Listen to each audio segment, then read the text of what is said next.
and gentlemen, and welcome to the Tuesday, October 3rd, 2006 Walnut Creek City Council meeting. Could I please ask you to rise and join me in the Pledge of Allegiance to the flag? I pledge allegiance to the flag of the United States of America and to the republic for which it stands, one nation, under God, indivisible, with liberty and justice for all. Ms. Olds, will you please call the roll? Yes, Madam Mayor. Councilmember Skrell. Here. Councilmember Regalia. Here.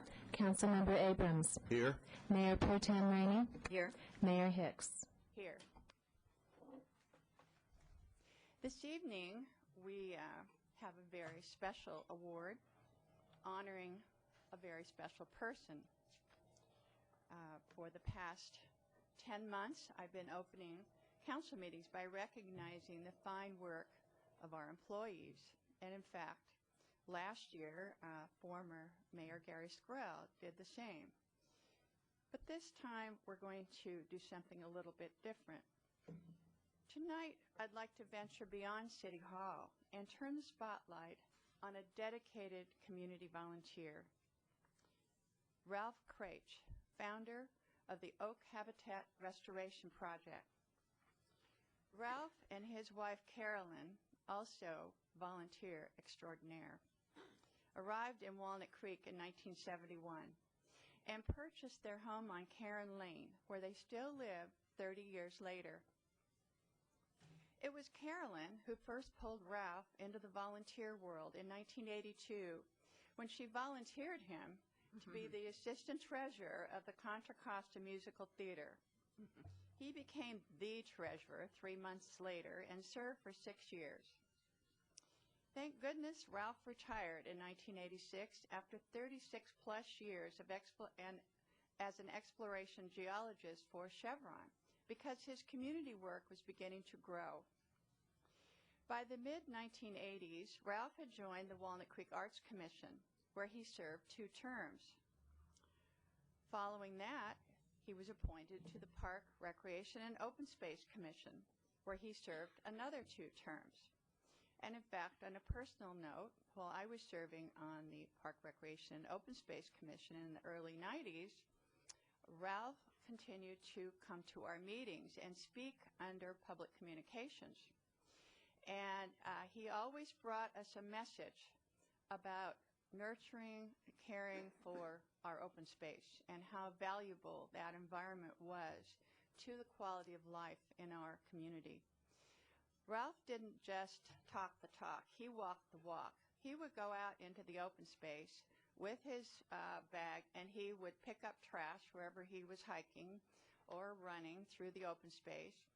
He also made numerous detailed records of things he saw that were not good for the open space, illegal usage of trails, and other such violations. So with his dedication and knowledge, it was not surprising to have him appointed to the Pros Commission and to join me on that commission in the early 90s. And he certainly has been an ambassador for our open space and our environment. In 1990, he was elected to the board of directors of the Walnut Creek Open Space Foundation, a title he continues to hold. In 1991, the Oak Habitat Restoration Project was established by Ralph Dick Daniel and newly appointed open space manager Dan Cather, after they noticed that there were very few oak seedlings, saplings, or young oak trees in the city's open spaces. That June, they began recruiting volunteers. It was the beginning of a vibrant community program that continues to this day. About 45 to 60 volunteers participate in at least 2 of about 18 activity dates each year. The project year begins each September with an acorn harvest in the open space. Then in December and January, the acorns are planted, with about 250 sites planted each year. In the spring, Ralph and his volunteer corps installed tree shelters on successful plantings. Throughout the hot summer months, this is amazing, They climb into the open space to water the seedlings on a monthly basis. All this hard work pays off. Ralph estimates that nearly 80% of the sites have a seedling in their first spring, and that about a third of the sites contain a good sapling or young tree after 10 years. If I do the math correctly, that means that over the past 15 years, the Oak Habitat Restoration Project has planted 3,750 sites, resulting in about 1,250 healthy oak trees. Imagine carrying water for all of those. There is a well-known poem that ends, "Only God can make a tree." While that might be true, in Walnut Creek, trees have an additional champion in the form of Ralph Craich. Tonight, it is my pleasure to present Ralph with our Champion Citizen Award in honor of his dedication to improving the quality of life in Walnut Creek for residents and generations to come. And you know, that is just a little bit of what Ralph and Carolyn Craich have contributed to this community. So I'd like Ralph to join me at the podium, and please give a rousing ovation for this outstanding volunteer.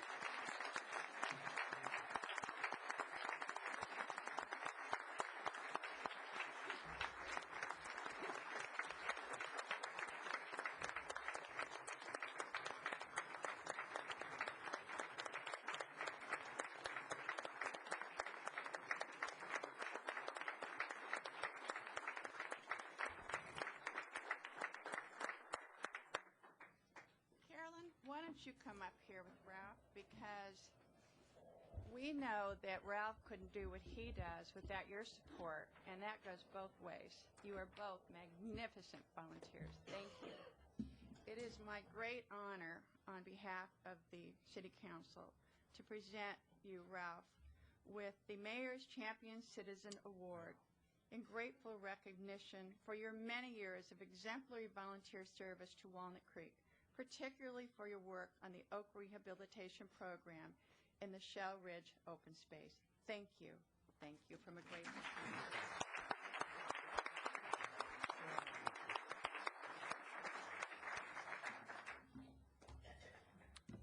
Thank you very much, Mayor Hicks and the council, for this evening's recognition.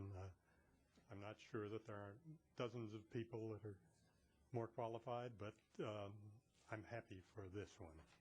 Anyway, I do have a couple of words, and I don't usually speak off the cuff very well. And I should add that you people know very well that volunteering has many rewards, so it's not simply a one-way gift to a worthy cause like a cash donation. There are lots of things you receive back when you volunteer. I've truly enjoyed the volunteer activities I've participated in, whether they've been in theater, the various commissions you've heard of, and the foundation. And I'm sure most volunteers have the same feeling about their volunteer efforts, that they receive a great deal more than they give. I've found that people who volunteer are nearly all great people, and I've gained many fine friendships from my volunteering. The Oak Restoration Project and other Walnut Creek Open Space Foundation programs are especially rewarding. They're out, to me at least, they're outdoors, they're active, and we work in teams most of the time, and we welcome new people anytime. If you're interested, anyone, in learning more about the Foundation's programs, please check with our website, the fine website, wcosf.org, for more information and a way to get answers to any questions you might have. So again, thank you very much. Thank Kathy you, Ralph Craich. Thank you.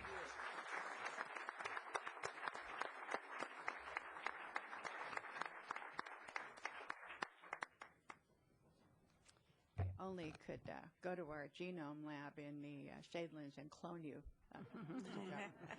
At any rate, next on our agenda is the consent calendar. Does anyone from the audience care to address the City Council on any item on the consent calendar, an item that is not on the agenda? If so, please come to the microphone. All right, seeing none, do I hear any? Madam Chair, I would move approval of the 4 items on the consent calendar. Second. Did anyone wish to pull any item? All right, seeing none, all in favor of the motion, say aye. Aye. Any opposed? All right, motion carries. Moving on to public communications. Does anyone in the audience care to address the council on an item that is not on the agenda? If so, please step forward. State your name and address, and you would have 3 minutes. Thank you very much, council members. I'm Cindy Silva. Tonight I'm representing the Walnut Creek Library Foundation and the other library support groups that are currently sponsoring the One City, One Book program across our community. I'm here to give you a little bit of an update on how successful the program has been and also let the community know about the other events that we will be having between now and October 16th. First, let me say that as of today, our 100 copies of The Namesake, which is the book that we are reading this year, which is by Shumpa Lahiri, who is a Pulitzer Prize winner from 2000. The book has been checked out 705 times. We are assuming, not the book, the 100 copies of the book. It's a very fast read. We have been taking an online survey, and at this point, our conservative estimates are that each book is being read at least twice by 2 different people. My personal copy was read by 2 others. So many people are passing it around the community. We've also had reports of over 150 books sold at our local bookstores.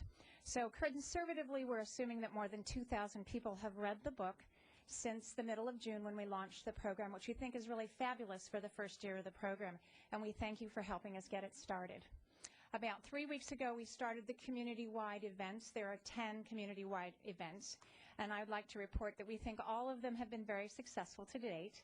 We have had we are planning 4 book discussion sessions. The first 2, one was at the Ignacio Valley Library 2 weeks ago. The one at Rossmore, which Councilmember Regalia was at, had 100 participants with Dan Ashley from Channel 7 KGO News leading the discussion. And it was a really interesting and wonderful day. And he looks better in person than he does on the news because I've been checking it out. Tomorrow's book discussion is at noon at the Downtown Library, and it will be led by Dan's cohort in crime at Channel 7 News, Jessica Aguirre. And both Dan Ashley and Jessica Aguirre are members of our community. The 4th book discussion event will be next Tuesday night, October 10th. It's called Dinner and a Book, and I'm pleased, but at the same time sad to say that our 75 seats are sold out. They've been sold out for over 2 weeks, and we continue to take phone calls from people begging for me to find chairs in the room. The final 2 events after the next 2 book discussions are actually on October 12th, a week from Thursday at the library. Professor William Hing from UC Davis will be speaking on immigration, and his topic is actually civic integration and how we are able to better integrate our immigrants into our country. It's a timely topic because, as you'll recall, The Namesake is about an Indian family from a big Bengali Indian family coming to this country, having their children, and how they actually integrate and assimilate into our society. And the final event is on Monday night, October 16th. It's called An Evening of Tradition. It will be held at Las Lomas High School in the theater and will feature dance, music, and fashion of the Indian culture. Thank you again so much for the support of the City Council. You've been a tremendous support of this program, as has the city staff. Thank you. Are there any questions about the program? Okay, thank you very much, Cindy Silva. Next speaker. No, I'm sorry. I know we clap for our honoree, but so that our business can continue to be transacted in a business-like way, we don't clap after each speaker, only for people who get special awards, right? Okay, thank you very much. I'm Phyllis Caesar, and in case you're wondering what this is about, I know that at least 3 members of the City Council know what it's for. Last Friday night, our new foundation to support civic arts education had our first fundraiser. It was called Viva Arts. It was at Shadelands, and this is the way the auditorium looked at Shadelands. You couldn't see anything except these wonderfully bright colors all over the place. anyhow, and our city manager was there too. It was a great success. I think everybody had a wonderful time, and we are going to continue. We're going to repeat next year. You can put it on your calendars. The date will be the same as this year, except that September 29th falls on a Saturday. So we think a Saturday will even be a better night to do it. And we'd like to thank the city and all our wonderful supporters and contributors for the success of the evening and the project. So party next year, September 29th. Wait a minute, Phyllis. Wait a second. I want to thank you for co-chairing the event to raise funds for civic arts And education. that's the most important thing. We raised $10,000 for scholarships for civic arts classes for people who want to take classes and can't afford them. And that was the whole purpose of the event, and that's the whole purpose of our foundation. One thing that I really appreciated about the event was the showcasing the talents of the civic arts education students, some of whom are amazingly talented, have gone on to receive honors and scholarships elsewhere. So that was one of the highlights of the evening. And one of the other highlights was that with your silent auction, you featured pieces of art that were actually made by people who have taken the civic arts education classes, and it was just outstanding. So thank you for that great job. You're very welcome. Thanks. Bye-bye. Next speaker, please. Any additional speakers under public communications? All right, seeing none, we will move on to public hearing. Item 4A, appeal of conditional use permit application, St. Matthew's Church Office and Family Center expansion. And before we begin the staff report, I would like to, first of all, let's get reorganized a little bit. We have a few people that are leaving, and I know there are people standing in the back of the room. It's not a lot of fun to stand up back there for a couple of hours, so if you would like to sit, please come now and look for a vacant seat and get comfortable. Do we have students here on school assignment? Are any students here? I see a few people nodding their heads. So you will need to stay for a while in order to get your papers signed that you have attended, so you might want to sit down if you can find an empty seat. And if you have an empty seat next to you, could you raise your hand so that people can see where they're located? Okay, I thank you very, very much. We want to make sure everyone gets in and has the opportunity to participate in the meeting if they so choose. And I would like to just comment before we start into this appeal that this is a business meeting. We are here to address the topic at hand. We are here to examine the issues and the underlying issues of this appeal. I ask you to treat that as a business meeting and to keep your comments to the topic at hand and those issues. There will not be any toleration of personal attacks or name-calling in this meeting.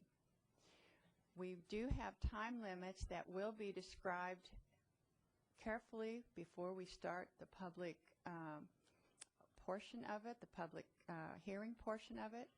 I want to make sure at that point that everyone understands the rules clearly, because we do want to hear from everyone, and we want to make sure that everyone feels that they have been treated fairly. Would ask that we respect one another just as we would expect to be respected in this meeting. So I would now ask our staff member, Alan Carrion, to give the staff report, please. Yes, we do. I will give the time limits before we start the public meeting. Thank you. Good evening, Mayor Hicks, members of the City Council. My name is Alan Carrion, staff planner with the Community Development Department. This is an appeal of the St. Matthew Lutheran Church Family Center and Office Expansion Project. And as an appeal on this matter, it is a de novo public hearing, meaning the entire case is open for discussion. De novo means, and counsel will correct me, the new public hearing. And so the item is open for discussion in addition to the appellant's issues. The project is to demolish the former sanctuary building and a modular building located on the property, totaling almost 7,000 square feet. And the new facilities would consist of family center, administrative offices, classrooms, a fireside room, which is sort of like a counseling room, and some restrooms and utility space. The project scope also includes revised landscaping, a revised parking lot layout, including 8 tandem parking stalls, a new property fence or wall system. The Planning Commission did review a tree removal permit and an off-site parking agreement proposed by the applicant as mitigation. A little bit history on this project. It was first filed in April of 2003, and the development plan before you this evening was reviewed in June 2006. The previous plans, the first set of plans, were essentially rejected by the Design Review Commission, and the applicant went back and revised the plans to reflect what you are currently considering this evening. At the June 2006 Design Review Commission meeting, the project did receive a recommendation to the Planning Commission for a decision on the land use issues revolving around this project.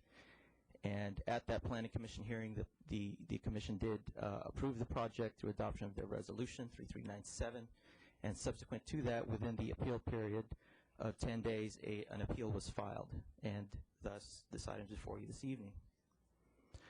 Correspondence associated with the project, including those with the first round of plans submitted to the city, are included in the staff report, and that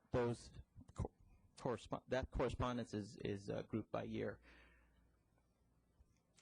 04, 05, and 06. The property is located at 399 Wiggett Lane. It's located on the west side of Wiggett Lane, basically halfway between Ignacio Valley Road and Walnut Avenue. It measures almost 4 acres and is surrounded by single-family residential properties. And the zoning of the church site is also residential single-family R10, which means residential single-family 10,000 square feet minimum lot size.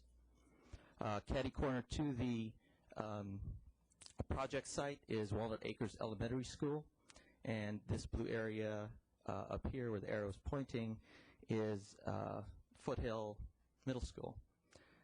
The streets, just to get some bearings, north to south here essentially is Wiggett Lane.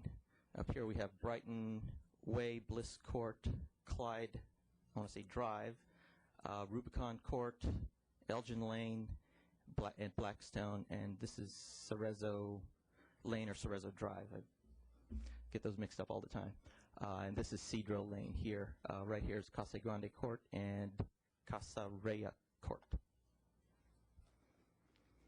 An aerial image of the site, again, 3.92 acres. And up here is the what we refer to as the north parking area. Connecting the north parking area to the south parking area is a frontage road, and this parking area here also wraps around to the rear of the site. And let's see here. As far as the existing facilities, this is the sanctuary, which was approved through Use Permit 110 back in the early 90s, which basically replaced what is referred to as the Wagner Center, or the former sanctuary. And also with that approval of from 1990, approval was gained by the applicant for this building area here, and the Koinonia, or Koinonia, if I can pronounce that correctly. It's a nursery building, it's a modular building, so these two buildings here is what is proposed to be demolished. Giving you a tour of the site right now, this is looking south in the north parking lot along the west property line. Hope you can follow that.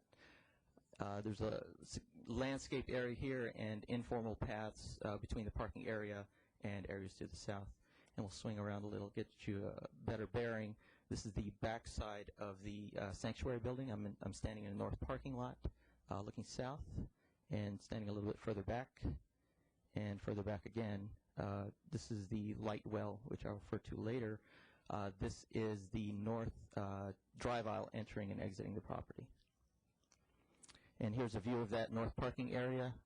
Perhaps you can't, it's hard to make out, but there's some overhead power lines here, PG&E lines to lattice towers, and basically that precludes any development of buildings within this north parking area. Looking at the entry plaza, this is the main entry plaza, and I'm standing on the frontage road connecting the north and south parking areas, and standing across Wiggett Lane, looking straight on west, and just a little bit of view, a little bit to the left. And right now, I'm standing on the frontage road, sort of looking northwest. This is the Wagner Center, or former sanctuary, which was converted to administrative space and sort of a multi-use room after construction of that sanctuary. And looking north from the south parking lot, the Wagner Center old sanctuary is right here, and this is the modular building. I understand it's obsolete and in dire need of repair, and probably isn't worth putting any money into. I would probably agree with that. It's pretty old. And right now, looking north along the west property line, this is a property line here shared by the church and residential properties to the west.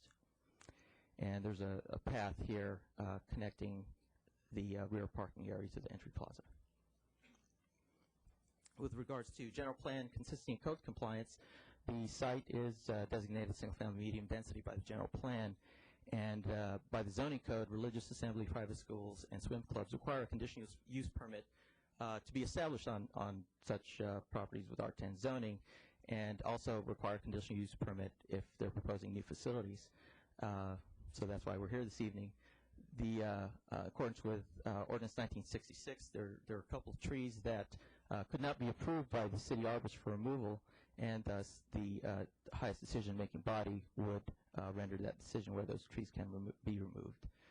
Also included with this request to the Planning Commission was a tandem parking configuration at the southeast corner of the property, and those tandem parking stalls were intended for church staff who participated in the services, and it assumes that those staff members would stay from the morning till the end of the services when all is said and done.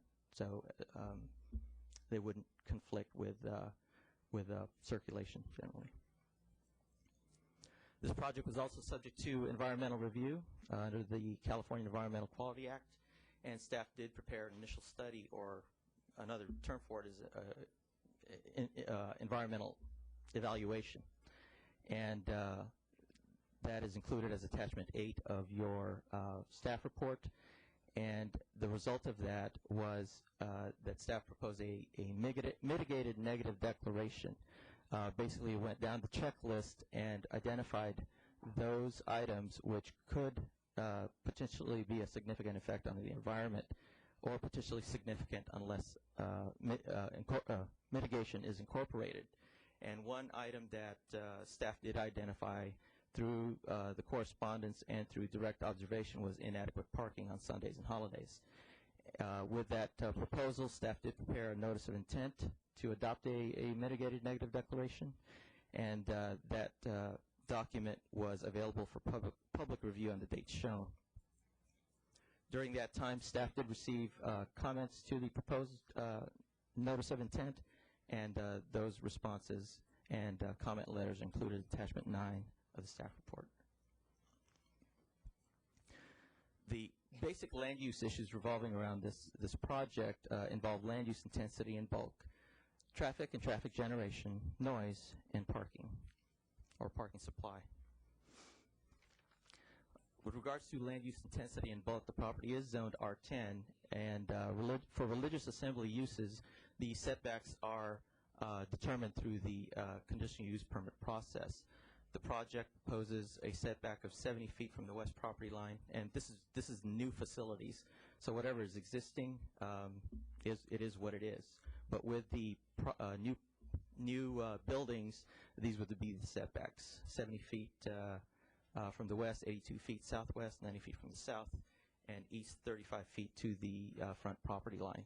And generally, it's a single-story buildings. There is a small mezzanine area inside the proposed office pod. With regards to lot coverage, the R10 zoning allows 35% maximum, and this project calculates out to about 21.4%. At height limit, the new project, the highest elevation would be 20'6" at the office pod, and the existing light well, which I referred to earlier, is 37 feet tall, and that is allowed as an architectural element by the code, and therefore those development standards comply with the 25-foot height limit for the R10 zoning. Traffic and trip generation and vehicle noise. This area is impacted by its proximity or location near Walnut Acres Elementary and Foothill Middle School.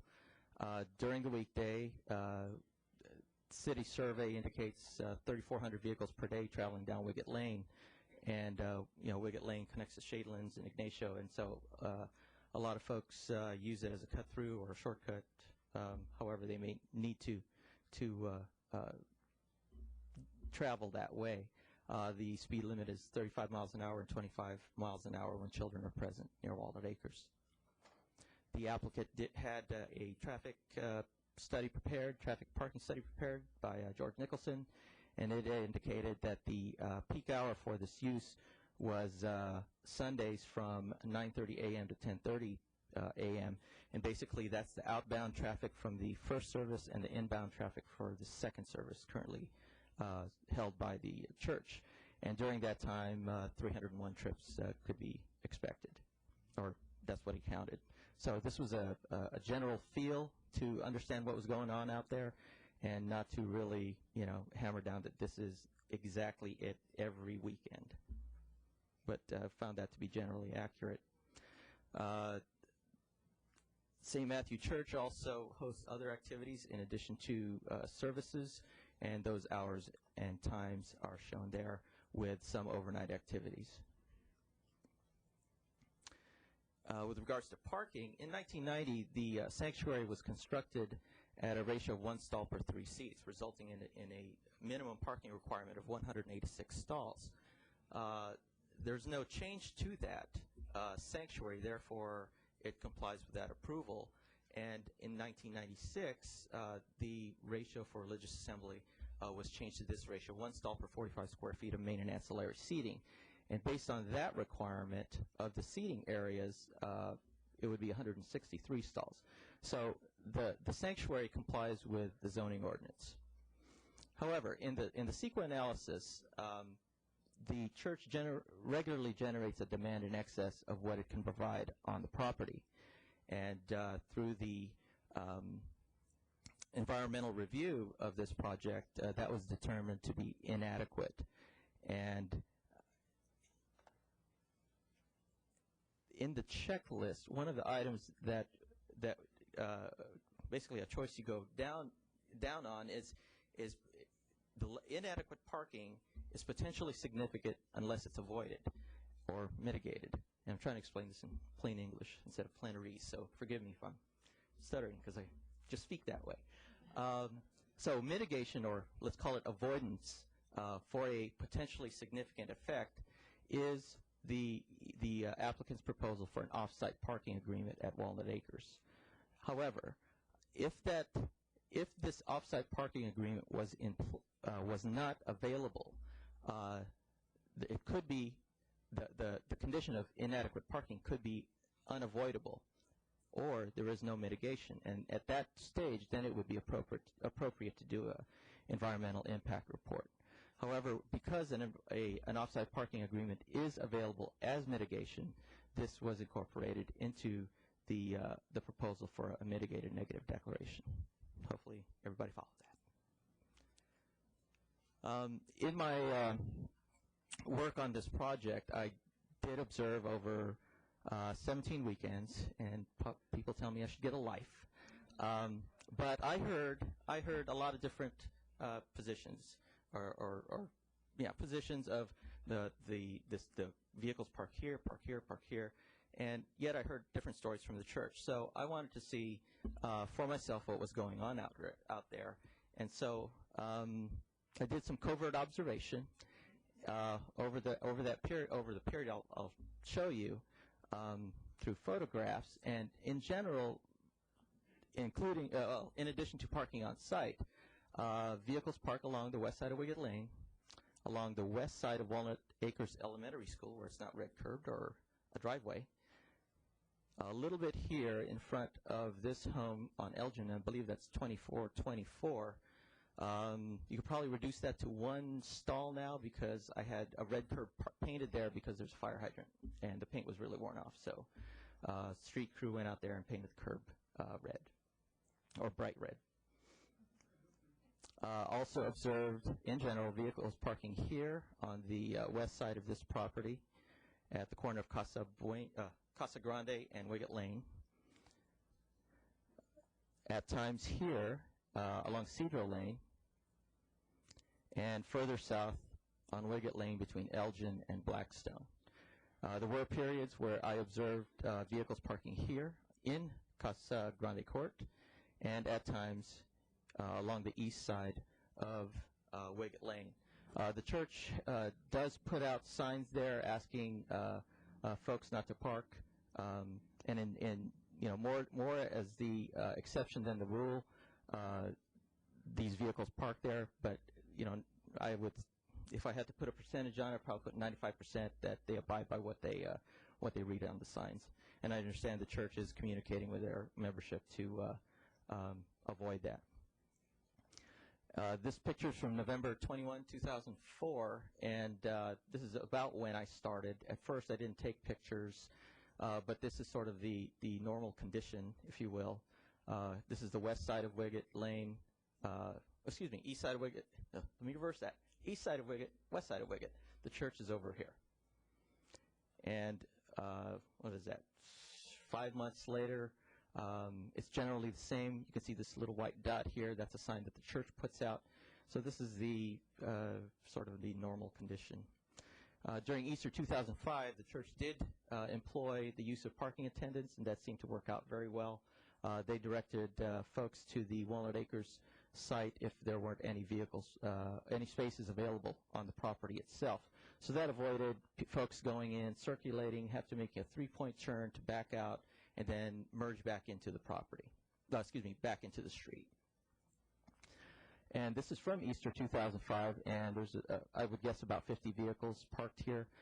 Currently, the site isn't available because Walnut Acres is undergoing construction. They did construct some, I believe, modular buildings here, and they're under construction of a kindergarten building back there. And so it's not available for the church's use at this time. More pictures from Easter 2005. This is Cedro Lane. This area here is red curbed along the south side of Cedro, and short red curb in front of this home at 312 Wiggett Lane because of this stop sign and road width. And this Easter 2005, folks letting out from the church. We can see a sign there. And I'll say 19 December, so this is pretty close to Christmas. I think my belief is that maybe Christmas is a less intense time because people travel in, travel out, so there might be a balance of attendance there. But this was the number of vehicles, and same shot. And I believe there's a sign, murky, in there in the fog. And this is the late service from December. Now, I went out to get something to eat, and when I came back, observed this truck already parked here. Didn't see who owned the truck, but it was there when I arrived back. There are signs posted here and here, and I think what happened here was that because they saw these folks back here saw vehicle parking there, that they thought it was okay, and basically ignored the signs. So and I'm not sure whose vehicles those are. The church is allowed to use these Walnut Acres faculty lot. This photo was taken in August, late August, before it was striped. However, it is paved. It has been paved since, striped since then, has 31 stalls. The schoolyard, which the church generally uses, is not available yet, as I stated. However, indications is that that will be completed sometime around the November-December timeframe. Portions of it are constructed to fire district standards to support a 22-ton truck. And St. Matthew staff indicates that they will be allowed to reuse that site upon completion of the construction. This is the site under construction looking south. Yeah, that's dirt right there. This is the construction trailers. Wicket Lane would be on my right. Excuse me. Would be on my right, and Cedar would be to my back. Regards to noise, the on-site activities do generate noise, children playing, waiting for their parents or what have you, and those noises could be perceived as unreasonable or excessive. St. Matthew proposes a land use plan containing policies to control their usage and to be more sensitive to what is going on and who resides in the neighborhood. Part of the solution also is the project design, which I'll show in a moment, which basically surrounds a central courtyard to where activity will be concentrated. In addition to the project design and the policies, the applicant has agreed to, and the Planning Commission did approve, a wall system up to 8 feet high around the development area as phase 1. So that would occur even before construction of the buildings or site preparation. Its final material subject to further design review by the Design Review Commission. And right now, this is the open turf area. Here we have a shadow right about here of the sanctuary. So right around here is open turf area where noise emanates. And as you can see, this is the New Wagner Center, office pod, fireside room, and classrooms. And here's a central courtyard with turf in it. So this would reasonably block noise from activities generated here. Also, here's the alignment for a new wall, and actually the wall would stop right about here as defined by the development area. There's no work going on here, so this development plan defines where the work is to occur. Tree removals, again, the 5 trees can be removed by this, approved for removal by the city arborist. 2 trees were approved by the Planning Commission, and those trees are located here. And this is I believe, a sycamore, and this is an olive tree. To mitigate the loss of the plants and trees, the applicant will be required to include new plantings along the property line and also within the project site itself. With the environmental review analysis, it was performed under state and city guidelines, and those are very strict. And in order to mitigate a potential significance to less than significant level, the applicant is allowed to mitigate if that is available to him or her. And this was related to parking, and the facility use agreement or parking agreement would stand as the mitigation for the insufficient parking.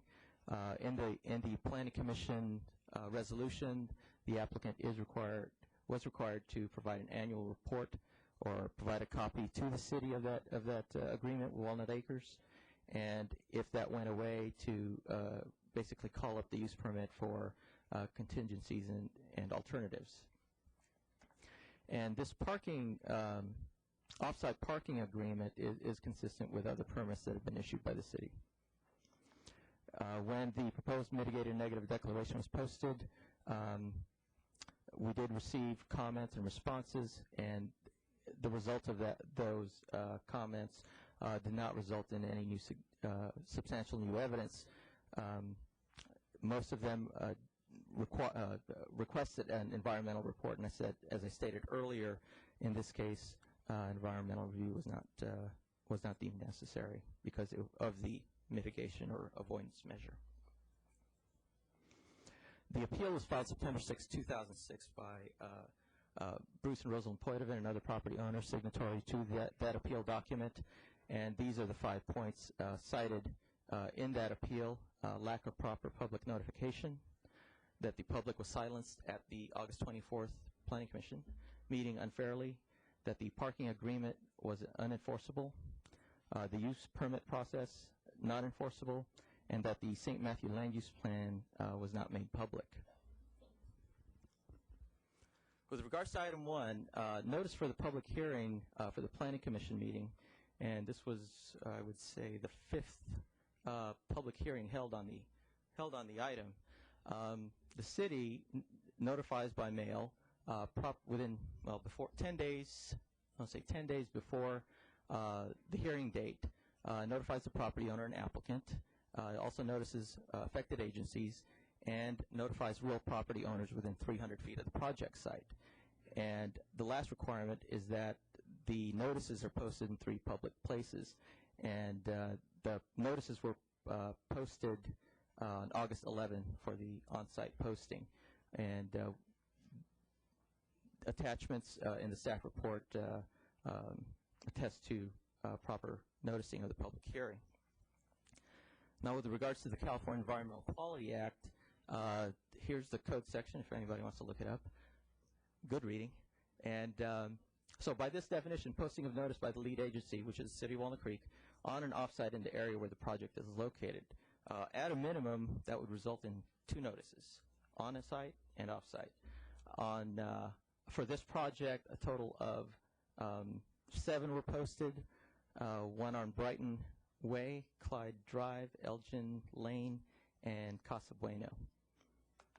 And 3 were posted on the project site, bright green 11 by 17 sheets on the Wicked Lake frontage. With regards to item 2, public silence at the August 24th meeting unfairly, the bylaws of the commission allows discretion on the conduct of on how he or her conducts the meeting, and that was his discretion to exercise. Number 3, the parking agreement is unenforceable. The Planning Commission did approve the request, and it did have functions basically on providing a copy to the city and alternatives and contingencies. And basically it was the same language used for North Creek Church, that the use permit process is not enforceable. I believe what the appellant was referring to is what's called a temporary activity permit. Temporary activity permits, by their very nature, are ministerial typically. If they wanted to do a garage sale in the parking lot or anything like that, that's what it refers to as the use of designated parking areas for a use that is sort of outside the norm. And this would be a process for it, and businesses do this with maybe outdoor retail sales for 3 days. So this was appropriate for giving some flexibility, I suppose, for St. Matthew to hold an activity. And that application would be reviewed, and we could either deny it, approve it with conditions for ensuring it compatible with the local area, and staff also does have discretion to forward the item to Planning Commission for review. With regards to the St. Matthew Church Land Use Plan not being made public, the land use plan is an atypical requirement. It's normally required for full alcohol businesses. However, in this case, I believe it was important for St. Matthew to basically attest to what and how they're going to conduct their behavior or use of their land there, and that was prepared and signed by each of the St. Matthew Lutheran Church executive staff.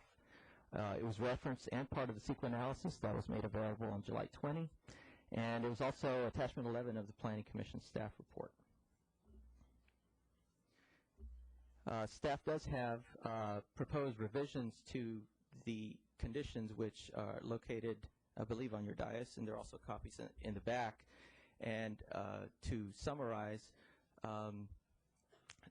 is to have St. Matthew Lutheran provide a copy of that annual parking agreement by July 1st. And also, before the issuance of building permits, is to actually have a plan in place if the agreement with Walnut Acres goes away. That land use plan, the contingency plan would be reviewed by the Transportation Division, who's familiar with transportation demand management, and approval by the Community Development Director.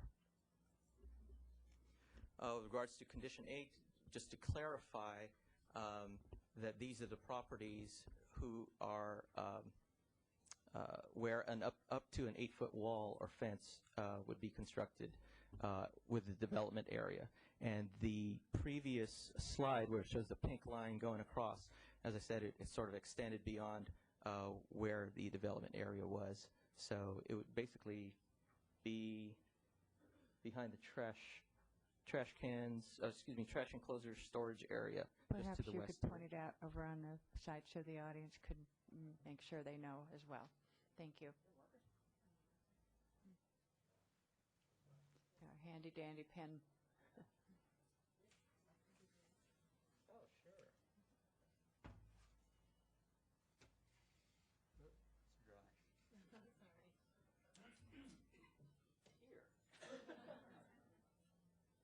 I have a hot orange pen. Would that work? Yes, please. You pass it down, please. Hey, right on. Thank you. This makes the orange nice and finish up. That's for the storage and trash. All right. Yeah. Okay. I am pointing to the structure here located along the west property line, and it says what does it say? Storage blocks and a trash room. So generally, the development area and the fences would go along there, and that fence or wall system would be subject to further discussion and review by the Design Review Commission. Thank you.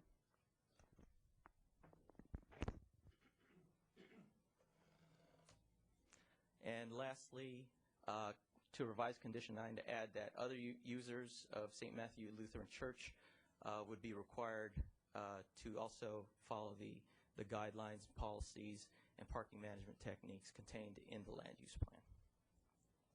Thank you very much. One more. Okay. Thanks. Staff's recommendation is to uphold the Planning Commission's approval through adoption of the proposed resolution as amended, recommended by staff, in finding that there are no findings or procedural conditions as to invalidate the Planning Commission's decision. Thank you. Thank you, Mr. Carrion. Does the City Council have questions of staff at this point? Yes, Mr. Abrams. Yeah, I just have one quick question. We can get into the public hearing. This has to do with the parking. You mentioned that the standards for a church, you could calculate them based on the number of seats or the square footage, seem to be either about 160 or 184 spaces, I think, in one case. Right. My question is, what is the actual number of spaces on the site? 187, 189. I think it's 189 with approval of the 2 stalls that are located in the front setback area, which were also approved by Planning Commission. So 189. So that's what I wanted to make clear. That number on the site does meet either one of those. Yeah, that was the minimum required by code But yet, in 1990. But yet on some Sundays, we do have more parking than the 187 spaces. Could you make an estimate of, like on a typical day, I'm not talking about Easter, but how many additional cars end up being parked on the streets around there during their services on Sunday morning? I would estimate that probably between 25 and 40 vehicles. That's on street. consistent with some of my observations. I just live just little ways down there. So really what we're saying that our standards are off by perhaps instead of 185, we probably need 225 spaces. And that is just the circumstance that is there. Okay, I just wanted to put some of those things in perspective. If I could follow up on that, perhaps that might be related in part due to the number of occupants per vehicle. That's correct. Okay. Could be. Times have changed to where just demographics, kids going to and from soccer, dad going off somewhere, play golf, so maybe they go to church in different vehicles. So I think the dynamics of the family have changed over time, and I think maybe the ITE needs to review those standards. And what is the ITE? I'm sorry, the Institute of Transportation Engineers, who sort of guesstimate what is reasonable for parking demand generation, et cetera. Yes, Ms. Regalia? Okay. We hear this all the time. I want you to do a full EIR, now, full environmental impact report. Can you please define, and not taking too long, the difference between a full-blown environmental impact report and the mitigated negative declaration? They are different, but they cover a lot of the same things. So what's the difference? The difference is that the EIR is very formal, a formal document, full-blown analysis of essentially the entire project. And to get to an EIR stage, you really have to have a condition which is totally unavoidable and unmitigatable. And if you never get to that point, then one of the lesser criteria, which is a negative declaration or mitigated negative declaration, is appropriate. And basically this project identified one item that was potentially significant unless mitigation was incorporated. And so because of that one item and that mitigation was available, then the mitigated negative declaration was appropriate. But in effect, you look at the whole project and decide whether or not there are things that cannot be mitigated. So That's it's correct. not as if you just say, well, I'm only going to look at one thing. No, the checklist goes through 15 different categories and a bazillion questions. And based on the information available to the city and also site observation, general knowledge, that it provides it provides a basis to which to evaluate an effect, and whether that effect is no effect or no impact, less than significant, et cetera. Okay, and in addition, you had a transportation person, traffic engineer, take a look at this as part of the reviewing of the plan. That's correct. The applicant had George Nicholson, Yes. professional engineer, prepare that analysis. And that analysis was reviewed by city staff and didn't find any misleading information. That it generally stood its ground. Could I interrupt and follow up with that? I have one more. Is it not accurate that all applicants are required by the city to hire and have done these kinds of studies, that the city does not do them, the city does not hire them? That's correct. The city does not hire the applicant's traffic engineer. The city reviews the work produced by that consultant, and the assumptions are reviewed, and the results are reviewed, and just how the study is conducted is reviewed. Excuse me, I didn't mean. No, that's all right. I just wanted. You do please keep a anybody list else of acceptable people that can do these studies too, so it's not just. I'm not aware that we actually keep a list, but Mr. Nicholson has prepared other traffic/parking studies in the city, or for applicants conducting work in the city. Yes. They also, okay, thank you. I'm just, and then anyone else can come in too, hired an arborist to take a look at the trees, and that report was reviewed by the city arborist. Yes, Is that that's correct. Okay, I thought olive trees, by the way, were transplantable. Is there any way that the olive tree identified could be transplanted?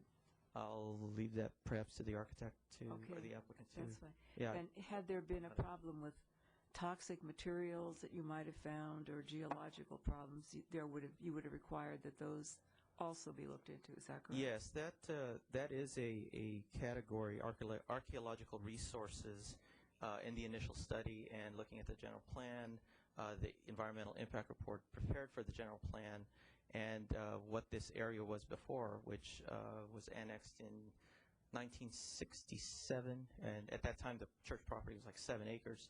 It was a former orchard also. So we did go through the checklist and looked at the resource documents, and that was a no impact conclusion. Very good, thank you. I just wanted to sort of point out a lot of work goes into even a mitigated negative declaration. There's no escape from that checklist. Thank you. Thank you. Mr. Scrow. Following up first on the wonderful secret requirements that all of us in the state get to comply with, could you perhaps continue this enlightening of all of us? How about an example of what could have happened on this site that would have triggered an EIR? Or if that's too difficult, maybe another example recently that we've had in the city that required a full-blown environmental impact report. I think that's called an Alameda whip snake. Or a red-legged frog. Yeah. Well, let's use that example with a biological resource. If we found a Alameda whip snake or what have you on the property that is, I believe, endangered. Yes. In any case, thank you. In any case, could there be mitigation for whip snake habitat on the property? Highly unlikely, because you have vehicles crossing, so it's still a danger. However, it is identified that maybe we found a nest there, and there are tunnels, or I'm not sure if they tunnel, but Whatever. gopher snake. There you go. That was tunnel. Yeah. Protected gopher snake. That if we identified that, and it's unavoidable that habitat be incorporated basically into even though we trap them and they're still coming back, a reasonable evaluation, that then at that point it would be unavoidable because we can't get them out of there. We know that they're all the time. They're always hatching eggs. So at that point it would be an EIR. And that decision would be a notice to prepare an EIR. And it would go to the decision-making body to where that body would perhaps make an overriding consideration that, okay, applicant, you go purchase 10 acres somewhere where there's other known Alameda whip snakes and preserve that land with a conservation easement. I mean, that's a mitigation identified through the EIR. But Now, if the property is developed, do they have to post a sign saying whip snake crossing? Or something along that line, let people know we they're have one there? of those? In Rossmore, they put the tunnel under the road. Oh. There you go. Questions, Mr. Anyway, Stroud? that's sort of a Yes. out of bounds. Go ahead, please. And maybe this is, well, I'll let Alan try this first. Maybe this will come later. But can you describe the uses that are going to be demolished as a result of this project? It's called Wagner Hall, and that's about 5,200 square feet. I'm not sure if that's classrooms. And then there's the Koinonia. That's the nursery. I Gotta have gathered the that. The Wagner Center was a former sanctuary, and it has an odd shape with, it looks like a tent. The corners of the building are chopped up into little offices, and actually the applicant will go through Okay, that that's fine. for you Okay. on sort of where they are in their usage. And if I'm not mistaken, the Nicholson report only analyzed the potential traffic impacts in the year 2010, and I'm not sure. I thought staff was questioning if that was an acceptable length of duration for doing the traffic analysis. Did I see that? You did, and I did prepare a table in my Planning Commission staff report and presentation, which showed the potential growth rates at, I would say, 2.3% of the church, and they essentially wouldn't run out of occupancy space, I would say 2024 for 559 seats in your sanctuary, and with the mitigation, 233 stalls, I believe, in the calculation, equating that, and also it all depends how many people are in the vehicle, correct? So those numbers were included, and even that number is 2018, I believe, I don't have that table with me this evening, however. Thanks. That's all for now. Ms. Rainey, did you have questions? No, I wait till after the public hearing. I have a few. Can you tell us how many temporary activity permits are allowed per year or per quarter? Temporary activity permits are allowed to be issued to one business / property owner, one business, typically who we issue them to once per quarter, 4 times per calendar. Okay. For duration of either 3 or 5 days, depending on what they intend to do. So the most they could have a year would be 4, and that has to be approved. And Once per quarter. If there's some issues, it possibly could be forwarded to the Planning Commission. Is that correct? That's correct, yes. Can I just Yes, go follow ahead. on that particular? And those are things that then would be on the parking lot, but not something that is within the buildings. Correct. It would be the use of the designated parking areas, like a as community for something rummage sale. other than parking. Right. Something out of the norm. Okay. There was expressed some concern about the 1990 City Council conditions of approval in Resolution 4981 that had protected the neighbors. And the concern that is expressed in many of the letters has been how are those protections carried forward, for example, regarding protecting the neighbors against lighting, landscaping along the entire site perimeter required, diligent maintenance of lighting and of landscaping and so on. How were those kinds of conditions carried forward? Those kinds of conditions are generally carried forward through the development plan. The development plan stands as the approval. One of the references in the conditions is to refer to Exhibit A, which is the project plans. And there's a substantial compliance clause to where, a small adjustment, maybe a foot that way, foot this way, that's still substantial compliance. Any change in it would be reviewed. However, this project would still be going back to the Design Review Commission. And so for those site-related issues like the lighting, the landscaping, I believe the lighting is contained in the proposed resolution. But the landscaping, the density of the trees, the height of the parking lot light fixtures, those types of things which are design related would still be subject to approval by the Design Review Commission. So those that were pertinent to this new application from the requirements in the 1990 conditions of approval would be continued forward in the land use plan. Would be carried forward in the development review process or design review. So that is where it's intent. Well, my intent was to include them. Okay, that's good. Thank you. In terms of the parking management techniques, which are specified in the land use plan that was submitted by the church, and apparently through your photos show that they have been managing their parking. However, when there are other large gatherings, such as we evidenced yesterday, is there any way that same kind of management technique could be required of other users of the church?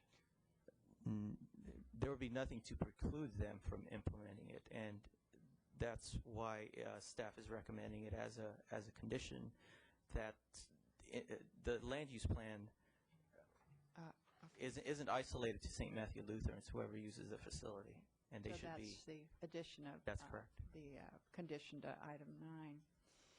Okay. Yes, go ahead. I'm sorry for interrupting, but it's on the same point. So, but taking yesterday, for example, where the parking mitigation is using Walnut Acres or something else like that. Walnut Acres was in session. And so any of the Sunday or holiday measures would not have applied. No, it would not have. So you would But- need a different contingency if there was something.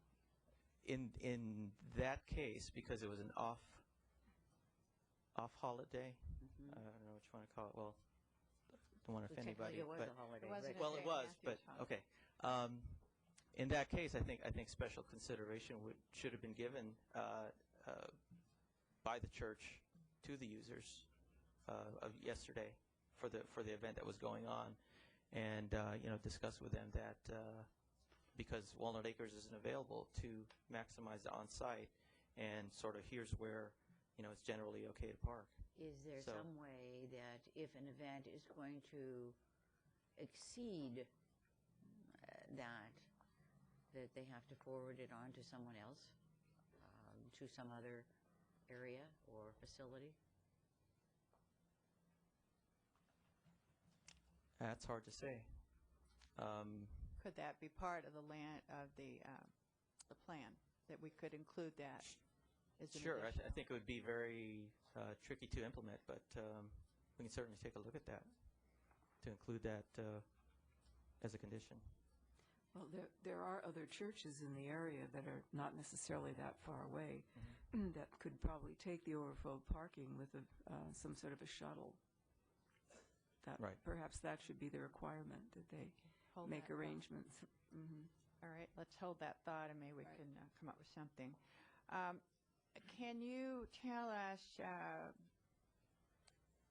or assure us, I guess, that the language is such now that there will be no rental to commercial uses allowed?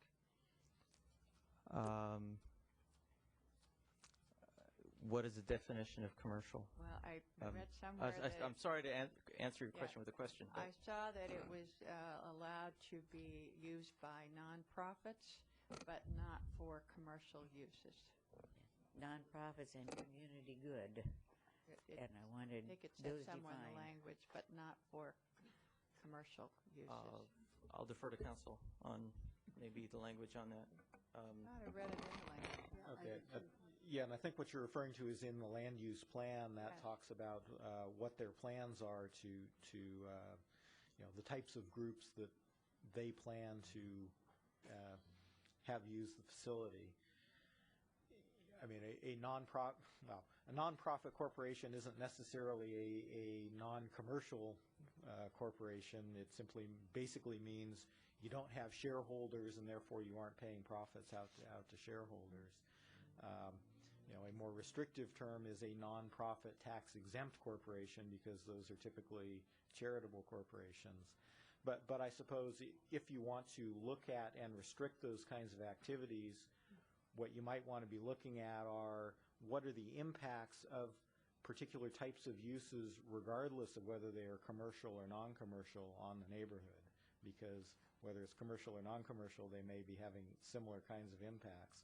So to the extent you have concerns about that, you could explore limiting just whether any outside groups can use it, or numbers of times that outside groups can use it, maximum attendees, things of that nature. So one could look at the thought that outside groups could not use it? Certainly that could be a restriction.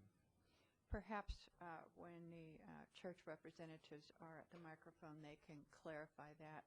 I thought I read somewhere in this vast body of papers that commercial uses were not allowed. So let me Can I just see if somebody can find that somewhere. Can I make a comment on that? I know what you're talking about. I read it as well. And there was a problem about the church maintaining its tax-exempt status if it, in effect, took funding from a commercial company. Now, that was a line in here, and it certainly wasn't defined by our attorneys, but something there needs to be looked at, perhaps in a little more detail. Okay, well, perhaps we can clear that up as we move forward. I would like to ask about the noticing, because there were two different notices given, and there may be some confusion as to which notices. Now, the appellant included a copy of called Addendum Number 2 that's accompanied with the appeal. That is the notice of public review and intent to adopt a proposed mitigated negative declaration, which is dated August 2. It discusses a planning commission meeting that will be held August 24th. Then there's also a separate notification, and that has to do with the subject of the planning commission. And again, we've got a lot of attachments here, but that is a separate kind of notice. It looks different. Notice of public hearing, which is it states a use permit, design review, tree removal, tree drip line, encroachment at the Planning Commission, which will hold a public hearing on the use permit application. And that was also sent out, mailed, and posted. And we do have a list of all the people who was mailed to. So I want to make sure that everyone understands the two different notices that were made and the various ways in which they were noticed. And so can you describe any more on that? The posting for the environmental review document is required to satisfy the California Environmental Quality Act, and it generally stands alone. It provides the review period that it's available for review, and where it can be reviewed here at City Hall. I believe my name and number is on it. And I did have one gentleman the following day who lives in Casa Grande Court. He came in and he asked me why I didn't post it in his court, and he was there picking up a copy of the environmental review. So that noticing for environmental review is associated with the act. The public notice is associated with the hearing itself, and by the documentation, both of those noticing requirements are satisfied. All right. And it sounds like maybe a few people didn't receive those notices, which our duty under the law is to post and then mail in a certain length of time to the recorded property owner. Is that correct? That's correct, yes. So we don't have to have a receipt of no, we use the latest equalized tax roll from Contra Costa County. Okay. In terms of the noise that neighbors had concern about after certain hours in the evening, I noticed that in the land use plan, the church has a chart that talks about the hours that they have various activities, including in the evening, their youth group meetings and so on. And yet I think neighbors are concerned about later uses and noise in the parking lot and so on. How can we limit the hours of primary uses to those stated in the land use plan? You could choose to establish reasonable hours of activity or outdoor activity. From what I recall in the land use plan, it's over there, but generally it's from 7 to 10 p.m. Most, if not all, activities end by 9:30, so I think the half hour there is to let people get picked up or leave the property. Other noise issues which made themselves evident in this through the correspondence was doors slamming, people engaging their alarms on their car to close their doors. Most cars nowadays, if you have a key fob, it'll honk to let you know that the doors are locked, and so that's one of the issues. The youth groups right now, they congregate during their break time in that open turf area, and with the new plan that the church has stated, well, they're going to basically corral them in that court area and regulate the use of the parking area. So. Okay, so that could be added as a condition connected to the land use plan? It has to be a reasonable restriction. Generally, 10 p.m. to 7 a.m. are the quiet hours by the noise ordinance. Certainly, they could use those as guidelines. We'd have to think about, well, what if it's 10:01, 10:02? A car honking because I hit the key fob. So, sort of a reasonable expectation that, the world isn't perfect, and but certainly the council could go in that direction and put a restriction on it. Let's suppose that the church activities are over and then there's commotion out in the parking lot, or screaming, yelling, or other disruptive noise. What would neighbors do? How would they report that? What avenues do they have? The avenues, generally, they could call the Walnut Creek Police Department, and also, give me a call, Sony Planning Department, saying here's what's going on, and document it, and we could investigate it. You don't want to be called in the middle of the night. They could leave a voicemail. That's what I meant. Leave a voicemail. Someone from the church a responsible contact? They do have a telephone line, and I'll leave it to Pastor Tiemann to address that. Okay. But it does have a telephone line set up. All right. Thank you very much. And there will be possibly more questions after the public hearing. And I would like to explain the rules of the public hearing so that everybody has the same information. Once I open the public hearing, the applicant, who is the person who has filed the initial application for approval of the project, in this case the church, has 15 minutes total time with one or more speakers. They can divide up that 15 minutes between more than one person if they wish. They don't need to take the entire 15 minutes if they don't choose. Then next in order would be the appellant. And they also have 15 minutes, and they also can have one or more speakers.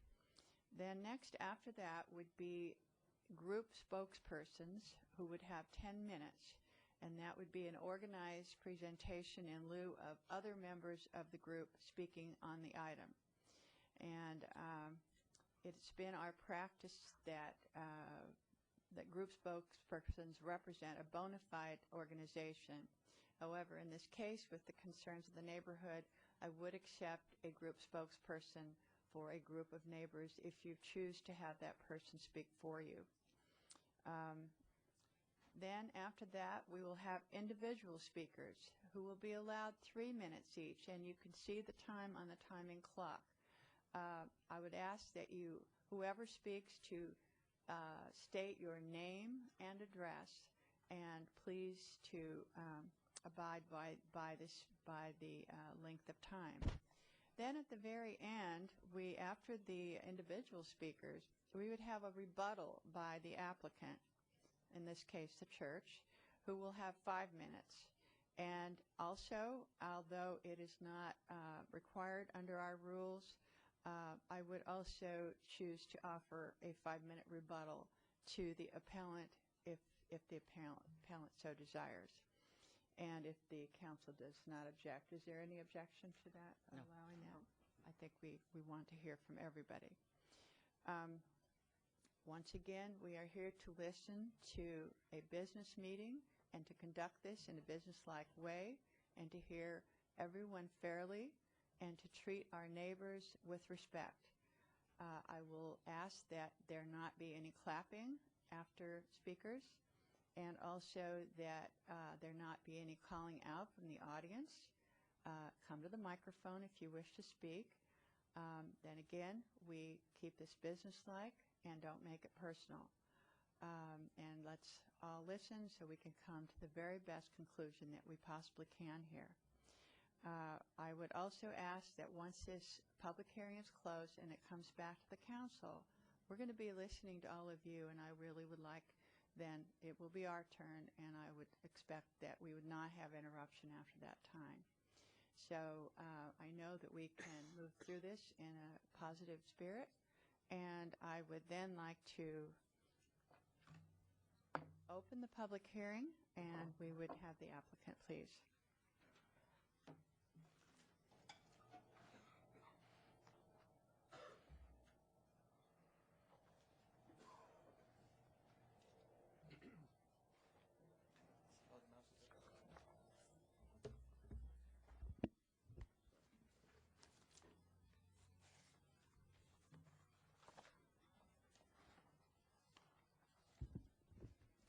My name is Jeff Tiemann, and I'm the executive pastor at St. Matthew Lutheran Church. Let me start by saying that we at St. Matthew feel very fortunate to be a long-term resident of Walnut Creek. Our church started in 1965, and during that time we've placed a high priority on service to our community. We acknowledge that our past relationship with the neighborhood has not always been positive as much as it should be, and for our part in the past problems, we apologize. Under new leadership, the church has made a concerted effort to improve our relationship with the neighbors and the community at large. We are committed to continually improving these relationships in the future. We recognize that this project got off to a bad start, but we took the difficult and necessary steps to correct our course of action. One of the very first things, as you heard, we terminated the relationship that we had with our previous architect, brought in a new architect, and immediately held a neighborhood meeting. Our purpose was to introduce the architect to the neighbors and begin a design process that would not only meet the ministry needs at St. Matthew, but be very sensitive to the concerns of the neighbors. Since then, we have made several key adjustments and concessions to our plans to address the concerns raised by our neighbors and the city's planning staff. We're here to talk tonight about the future. We've come a long way working with the city staff, the design review and planning commissions, and the neighbors on our plans for improving the community and our facilities. St. Matthew serves a membership of 1,181 members. Of this membership, 543 members are Walnut Creek residents. A number of them are here tonight. Could I ask you to identify yourselves by standing, please?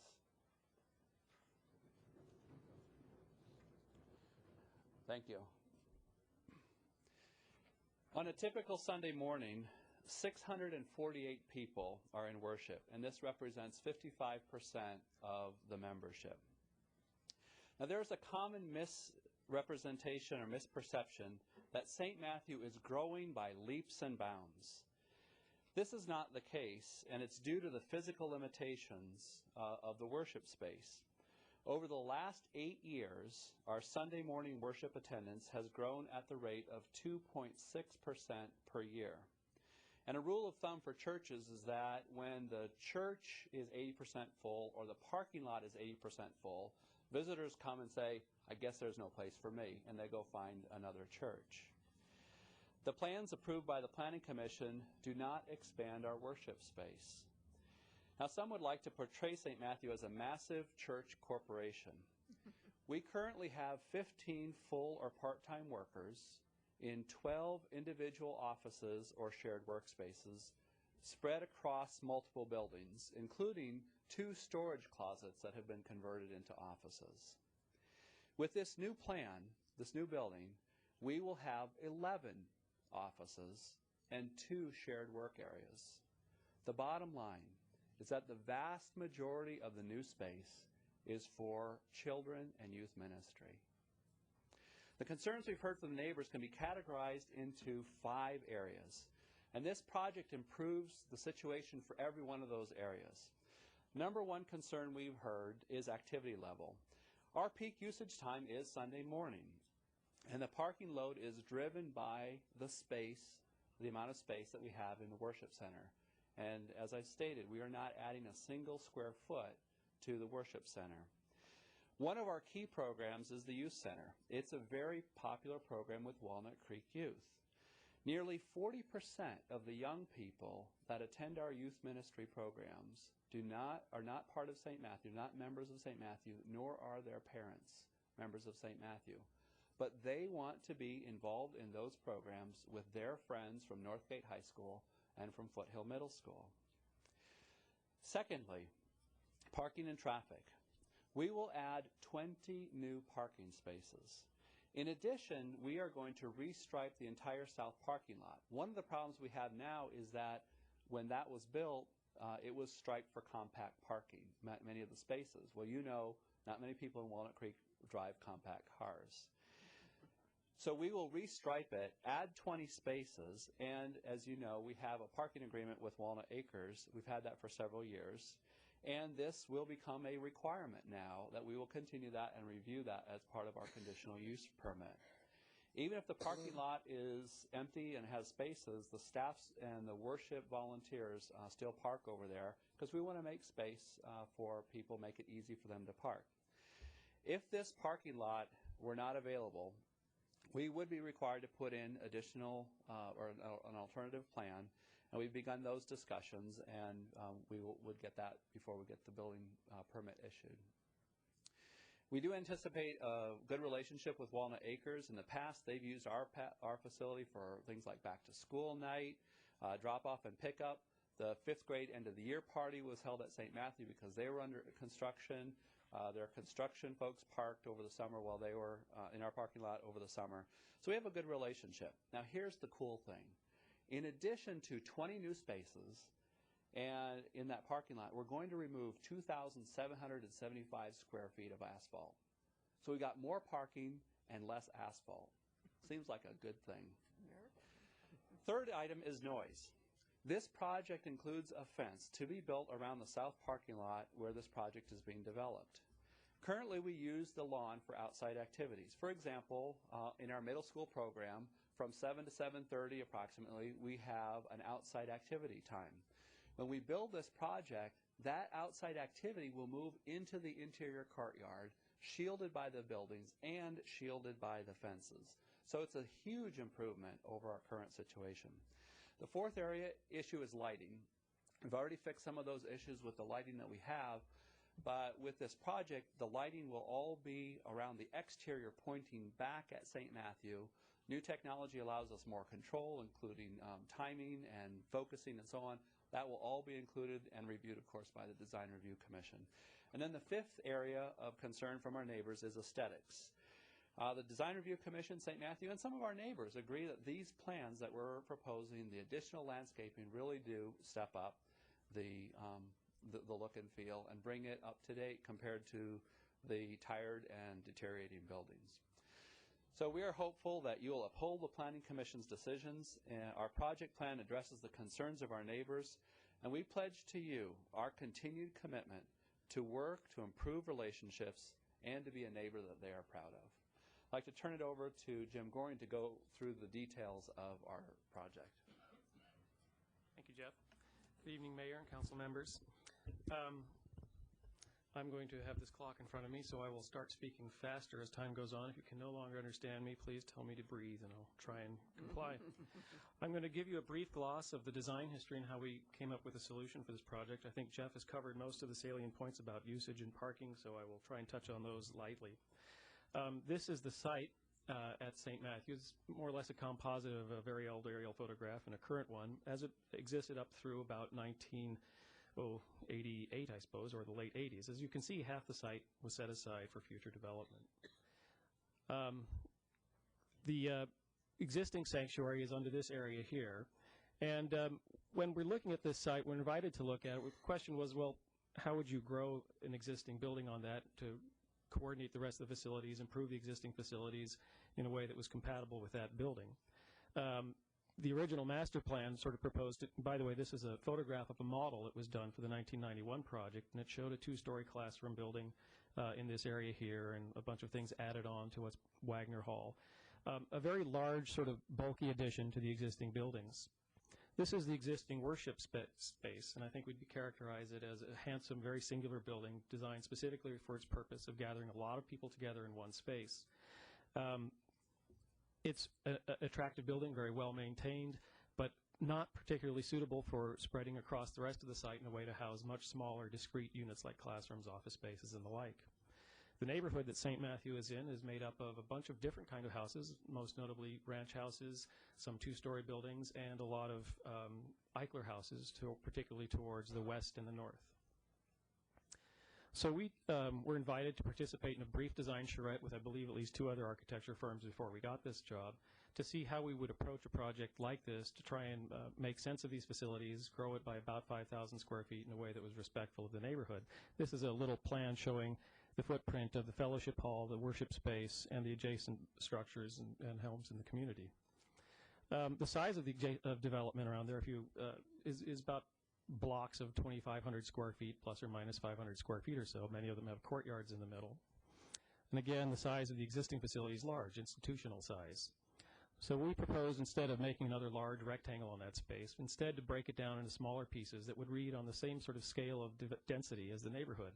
A very almost cartoonish approach of simply taking more of the neighborhood and spreading it onto the site instead of more of the church across the neighborhood.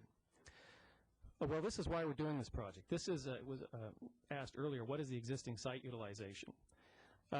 This is color-coded. Green is worship space. Blue are classrooms. Gray is sort of gathering fellowship hall space. As you can see, there are classrooms in the corner of the fellowship hall here, which make it unusable to actually function as a fellowship hall. Offices are scattered about the site. There are conflicting activities like the fellowship hall and those classrooms.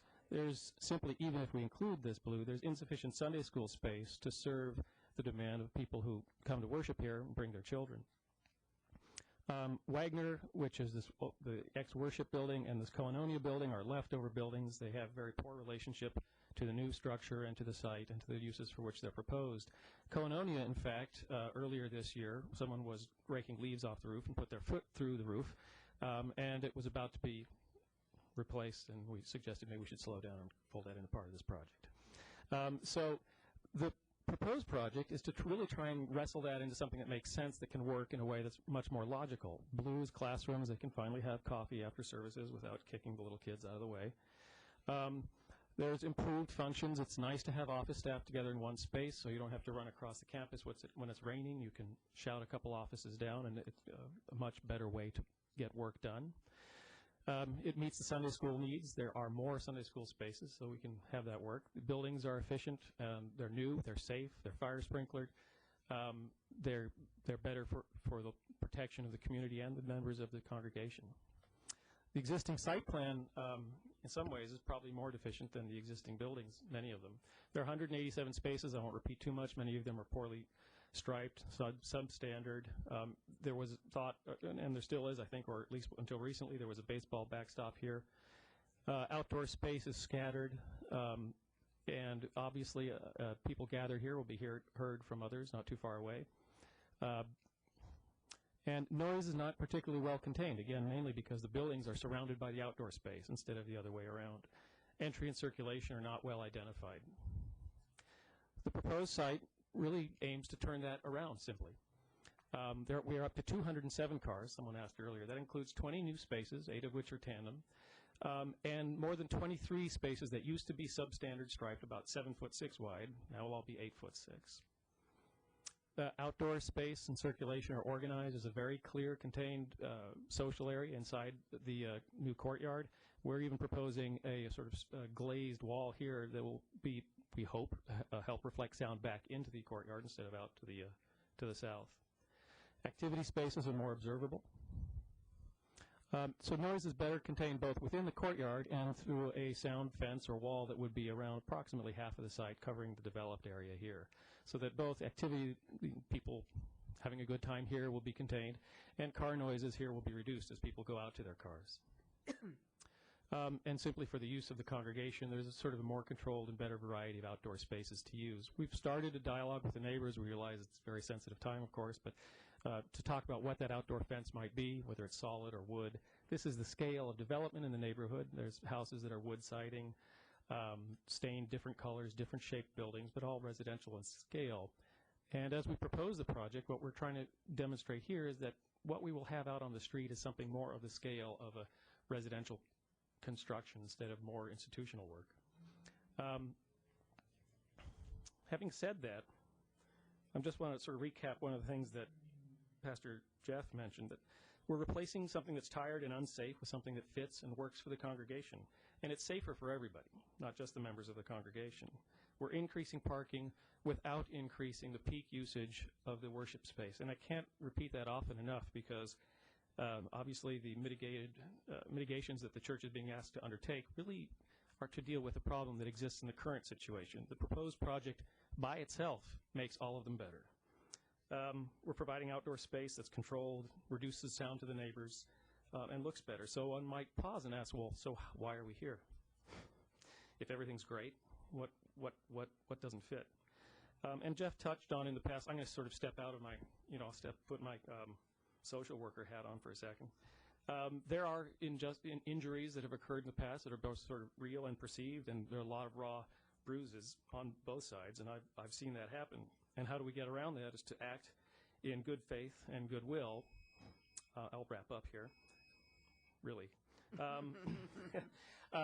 And I believe that the design and the measures that the church have taken have worked towards that. I'd say that this process has worked. Originally, 3 years ago, St. Matthew's came to the Design Review Commission with an enormous project, 2-story buildings, a gymnasium. It was both large and ugly, and it was sort of presented in naivete in some ways. They were heard. The neighbors were heard. The Planning Commission was heard. It was scrapped. The church came back. I'm going to have to ask you to Wrap it. finish. I'll leave it You there. will have 5 minutes later. Thank you very much. And are there any questions of the applicant? Yes. You might have your chance now. Okay, go ahead, Mr. Scrout. You had mentioned that the offices are scattered around the site. I'm trying to get a handle of how many offices are actually in the existing Wagner Hall, and as it relates to then how many new offices are going to be constructed.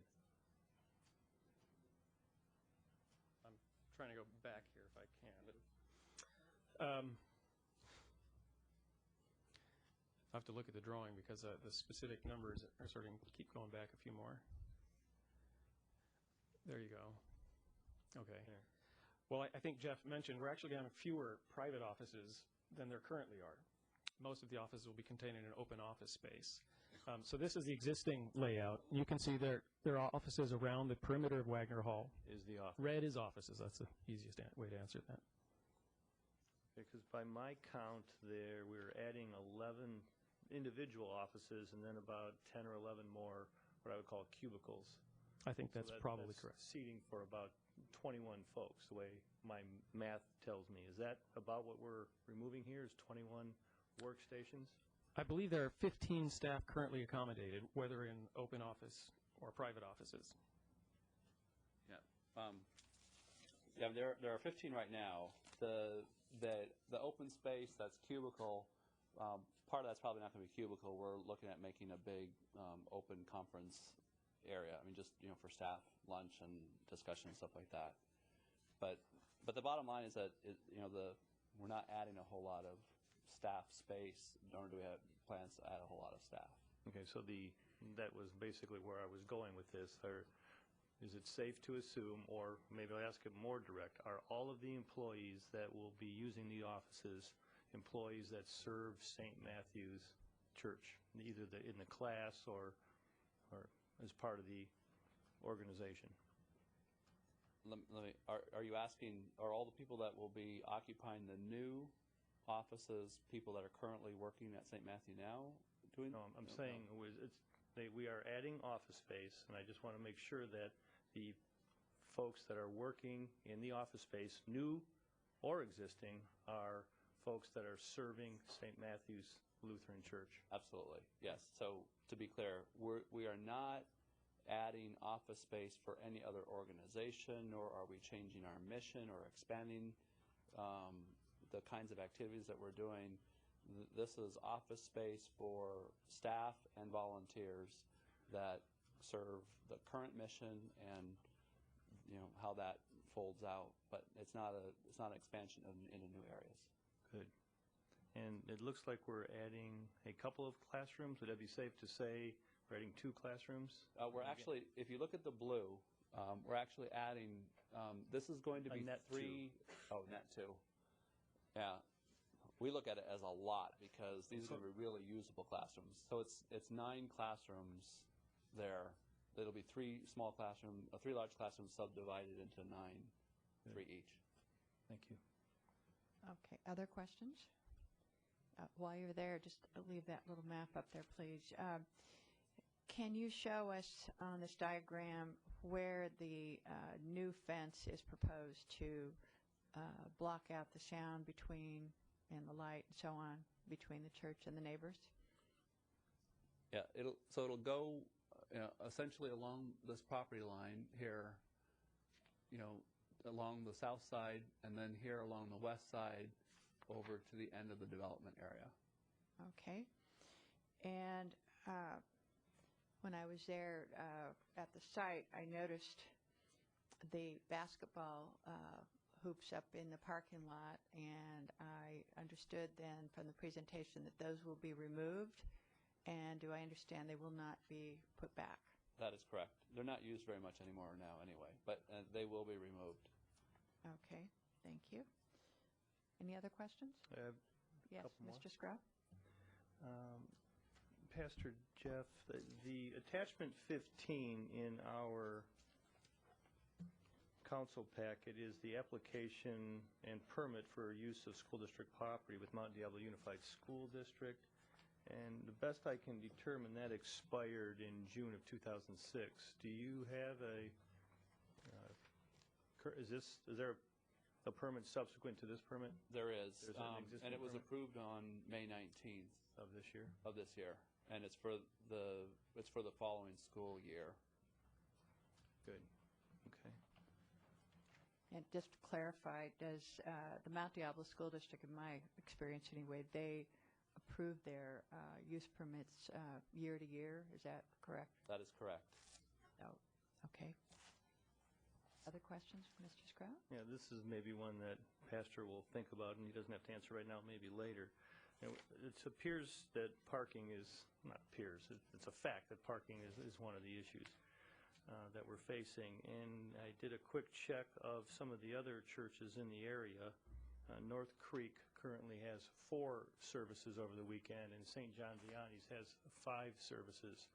I was wondering if that is a potential mitigation for reducing the parking demand that you see at each service. And again, you don't have to answer that right now, but if you want to think about that, and maybe you've already considered that and felt that that wasn't appropriate.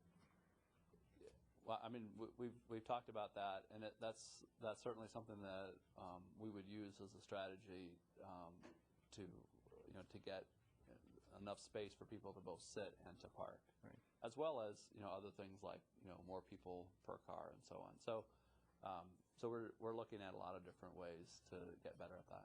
Thank you. Oh, another question, please. Can you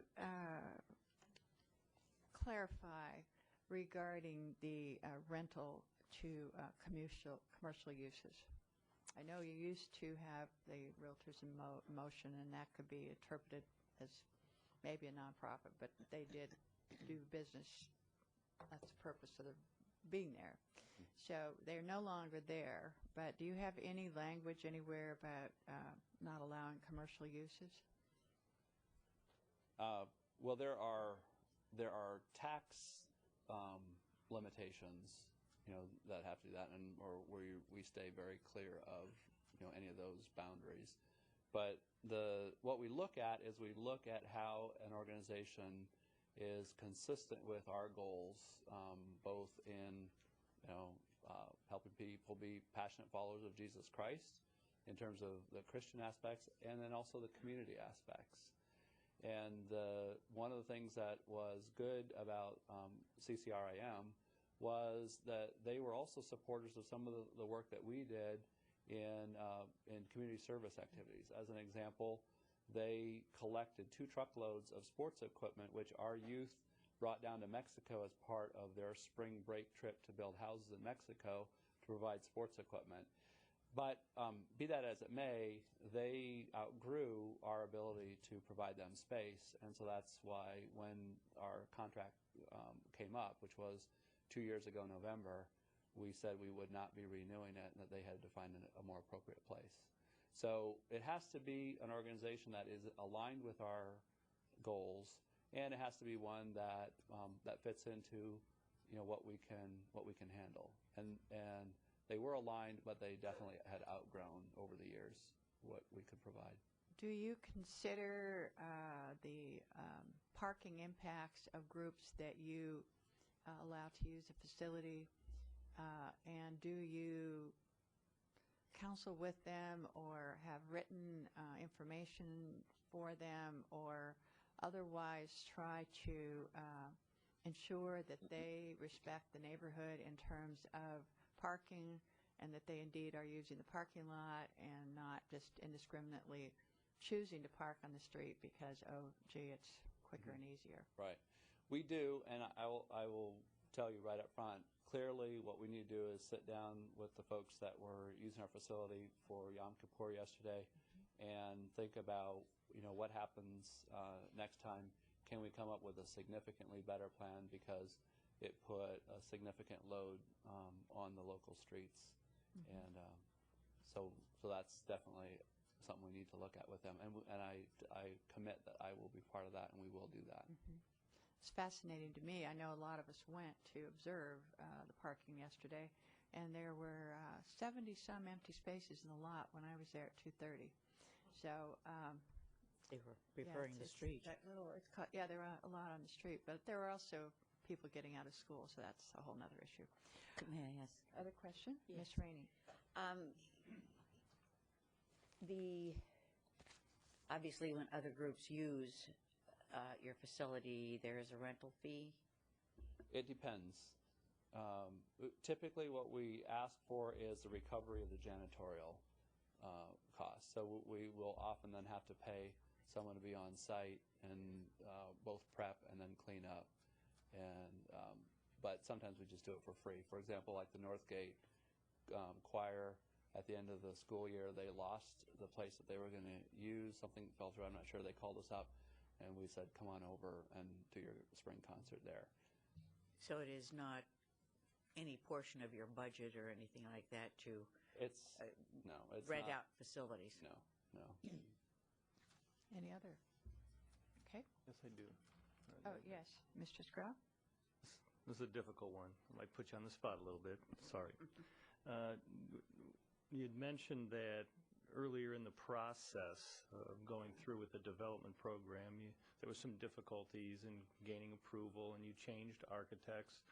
My understanding is you're fairly new to the parish as well? I am new. I'm a newly ordained pastor. I've been a pastor since January of 2005, so I've been there for a little over a year and a half. I also did my internship at St. Matthew, which started about 3 years ago. But once I came on board in January, I did get directly involved in this.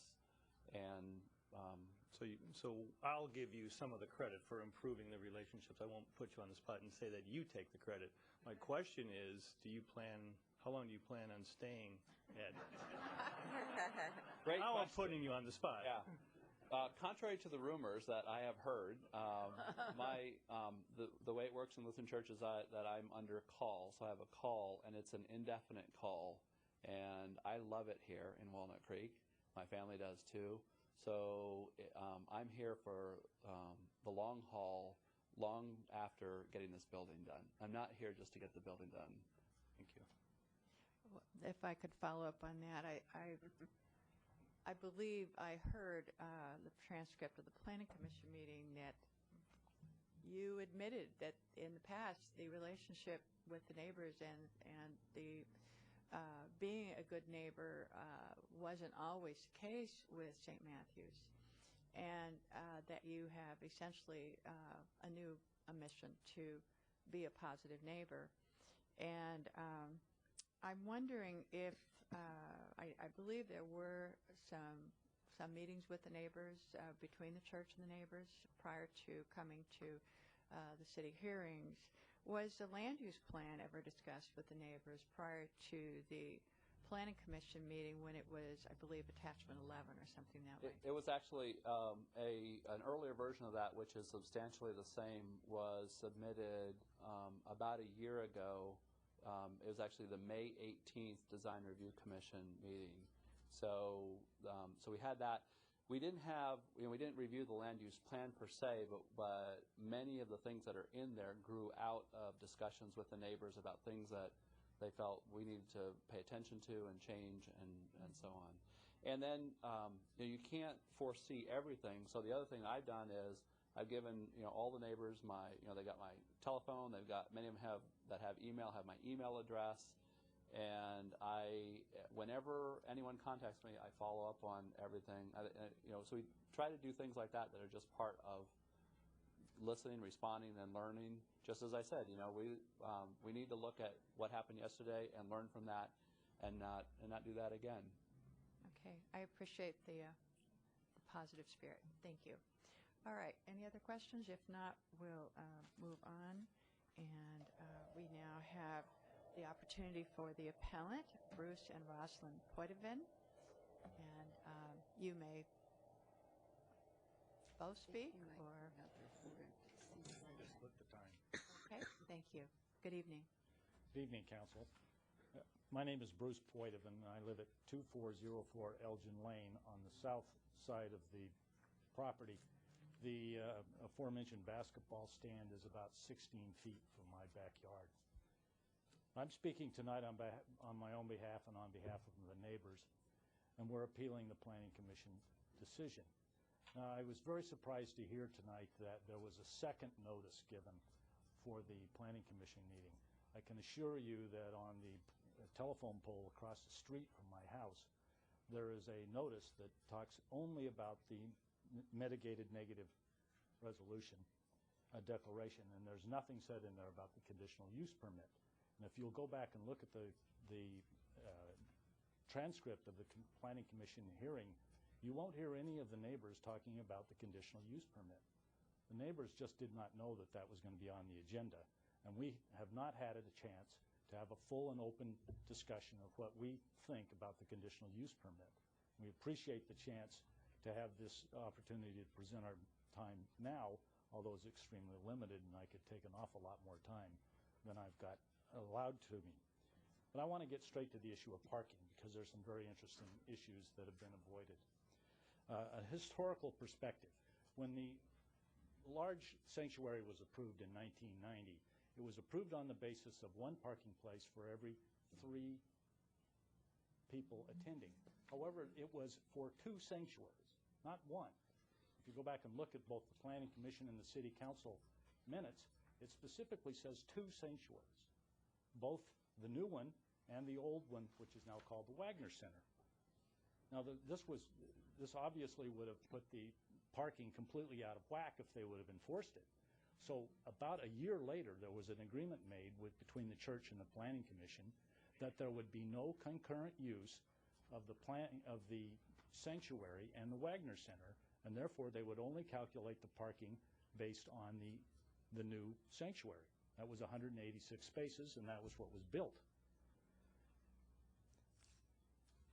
There was also an interesting clause in the agreement that was made to just allow the sanctuary, and that was that if there was ever a problem with on-street parking, and it certainly has gotten to that point and has been for a long time, city staff should investigate usage of the 2 sanctuaries and bring the issue before the Planning Commission.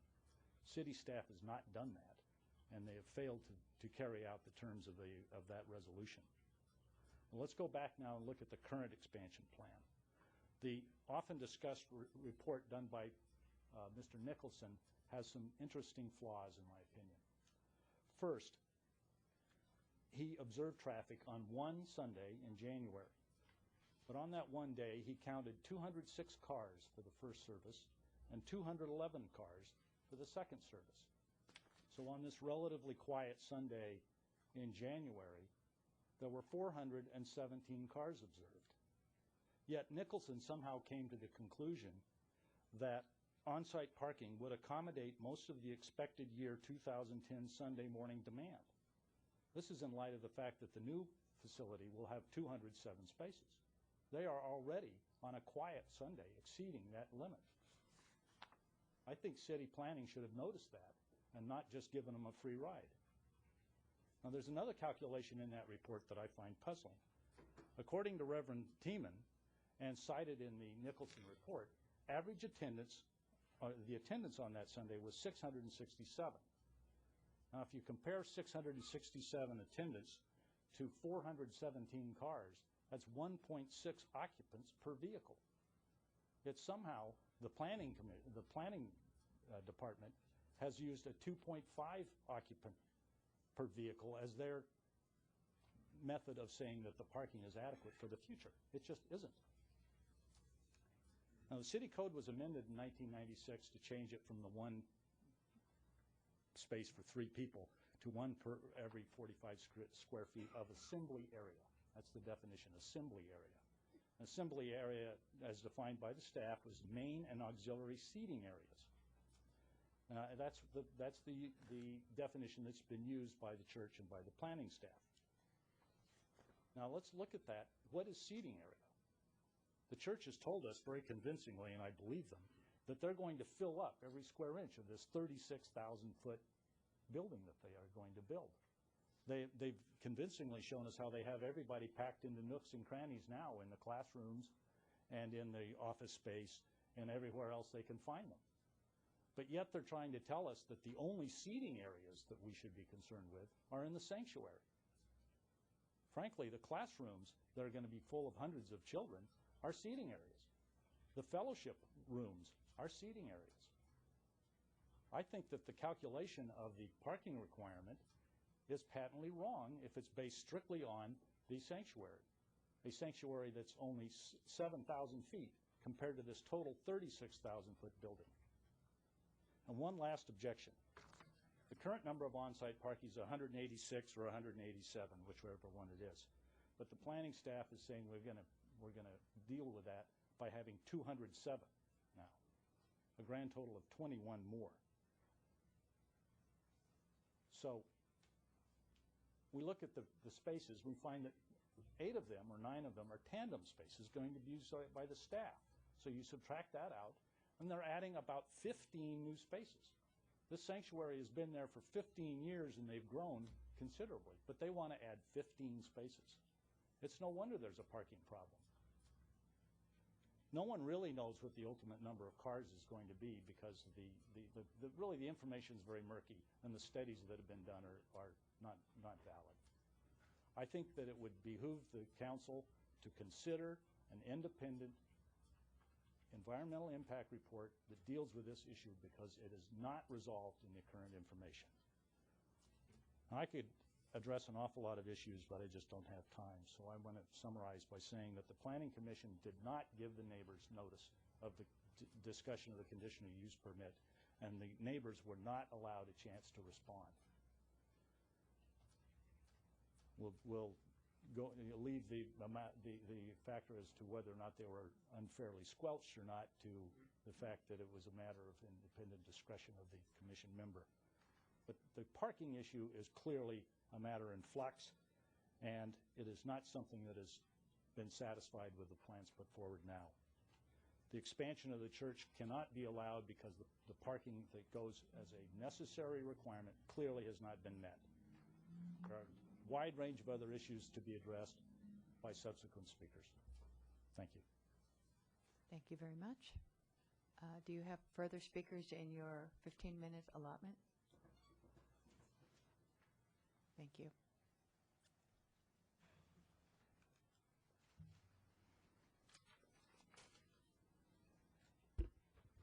Good evening, ladies and gentlemen. My name is Rosalind Poitevin, and I reside at 2404 Elgin Lane.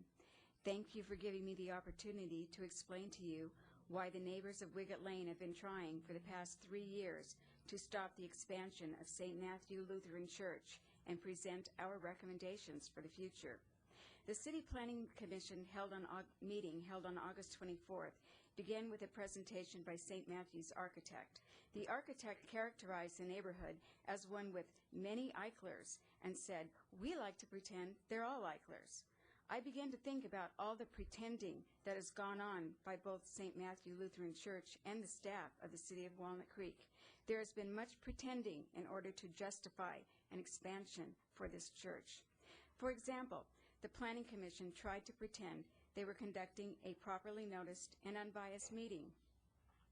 A Planning Commission member said, "We are meeting tonight to approve the expansion of the St. Matthew Church," before any testimony from the neighborhood had even taken place. The commission was pretending to be fair, and they clearly were not. Throughout the planning process over the past 3 years, the Walnut Creek City Planner assigned to this case has worked hard to represent St. Matthew Lutheran Church, but has repeatedly refused to share his expertise or information with the neighbors who called him with questions and seeking information.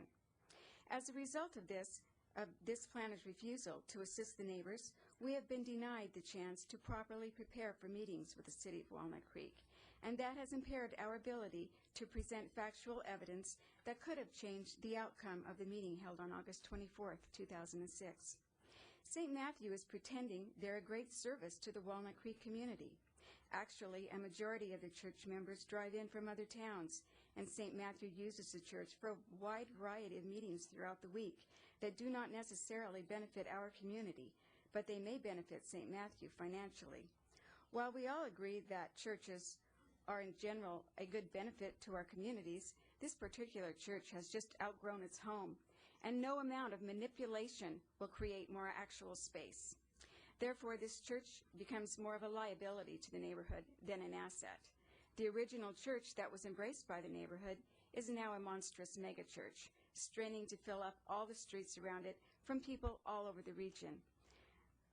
Their chart of use does not even begin to show the amount of activity that occurs on that property.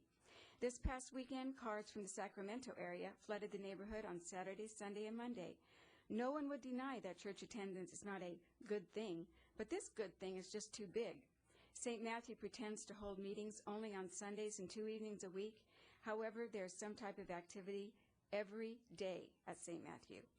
The Planning Commission is pretending a mitigated negative declaration report is a sufficient study, even though it contains misleading numbers, incorrect information, and unverifiable statistical information. This document has been deemed sufficient by the Planning Commission, yet it does not accurately apply the correct analysis of square feet in the parking lot to numbers of people who use the church, which is such a fundamental comparison. City Council members, if you thought the city planning staff was making recommendations on a matter that directly affected your life based upon biased information, would you be comfortable? An environmental impact report could be provided by an outside independent firm, not one chosen by St. Matthew Lutheran Church and the city planner who befriends them. Can you imagine having a neighbor residing less than 50 feet from your backyard who engages in unreasonable noise that endangers your conduct, repose, health, peace, or safety? Chapter 6, Article 2 of the Walnut Creek Municipal Code states this is unlawful, yet as neighbors of St. Matthew, we are expected to put up with this, and worse, 7 days a week.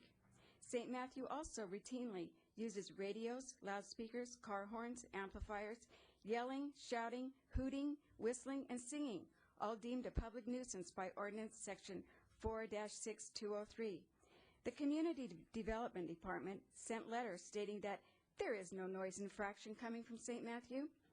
I would be happy to invite you to my home to hear what we experience most nights of the week and bring your decibel device with you. You would change your mind regarding noise violations.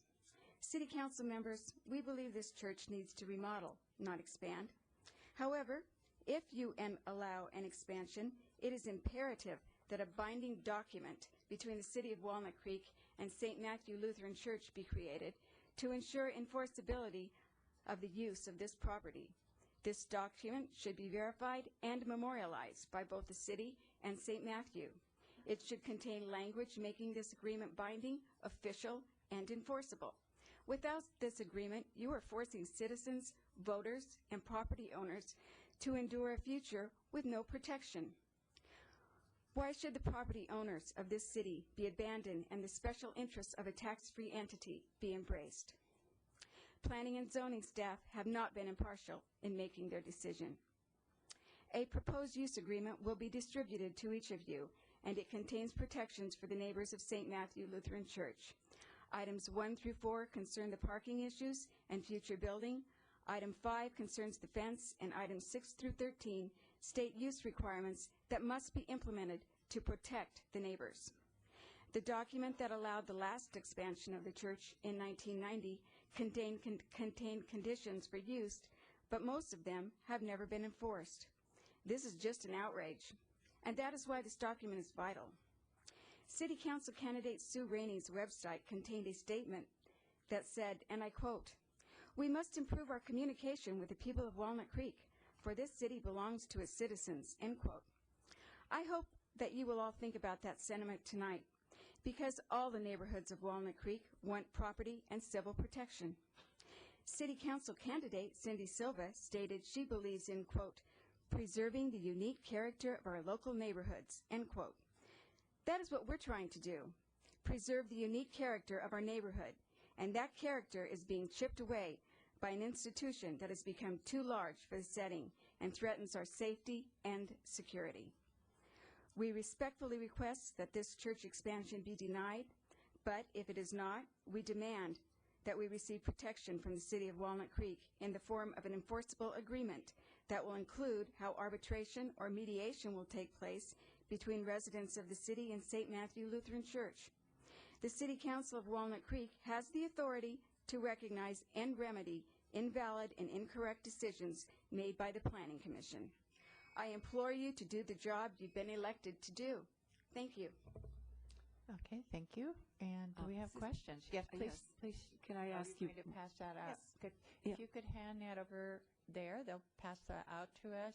And then, if you don't mind, there's 5 council members and Patrice. And Patrice is our city clerk who keeps track of all of our records. Okay. And thank you. I just wanted to ask one question. Did you receive in the mail notice of public hearing for the August 24th meeting? No, we did not. Your name is on the list. I did not that receive it. That was mailed to you. Yes, I'm aware of that. We didn't receive it. And I think I stated that at the meeting on the 24th. I spoke then as well. That's correct. Okay. All right. Thank you. And questions? No. Okay. I have some, but Okay. go ahead, Ms. Rainey. Yeah, I have been concerned with his more, we looked at the chart which shows the activities that the church lists. And I think the concern from the neighbors is more the ancillary activities. Could you describe some of them, or what kind of activities are going on? Yes, I would be happy to. There are a certain number of activities that occur during the week that I cannot identify as a group because they're people I don't know that come in at odd times during the middle of the day, and I don't know what they're doing over there, but of course the parking comes and goes. They don't necessarily have a sign, but they come and go. I don't know what they do, frankly, but those people. Group activity? Yeah, it's group activity. Those people, by and large, are usually not that much of a problem. They can be, though. It depends on if it's a large group. This group they had over this past weekend was extremely large. They were very well behaved, but they were just all over the neighborhood. I mean, all over. You did not, if you came after about noon, you wouldn't have seen the crowd because they left at about then. But those types of activities happen randomly and frequently. The other thing is with the youth groups that they have. They say they have it 2 nights a week, but they really show up 2 to 4 nights a week. Now, I don't know if those are sanctioned or if just, I think there must be just a general open acceptance at the church. Come on in, youth. Come on anytime you want. And that's very nice, but they're not supervised. And so randomly, groups of teenagers and young adults will just descend upon the parking lot in the south lot and congregate. And they'll yell and they'll play loud music and they'll repair their cars, or they're very noisy. I've even seen them drinking alcohol back there. They have free reign. Nobody's watching them. They come, they stay as long as they want. They generally make a nuisance of themselves, and that happens with regularity. They're not observed, they're not noticed, there's no supervision. And then the actual sanctioned groups they have, one is called the Wild Side, which is a great name because, that's what they are promoting, the youth pastor is promoting, come and be as noisy and as loud and as raucous as you wish. It's part of their ministry. And I think that's great, but I would like them to do it indoors because our homes are so close to where they're screaming that it's virtually like having someone yell in your home. You can't even hear your television. That's how loud they are. I've had people skateboard against my fence, people climb up into trees and look into my house. I had 2 girls a couple years ago ram through my fence and land in my backyard. I mean, it's out of control. The behavior is out of control, and it happens with regularity. Another thing that occurs is when the youth groups depart the premises to go on one of their outings, they're extraordinarily noisy upon departure and pickup, and they're often not well supervised, and it's just kind of a free-for-all. Thank you. You're welcome. Okay. Are there other questions?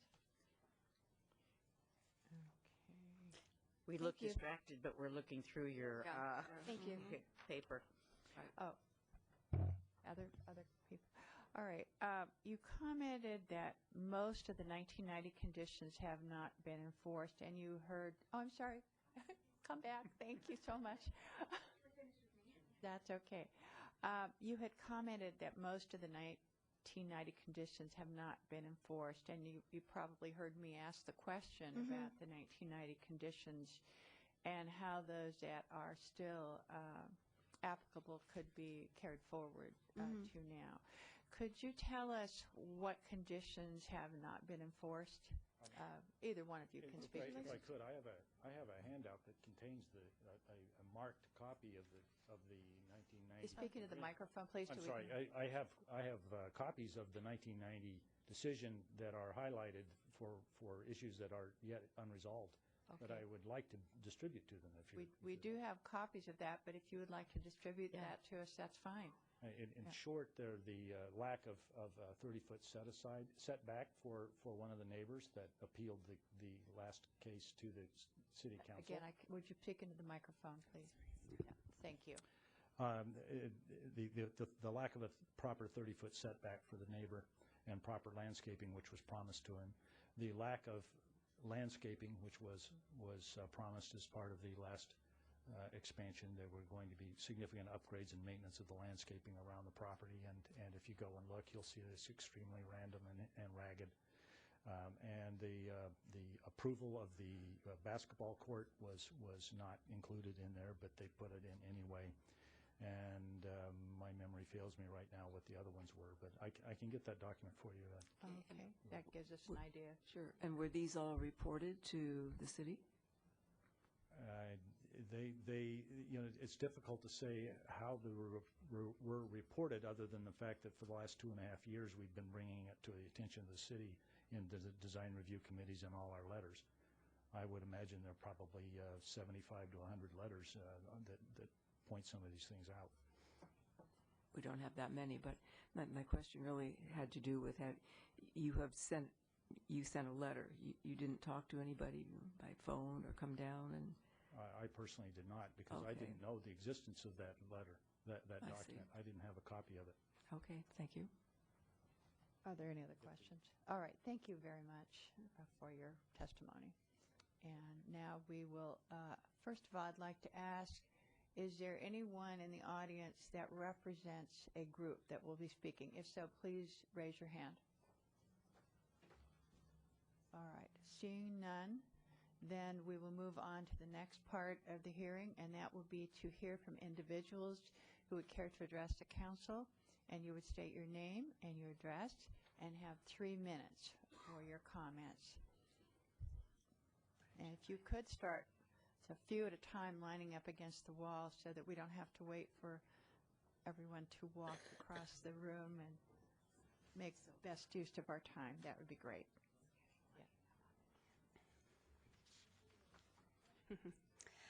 Good evening, Mayor Hicks and members of the council. I'm sorry to do this, but it's been requested that we take a very short break. We've been sitting here for quite some time, and so just to keep everybody on target, we will come back in 5 minutes. That will be 25 minutes after 9. And how about the kids? Can they go now that they have? It's 9:20. If any of the students here need to have documents signed, attendance documents,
We had a little longer delay than we had planned because there was a backup in the restrooms, and I mean of people, not toilets.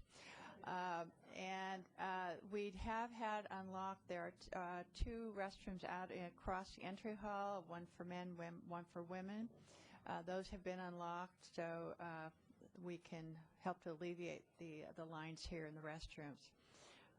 So we will now be reconvening the meeting, and the public comment. Again, state your name and address. There are speaker cards on the very back shelf. If you would fill out the card and turn it in here to our city clerk when you come to speak. If you haven't had the card fill out by the time you come up, you can fill it out and turn it in after. And so now we would begin our public comment. First speaker, please.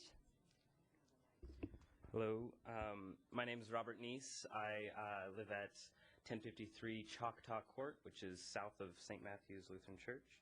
And I am a member of the youth leadership team at St. Matthew's and their youth ministries program.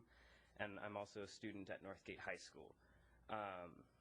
Let's see, this youth group has been the most important part of my life. When I was younger, I was getting into terrible kinds of things. I was a bad teenager, and after coming to the youth group and after joining this ministry team and really getting involved with this church, I completely changed, and it has literally saved my life in many more ways than one. And so I love this youth group. It's a second family for me. The majority of my friends from school also attend this youth group.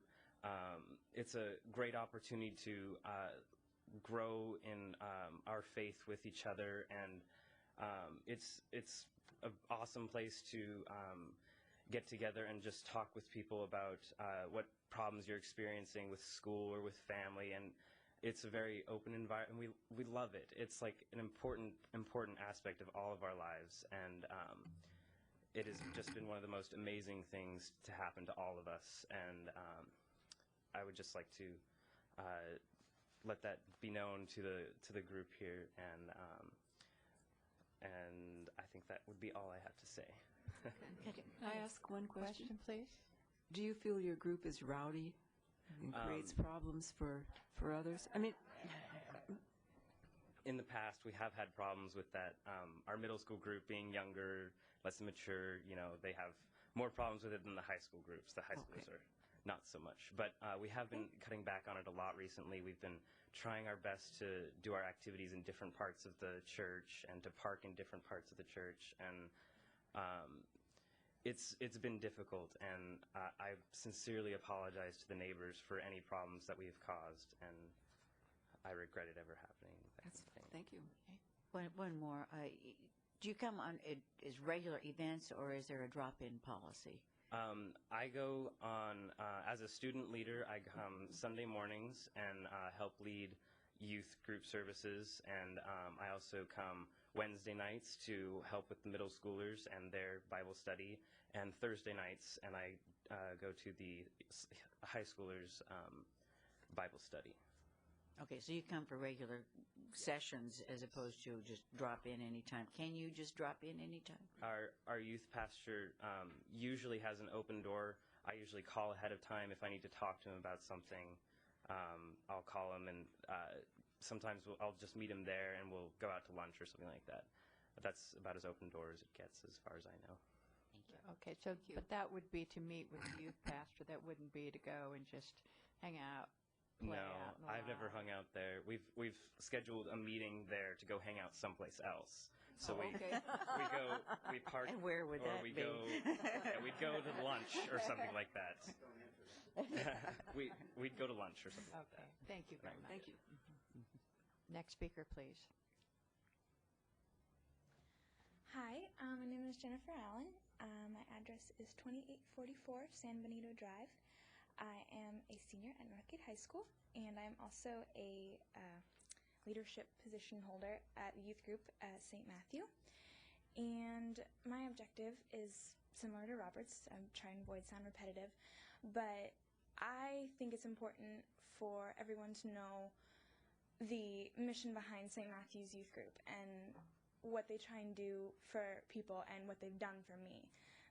Similar to Robert, I was not such a good kid, and family's never been involved in any kind of religious affiliation at all, and actually Robert introduced me to St. Matthew's, and ever since then it's never been different. The entire environment that we are surrounded with is nothing but positive. We encourage each other to do the best we can in every possible aspect of life, and it's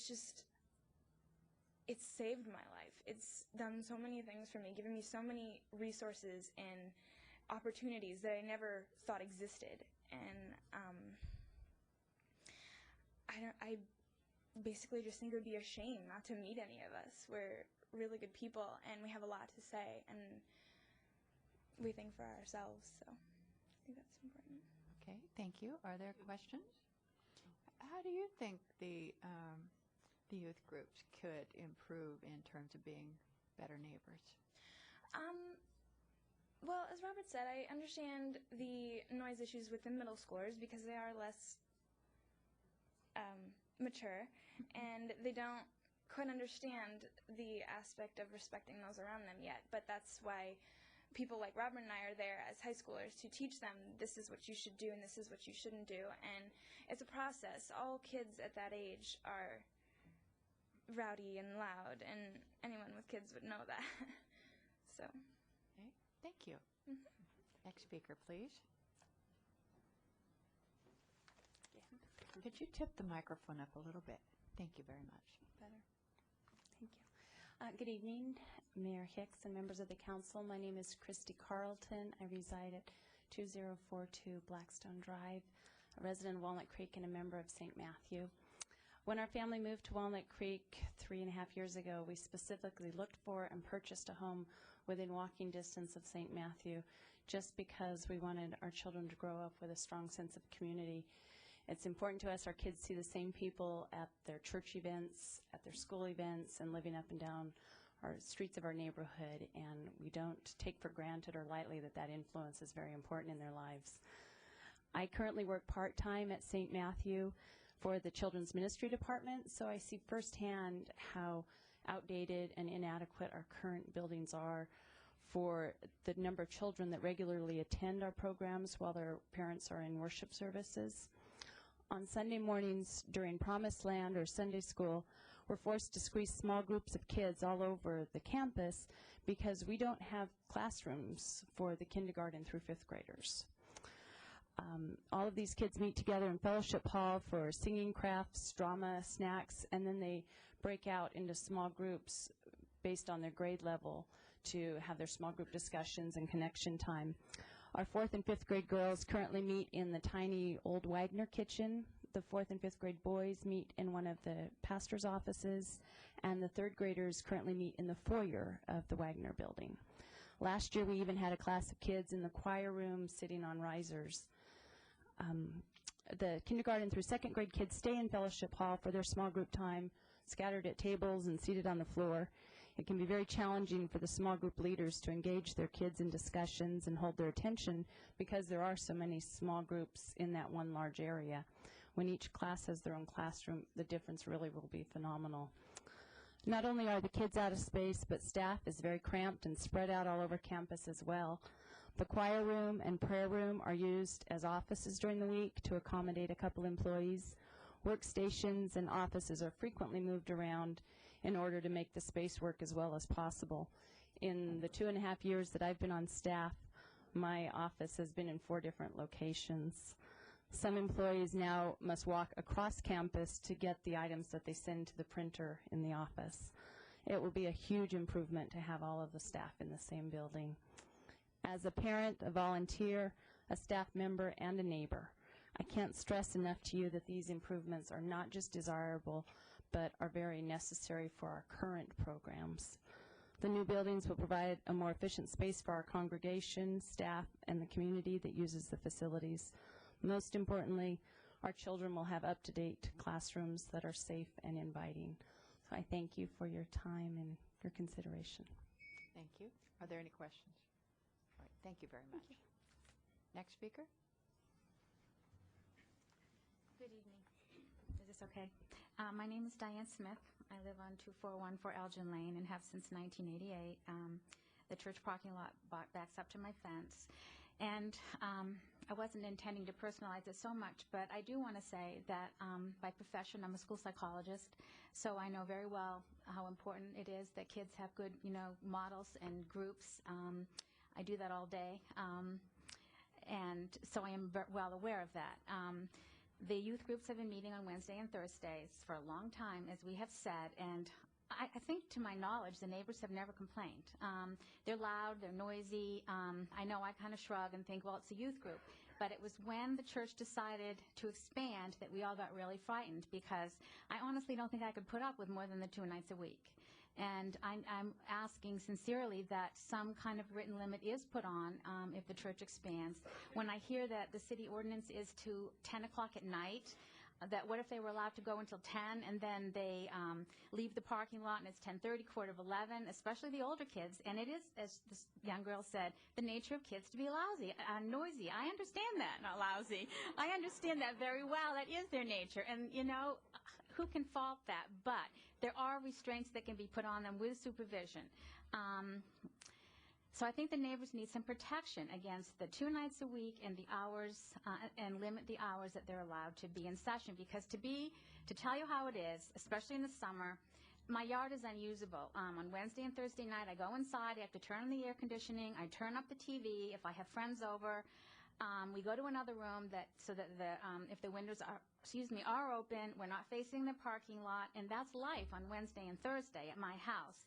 And to me, if you're expanding the church, that means more programs. And unless we have some written limits that they can't have a program every night, that we're really stuck. And that is my argument. I also wanted to read this. This was in the newspaper.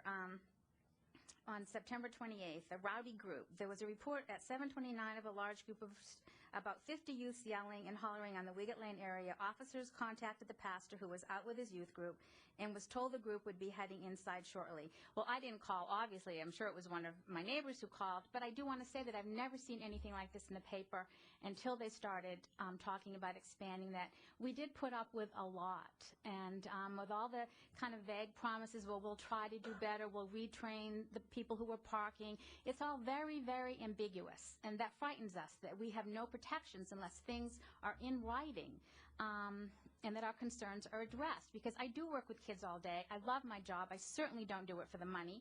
And when I come home, I have to recharge somehow, someplace for the next day. And I can't do that if I'm listening to all this noise every night. And I'm sure you would all feel the exact same way. Thank you. Okay, thank you. And questions? Any questions?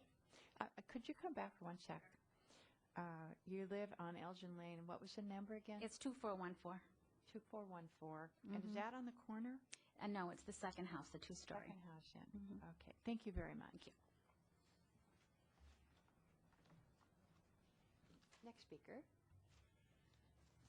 My name is Richard G. Vizanco. I live at 2508 Casa Grande Court, Walnut Creek, directly across from St. Matthew Lutheran Church. I have lived there since 1971. Now, in regards to parking, everyone knows that the main sanctuary does have adequate parking space. But soon as you use the other buildings concurrently, they do not have parking for those buildings. And it's far worse than what you think. Because if you go around and take a look, you find out that they are full of the youth group. Now, everyone is for the youth group, but they are almost standing room only. And they're making noise, and most of them drive cars. This is a major factor for why we need spaces for about 40 more cars. Another one is the number one people. One person comes to a car. Now, in regards to surrounding, after they parking, after they get fill up the parking lot, they got about 40 cars need to park. Now they got the school, but the school is all they have now is the faculty parking lot. That is very inconvenient. It's hard for them to get people over there to park. I go there about every Sunday, and I see maybe on average 10 cars parked there and 30 parked around the church. Okay? Only a few park in the school. It's inconvenient. It's much more convenient to park in the street. Now, I was going to talk about the weekend. The first time I saw that in a long time with all that parking, but it's been covered. The Planning Commission decision was an error to this project. It is crucial that we have an environmental impact report. Okay, any questions? Oh, all right, thanks. Thank you. Next speaker.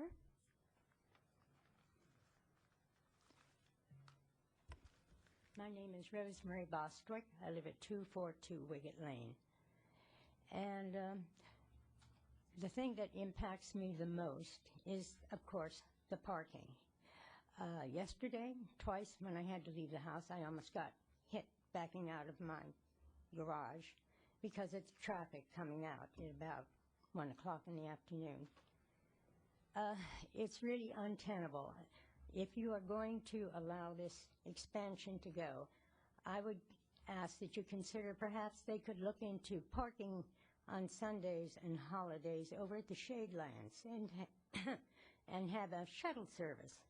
But on Christmas Eve and on Easter, I'm Catholic, and I have people coming to my home, family and friends. There's no place for them to park.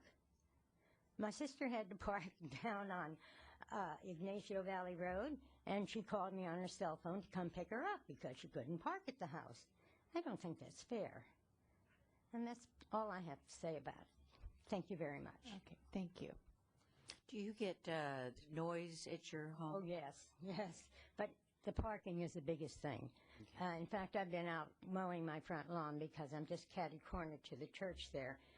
And I've seen the pastor out there walking, and they look like high school from the height of the kids, running back and forth from one side of the church to the other, yelling and screaming.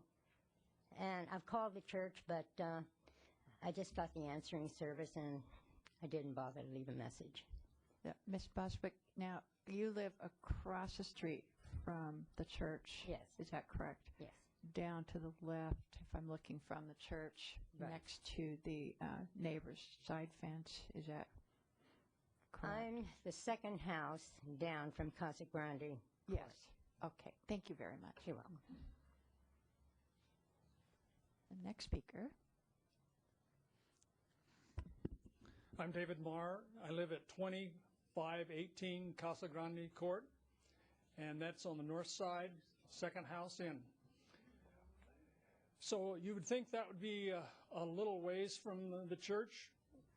It isn't. I can hear the noise, the speakers going, loudspeakers. You can hear from there. But that's the way it is. When you have a lot of people there, when it's outgrown, it's useless. It wasn't designed for a mission of taking care of, which is very admirable, taking care of children or teenagers. That wasn't what it was built there. They have changed their mission, and they want us, the neighbors surrounding in the area, to bear that blunt. I think it's overbuilt, and it should be not denied.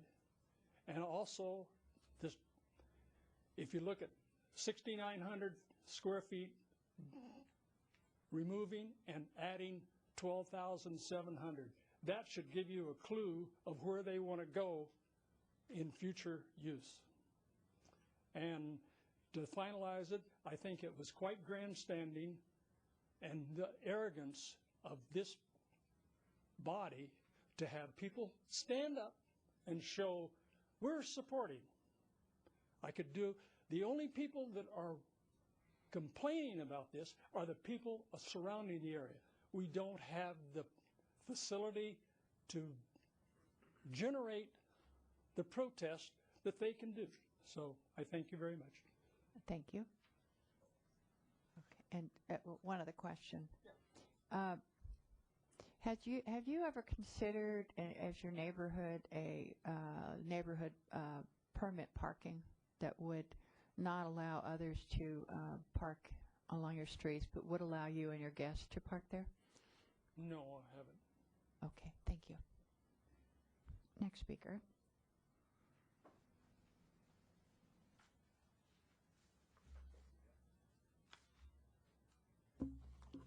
Mayor and City Council. My name is John Adams. I live at 312 Wiggett Lane. We've been there for 35 and a half years. The thing that has happened here is that the church across the street from us, it has actually expanded from a neighborhood church with concern for us in this area and has now become a huge regional entity with little or no concern for the neighborhood. They admit they have outgrown their property and still want to expand further, causing even more discourtesy and inconvenience. We strongly object to proposed expansion Y03033. It seems like they have tunnel vision and they become completely obsessed with more grandiose, bigger, better, all those types of things. Now, it was great to hear a couple of youth today. Isn't that nice that they're doing that? Remember, they're doing it with the facilities they have now. It may be a little inconvenient, but my gosh, they're doing it with the facilities they have now without expansion. They can continue to do that with the facilities that they have now. They have previously promised, going back to the last expansion back there on the what I call the monster on the north, to have sufficient off-street parking. But they don't meet the code requirement, and they're trying to circumvent it by using public school facilities that are used by young children coming and going and playing, and under a temporary agreement that can be canceled at any time. At any time. Several real estate experts have told me the price of our property will be going down, and further expansion will reduce it further. We strongly suggest that St. Matthew implement more plans for better utilization of their current space. They can change more times. Someone mentioned other churches have 5 or 6 services a day. They can do that and cut down the confusion, the congestion, and the danger that we face there. Now, final point. We officially request more exactly, that an environmental impact report must be prepared for St. Matthew. We would like them to assure the neighbor that we'll never have to deal with this problem again. But now look at this thing. They're going through a massive demolition and then a massive expansion with dirt and dust and equipment all over that place for weeks and actually months. If you followed what goes on in the construction industry, you know it takes a little while. That'll go on for months. Dirt and dust, and very likely quite a bit of asbestos floating through the area into our neighborhood. We respectfully and strongly recommend that St. Matthew Lutheran plans for expansion never be approved. Thank you. Thank you very much, Mr. Adams. Thank you. Are there any questions? All right. I do have one. I know, sir, that you lived immediately across the street from the church. Yep. Have you and your neighbors ever considered a neighborhood parking permit which would allow you and your guests to park, but not others? Yes, we have considered that, and we've talked about it. At least my wife and I have. Mm-hmm. I don't know that the other neighbors have talked about that. That's kind of the hope we never have to come to that. This should be stopped here and now. There isn't a one person here that would like to live where I live and put up with what we put up with, and I don't think a member of the council would like to live where I live. Thank you, because of that. Thank you, Mr. Adams. Next speaker. Mayor Hicks and Council, my name is Audrey G., and I live at 233 Wiggett Lane, and I've lived there for 37 years, excepting for going to college and things like that. But let's see, I went to Walnut Acres and Foothill and Northgate, and so I'm a good old Walnut Creek girl.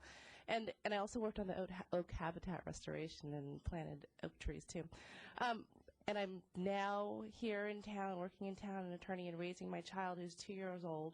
And so this is near and dear to my heart because we are suffering from huge traffic problems. I mean, it's huge. Just the other day, it happened this week, and then it also happened last week, and then it happened the week before, where I'm backing out of my car, and you're seeing this whole line of people either coming out of the church or coming to the church, depending on the time of day. And it doesn't matter. It's all times of day. and people come up and they gun their car and they like get this close to the back of my car. I've had people yelling obscenities from me, from people who I've seen come out of the church, and this is not neighborly conduct, and it's scary to me. I think it's very dangerous. It's dangerous for our children. It's dangerous for my children, or for my child. And the other thing that bothers me, aside from just the traffic problems, and a parking permit isn't going to solve the traffic problems, but the parking that they're using right now is at Walnut Acres.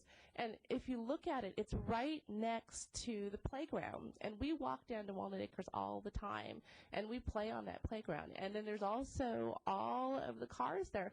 And that's dangerous, too. These are huge SUVs. And then you have a little 2-year-old running around who could get squished. And that is not an appropriate traffic or parking mitigation required by the EIR or negative declaration or whatever it is that you're talking about. And so the parking problems and also the traffic problems are huge and paramount because they're dangerous, and they're dangerous to myself and to all of my neighbors and to our children. And then, let's see. I know that there was some questions in terms of, I heard the pastor say that 47% of the people who are using the youth facilities are not part of his congregation. Well, that means there's all of these new people who are coming in and using the youth facilities, and that means more people who we're dealing with, and God bless them that it's wonderful ministry that they're doing. But it also endangers people when you have that many people who are angry and frustrated and aren't behaving themselves, really, quite honestly, in my experience. And I don't think you can have, someone coming in and doing a click test on what the cars are. It's how the traffic has impacted your lives, and it's impacted my life very negatively. I think one of the other questions the council asked was what would trigger a full EIR, and that's if you found that the traffic mitigation or the parking mitigation was inappropriate. Thank you very much. Are there any questions for Ms. G? All right, thank you. And one other thing. You live, as I recall, on the west side of Wiggett from the church. Sorry, three doors down. 2 doors down. Okay. And have you discussed with your neighbors at all the idea of having a residential parking permit?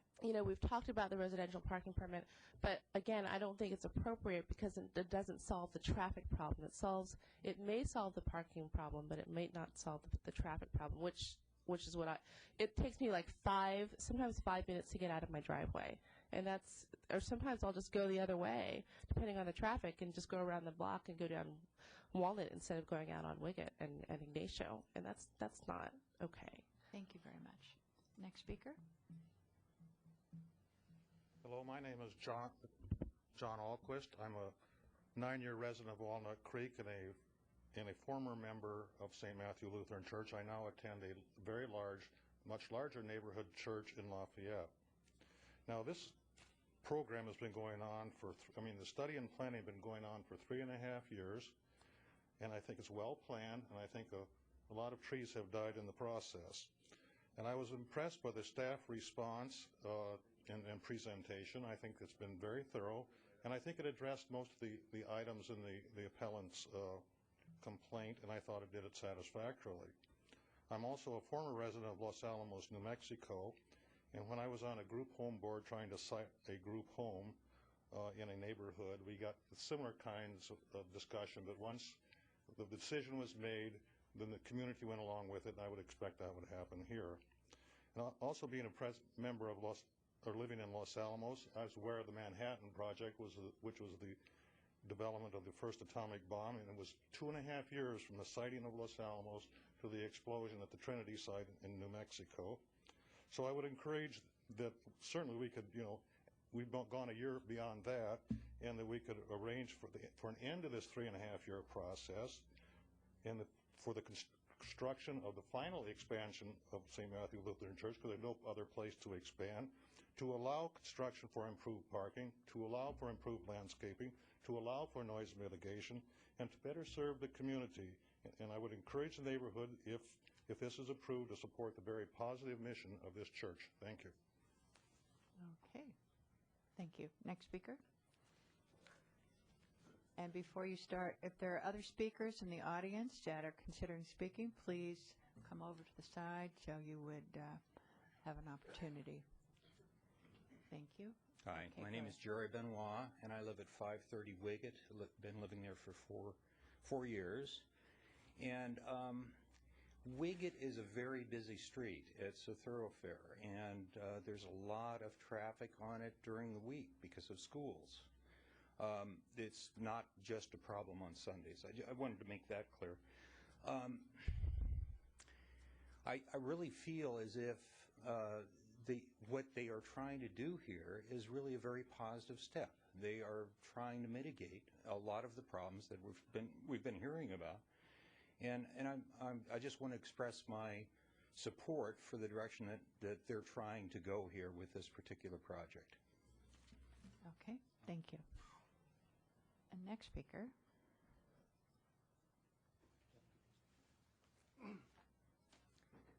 Good evening, council members. My name is Michael Minaldo, and I live at 325 Menlo Court with my wife and my 3 sons.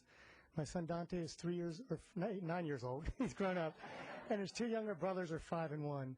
We've been attending St. Matthew's for 3 years since we moved to Walnut Creek from Southern California. My wife and Valerie and I chose Walnut Creek for the great schools and its family focus. We chose St. Matthew for the same reason. So I won't speak to the appealed issues regarding process. City staff are the experts on code and legal requirements. But I do want to speak to 3 items: the importance of St. Matthew's programs for our children, the parking, and the responsiveness of the new design to good planning and the concerns of the several adjacent neighbors. The programs at St. Matthew's are age-appropriate and engaging while instilling good values important to our family. Our 2 older sons look forward to Vacation Bible School and Camp Matt with the same enthusiasm in soccer and Cub Scouts. With regards to parking, the staff report indicates that if this were an all-new project, if we were building from the ground up, the code would require 163 off-site spaces. St. Matthew currently has 187 off-site spaces, 114% over current code required. Without increasing demand, the proposed project adds 20 additional spaces, bringing the total to 207, or 127% over the code required. The Walnut Acres parking agreement, as suggested by city staff with St. Matthew has agreed to, adds access to an additional 31 off-site spaces. I'm sorry to take you through the math, but that's 238 spaces, 146% over this city's code for required parking. Certainly, St. Matthew is being more than reasonable in agreeing to provide the additional off-site parking. And the vast majority of parking for this demand is only needed for 4 to 5 hours on Sunday mornings. With regards to responsiveness of the new design, as mentioned previously, a new architect was hired, time and costs were absorbed, but a great thing came out of it, a much better design for St. Matthew, a much better design for the community. So it's a process that was actually good to go through, painful as it may have been. The site plan internalizes outdoor activity space away from the neighbors. It adds a higher fence along the south and west property lines to reduce noise. It reduces massing to a scale appropriate for adjacent residences. And the total area being added, all this discussion is over the area of 2 normally sized homes in Walnut Creek. The proposed lot coverage is 21.4%. At 21.4% is 61% of the allowable by code. Less paving supports the environmental concerns for runoff, and the shared parking spaces or shared parking resources are good urban planning and good environmental stewardship.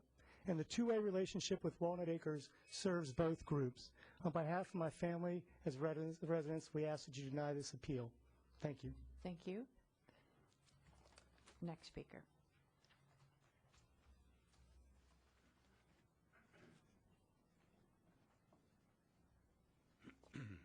I'm Dr. Phil Sappener, that is, and I reside on Elgin Lane and have lived there since 1965 with my family. I had 2 or 3 pages of comments to make about tonight's discussion, but they've all been covered. So I want to make a few observations. Number 1, my family and residents of Elgin Lane are upset about the noise generated, especially on Wednesday nights when the preteens and young teens meet. And someone's already mentioned the police report, that police complaint that was generated 3 weeks ago about the 50 rowdy youths. Well, I spent 47 years of my life taking care of kids. I'm a pediatrician, and I love kids, and I think church organizations are great, and I think youth programs in churches are great too, and I certainly support them. But when the activities involve enough noise generation to bother neighbors, I think they have to be looked at again. And I can't see why a half an hour to an hour of running outside in the church grounds is allowed when it would be perfectly reasonable to move the kids inside. I don't care whether it's the sanctuary or the hall, but create a social atmosphere, perhaps some light snacks and some good socialization time before religious instruction occurs. I think that's a reasonable request, and I don't see why it hasn't been implemented. I've discussed management of the noise with Pastor Tiemann for the past 2 years, and yet I've seen no response in that direction. But the simple movement of the noise making, which is considerable, it's yelling and squealing, and the kids are running around in a dimly lit area and could be injured. So I'm concerned about it, but I think it could be remedied by an inside move, let the noise occur inside, let them socialize inside and enjoy themselves, and let them enjoy the instruction. Number 2, I don't know how to solve the parking problem. The church is so popular and has generated such a large congregation that it's obvious people are going to flock to the services. I suppose the shuttle system using Shadeland's industrial parking areas could solve the problem. I don't think the Walnut Acres faculty parking lot is going to meet the need. And I certainly object to 50 cars being parked on the Walnut Acres ball field and school asphalt. I think it's environmentally unsound and is unsafe. There's a daycare program that's there all day at Walnut Acres, I might add. And I think somebody's got to solve the problem, but the shuttle system is the best solution I can come up with at present. Thank you, Doctor. Could I ask a question, please? May I ask a question? Yes. Under the new design, they're talking about an interior courtyard plus a masonry wall. Do you think that would mitigate the noise problems? I think it would help, but just the simple movement of a very active, fun-loving crowd inside instead of outside, where they could be injured, and they're certainly, disturbing the neighbors. I think it's a simple solution. I don't know why it hasn't been enacted. Thank you very much. Thank you. Next speaker, please.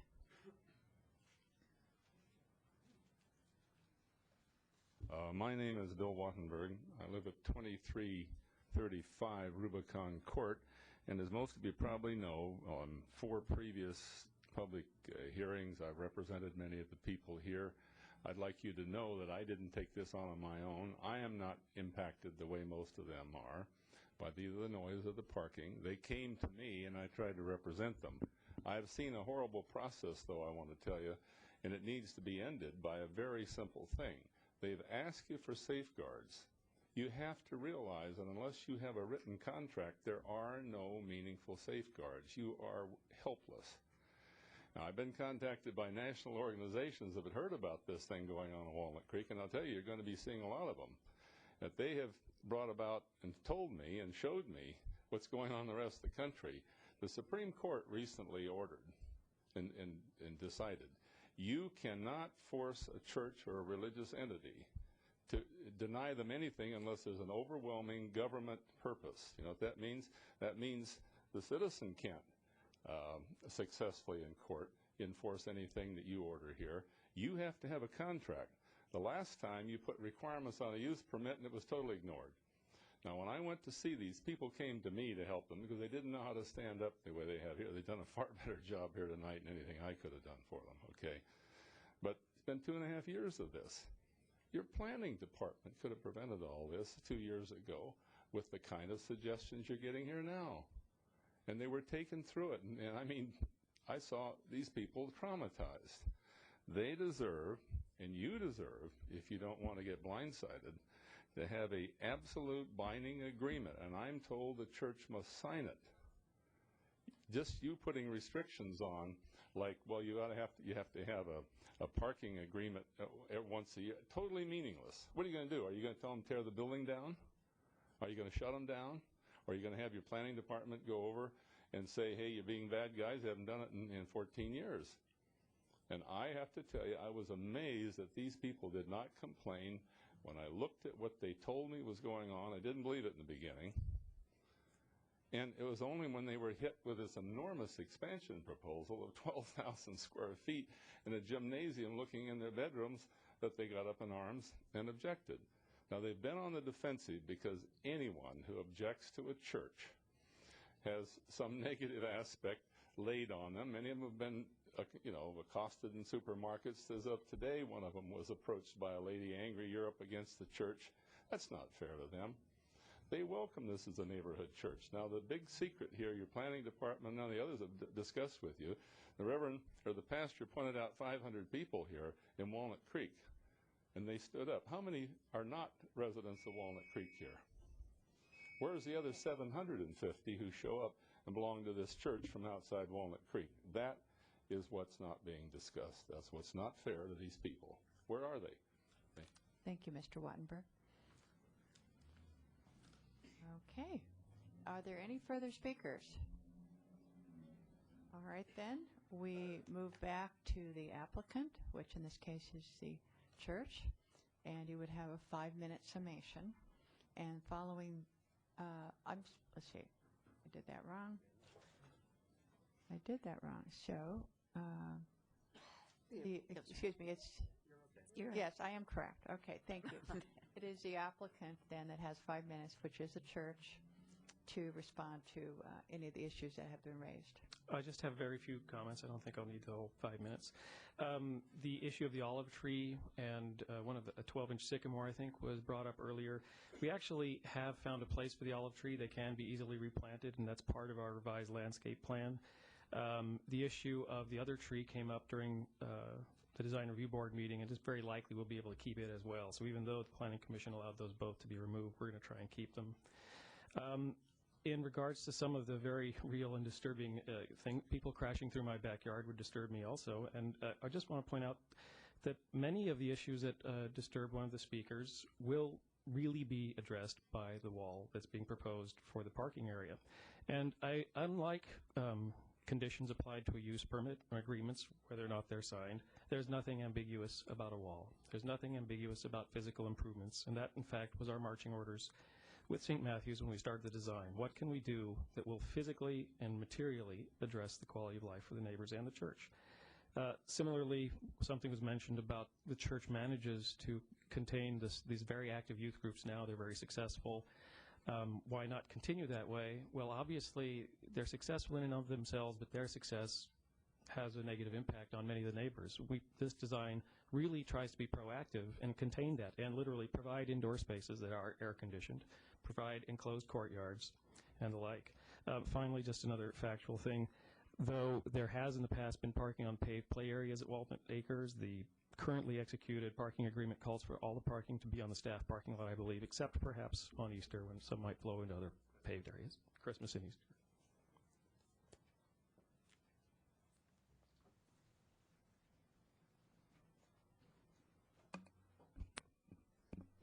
I have a question. Okay, question, please. Yes, please. Silly me, a construction manager by trade, and I didn't ask you anything about what you're going to do with the facilities that are now housing students and housing administrative offices during what I would guess would be about a year construction. Are they going to be working off-site or? I don't have the visual aids to help here, but part of the design actually was working around that with a staging plan. The and I'm probably going to get this wrong, but basically the existing building would stay in place while the classroom wing and possibly the office wing are built. Then it can be demolished, and the people who were in there doing work can move into the office space, and we can build the youth room. So it's stageable without having to move off-site. That was very important because there's a lot of energy that's lost for a church if its staff has to move off. But staging construction likely could, how's that for being evasive, could require the use of existing parking to stage your construction equipment, construction materials. Have you addressed that? We haven't, and obviously we would hope not to. I think the site is pretty generous, given how much space there is there to lay materials out. But it's possible, since much of the existing parking area is going to be torn up and reconfigured, during some phase, when that work is underway, there will probably be a few weeks when parking is significantly reduced. And I don't know if that will go on for months, so probably not. Thank you. Okay, I have another question. The proposed revision for Condition 7 is that there would be evidence that there would be a contingency plan, a parking contingency plan that would be enacted should the Walnut Acres Elementary School permit not be removed or renewed. What would that likely contingency plan be? There are a couple things that we've started to investigate. One is Shadelands parking. We did that for Easter, and it worked quite well. So in some ways, it was an attempt to lessen the load on the neighborhood, but also to experiment with that. And we have a place in the Shadelands that we believe we could come to an agreement there. And then the other is valet parking, and that would be to use valet parking to then park more densely in the existing parking lot. So, so those are two things. One we've tried and it's worked, and the other is something we're going to look into.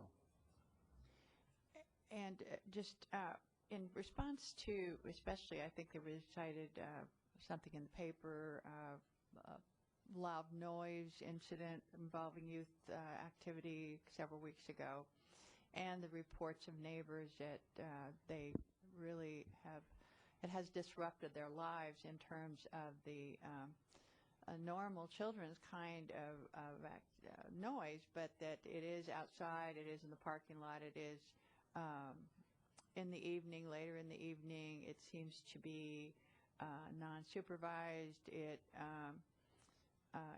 on and on. Certainly a wall, it will be helpful for the noise, but that isn't the only answer. How do you respond to this, and how would you propose managing it and limiting it? What will you do?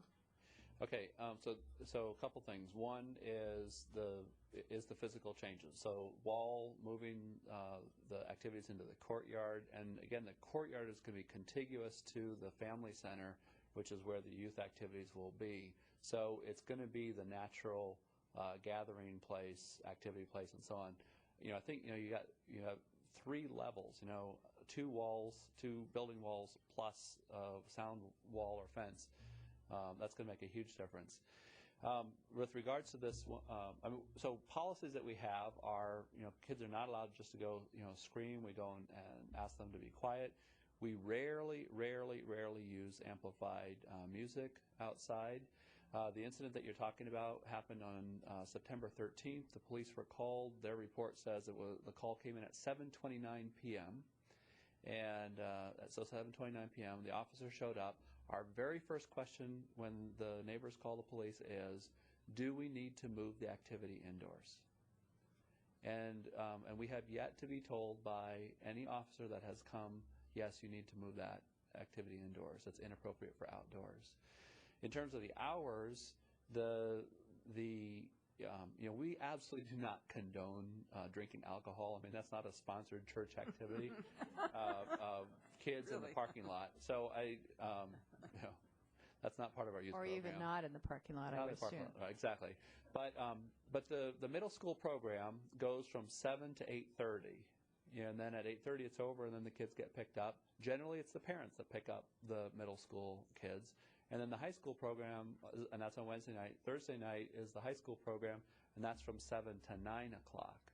So there are very, very few people that that are there by 10 o'clock.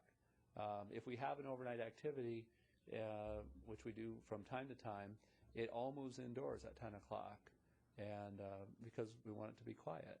So and 10 o'clock is the very latest. So, but that's one of our rules for how we do things. We always have adults there supervising. So we absolutely appreciate the high school leaders that are there with the middle schoolers. It gives them a model. But we always have adults that are there supervising those activities. And they're stationed all over the property when we're outside. I'm puzzled because so many of them were talking about the noise and with the children on those, or the young people on Wednesday and Thursday evenings. And some have indicated that they spoke to you about it, and knowing that this is very sensitive, yet nothing changed or was done. Did you institute any changes? Absolutely. So, for example, we've looked at places where we need to have adults, watching and saying, okay, don't go back here. For example, going back in that 30-foot setback, which is landscaped, and we do enforce that. So we have adults on both sides of that. I mean, you heard someone saying that they can't use their outdoors during the summertime on Wednesdays and Thursdays. I don't know what's going on there. It's not us. We don't have our program on Wednesdays and Thursdays in the summer. I know that Scottsdale Swim Club is sometimes very noisy on Wednesdays, and I've received complaints from neighbors about that, followed up and found out that it was Scottsdale that night. So, but we follow up on them. We do not allow kids to climb in trees. That's one of the rules. The rule is if you climb in the tree, get down. Second time it happens, your parents are called. Believe me, these kids do not want their parents to be called and have them sent home.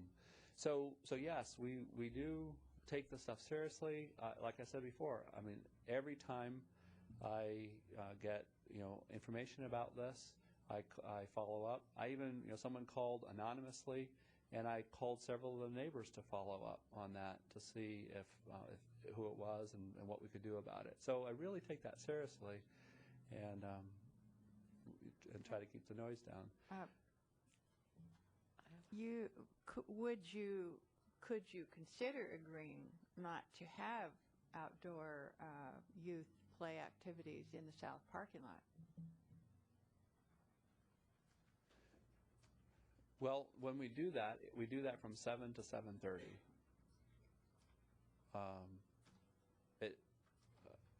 For middle schoolers, as probably most people that have hung around with them, large motor skills is a good way to get a lot of the energy out before you have them settle down and do Bible study and small group time.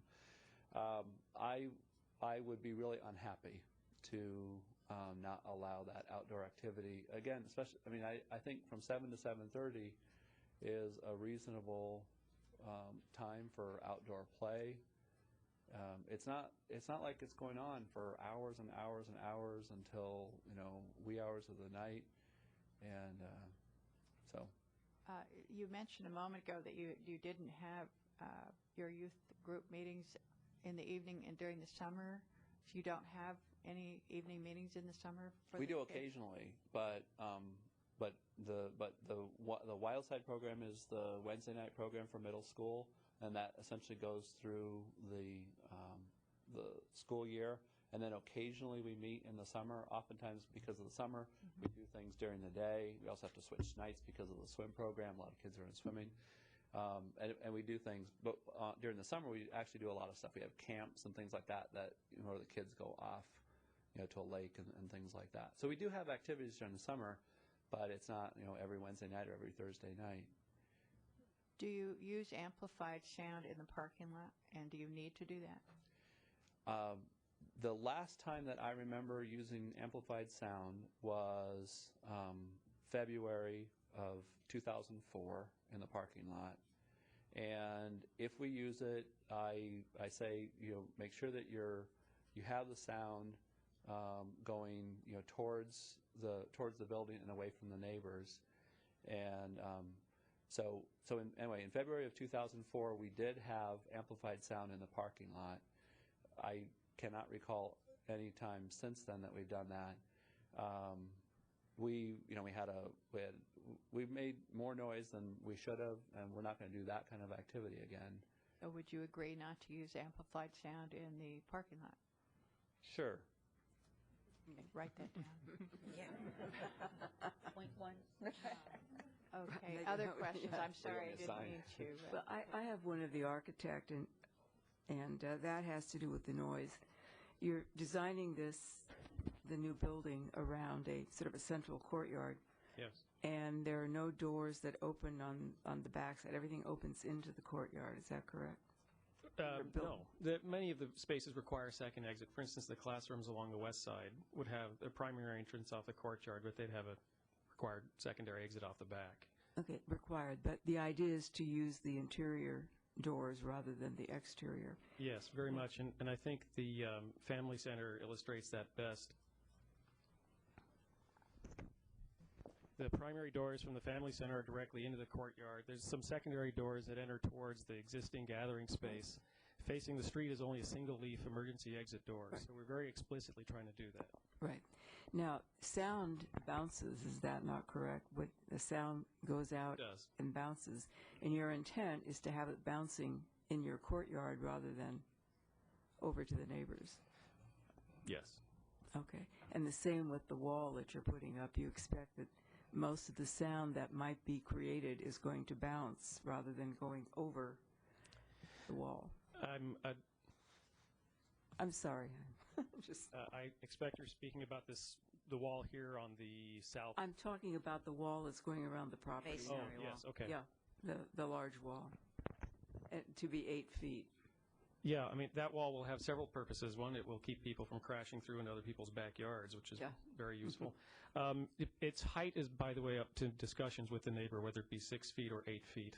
8 feet was obviously far more effective for sound, and the further away the sound generator is from that wall, the less effective that wall is. Okay, that was my question. Thank you. Mr. Scrub? Yes, for Pastor, a couple more questions. We know we're not increasing the size of the sanctuary, but we are increasing classroom size, and we've heard discussion about some of the concerns related to noise and other things. What is your projection for the increase in enrollment in the school? It may have read it someplace, but in the increased youth activities. So just to be clear, when you said school, we don't have a day school. So you mean Sunday school activities? Yes. And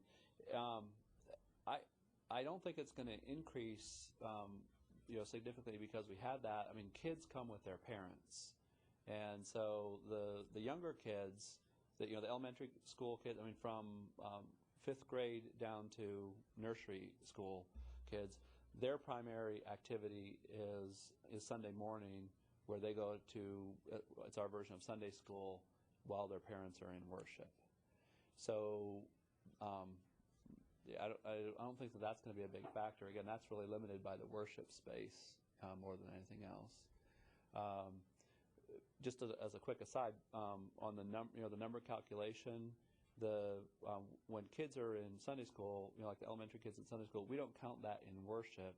I mean, those are so it's two occupants per car. Well, that's where some of the numbers came from the traffic report. I mean, they counted all the kids as well.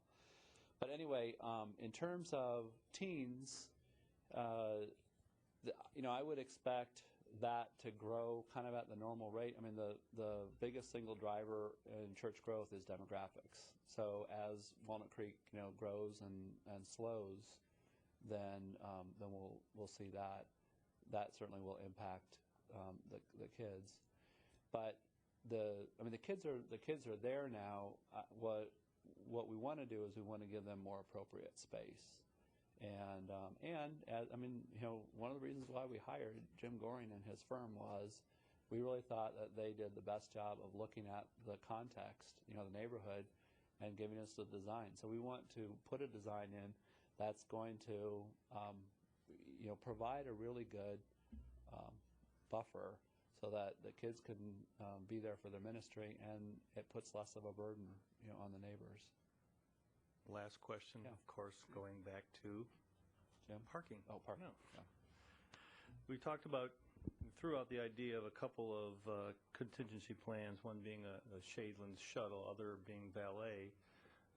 I believe, and maybe Ms. Maroney can help me with this, that the North Creek Church, part of their approval process was to develop a TDM program, which increases the occupancy in vehicles from, I think their current average is about 2, and the city's requiring them to 2.5.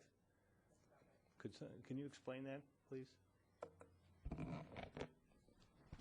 The idea with the North Creek project, and Sandy Meyer can correct me if I get this wrong, but in general they have a current occupancy of about 2, I think it's 2.04 people per vehicle, and their parking that they can make available is less than what they would need to meet their sanctuary needs on that project.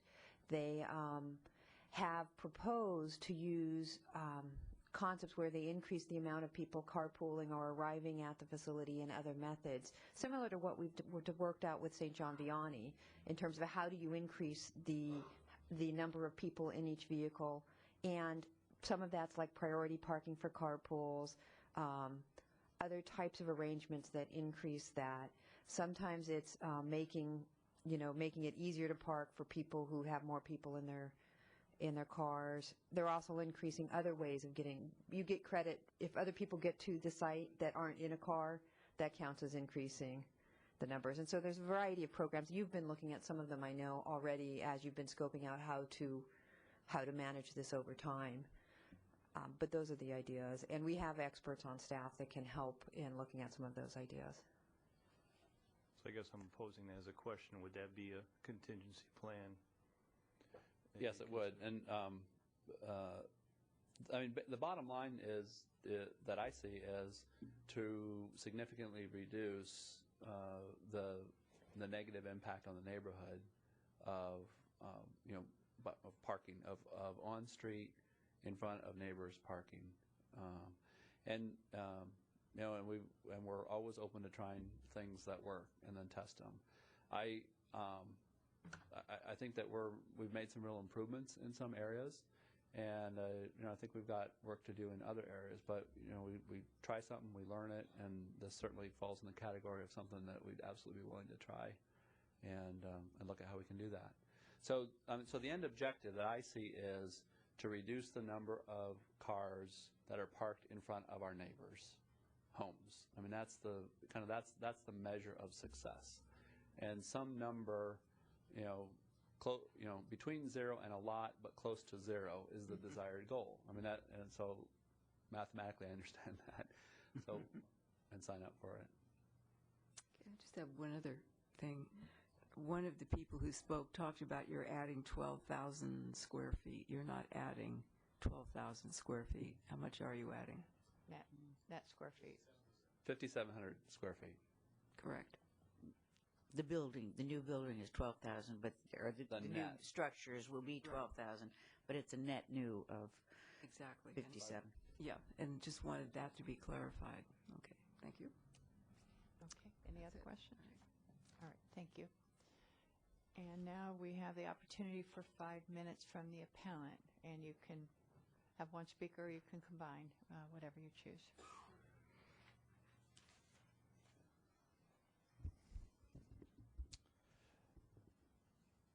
There are an awful lot of issues that are still unresolved in my mind. Parking has never been resolved, this issue. We all know that parking is inadequate. The planning staff has said many times that parking is inadequate.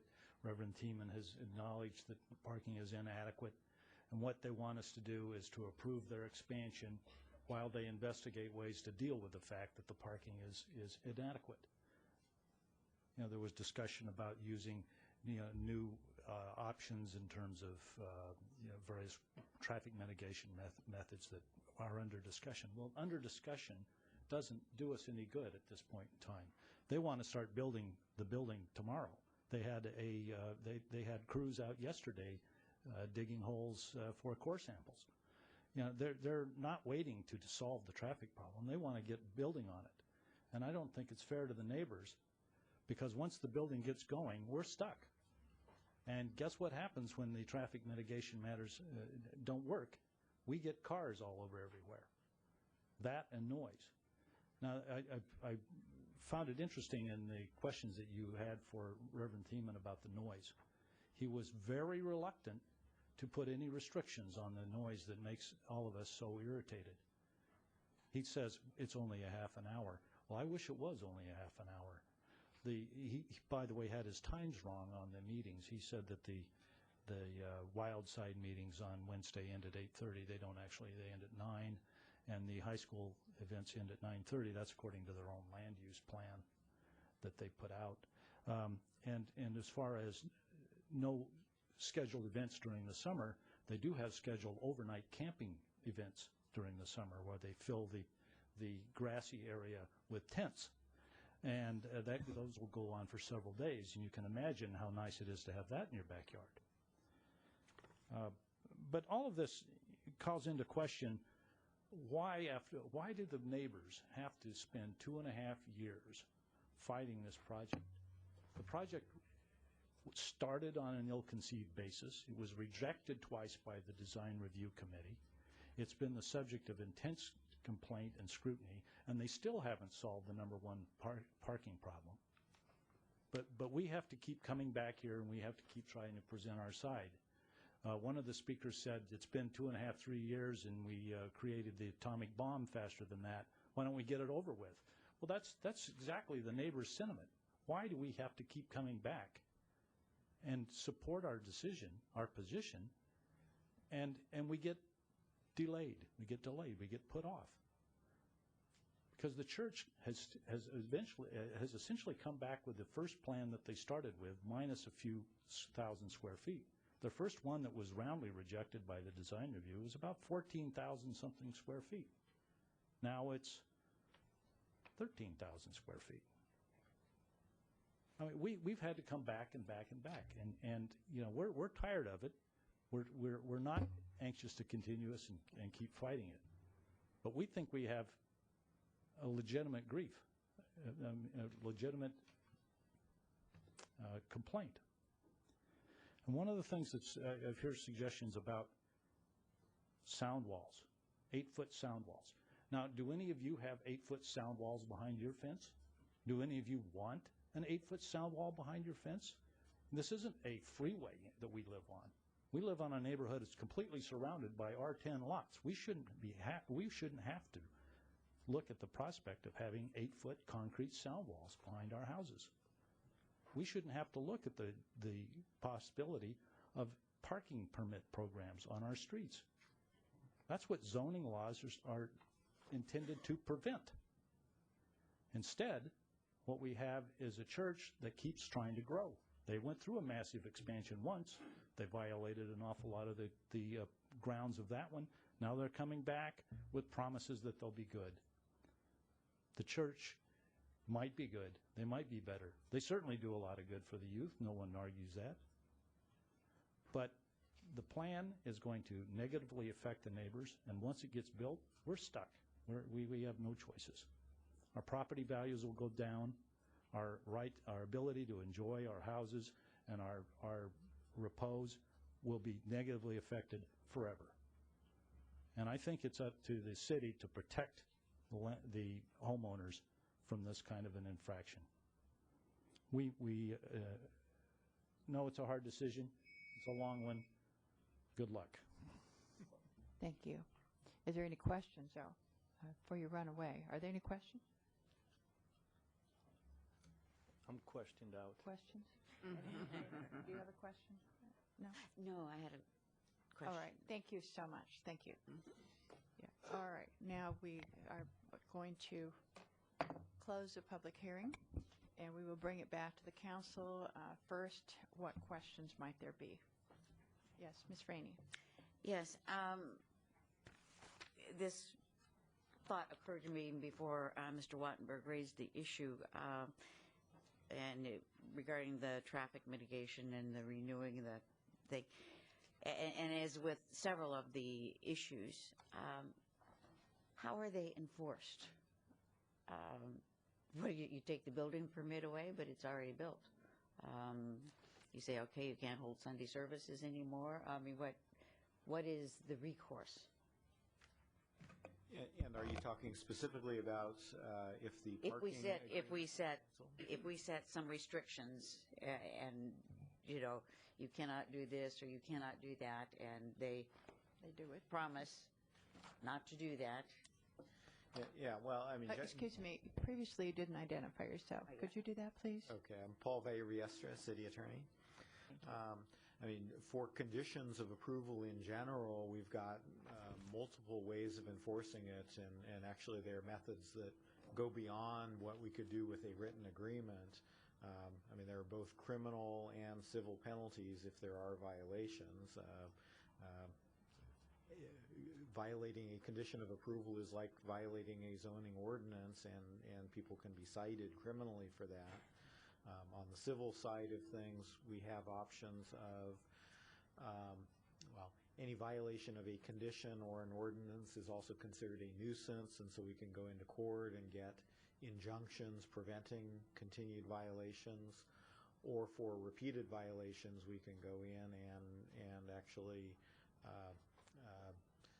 revoke the conditional use permit itself, which would literally, I mean, that's the sledgehammer, or I guess, according to the examples using here, the nuclear bomb option, which probably wouldn't be used except in extreme circumstances, but we do have that remedy available.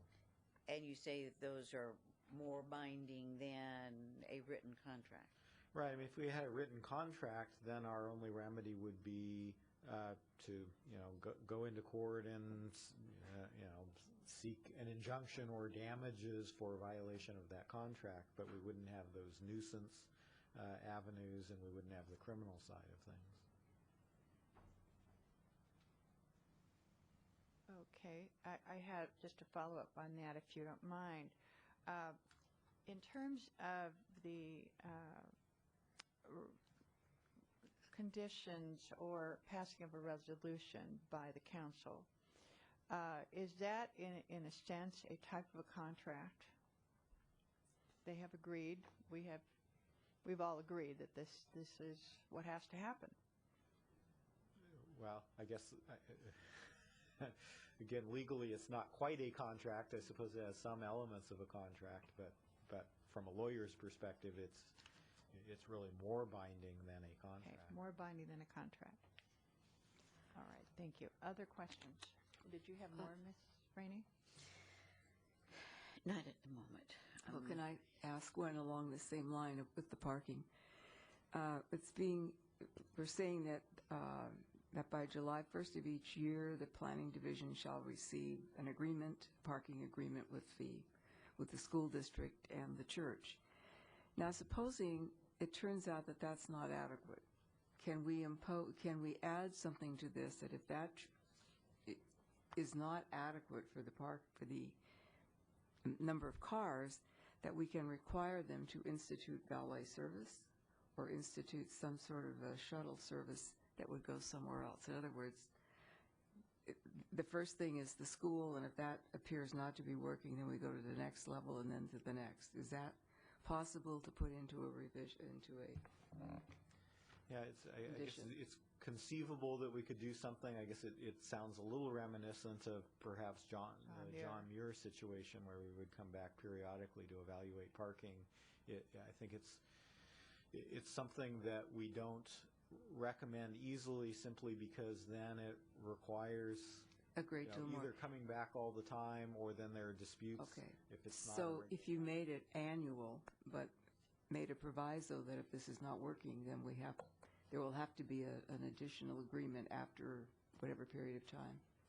And I'm looking for some way to say that if it's not working, then that's not the end of our interest in it. We want the parking to work. So how can we do that, is the question. Ms. Browning, I hear you. I mean, and the city attorney can correct me. Please identify. I'm Valerie Baroni, the Community Development Director.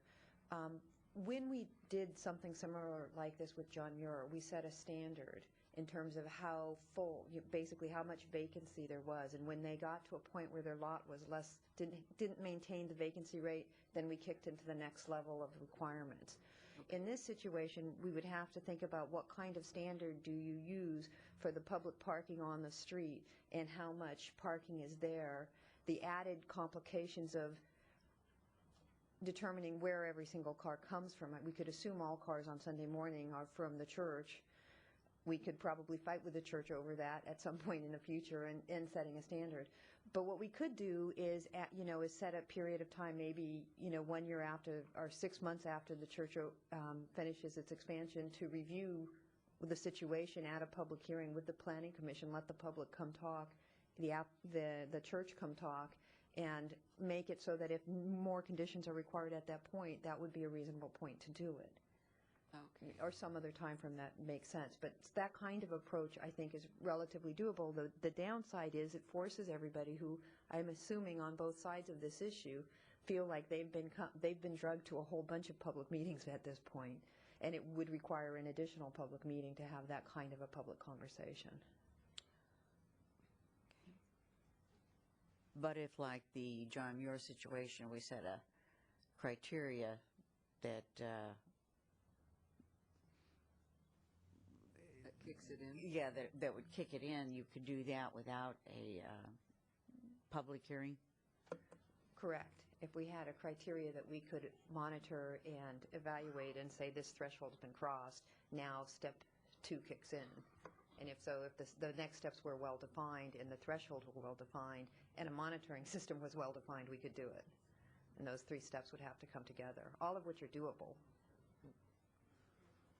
Ms. Baroni, going back again to the example of North Creek on Ignacio Valley Road, my understanding is they have deeded access and easements for 300 parking spaces. Was this a requirement of the city placed upon them, or did they voluntarily go and get this additional parking that met their needs? I don't know the history of North Creek that well, so I'm going to ask Sandy Meyer, the planning manager, to respond. You must be Sandy Meyer. I must be. The North Creek parking or deeded parking area for the Ignacio Woods doctor's office, they've always had that. That was not part of their expansion. Okay. What was conditioned and approved as part of their expansion is the off-site parking, which is across the street at Center Point in the Shadelands Business Park. Thank you. Something similar to that could happen here as well. And something similar to that is happening here as well, with the idea that in this case it's with the school district. I hear you. To me, an easement is different than an annual agreement. Well, that's true. There is a difference in the weight of the agreement. All right. Did you have more questions, Ms. Rainey, or anyone? No, I said I was questioned out, and I Your question. All right. lied. And Mr. Abrams, did you have any questions? We've been at this for 4 hours now, and I think all my questions have been answered. All right. But they've been at it for 2.5 years, Charlie. We've only had 4 hours. All right. We. Okay. Excuse me for a second. Sure.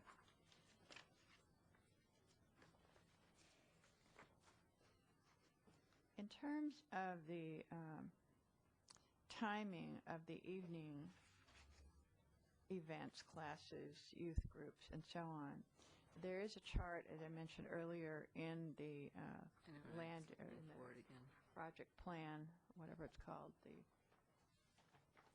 and that is an attachment 10.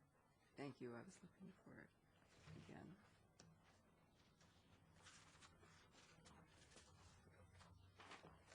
On the first page. Right. We could, as I understood from our questions earlier, impose a condition that would be tied to the land use plan that would require that these events be over by what they have stated would be one example. Yes. And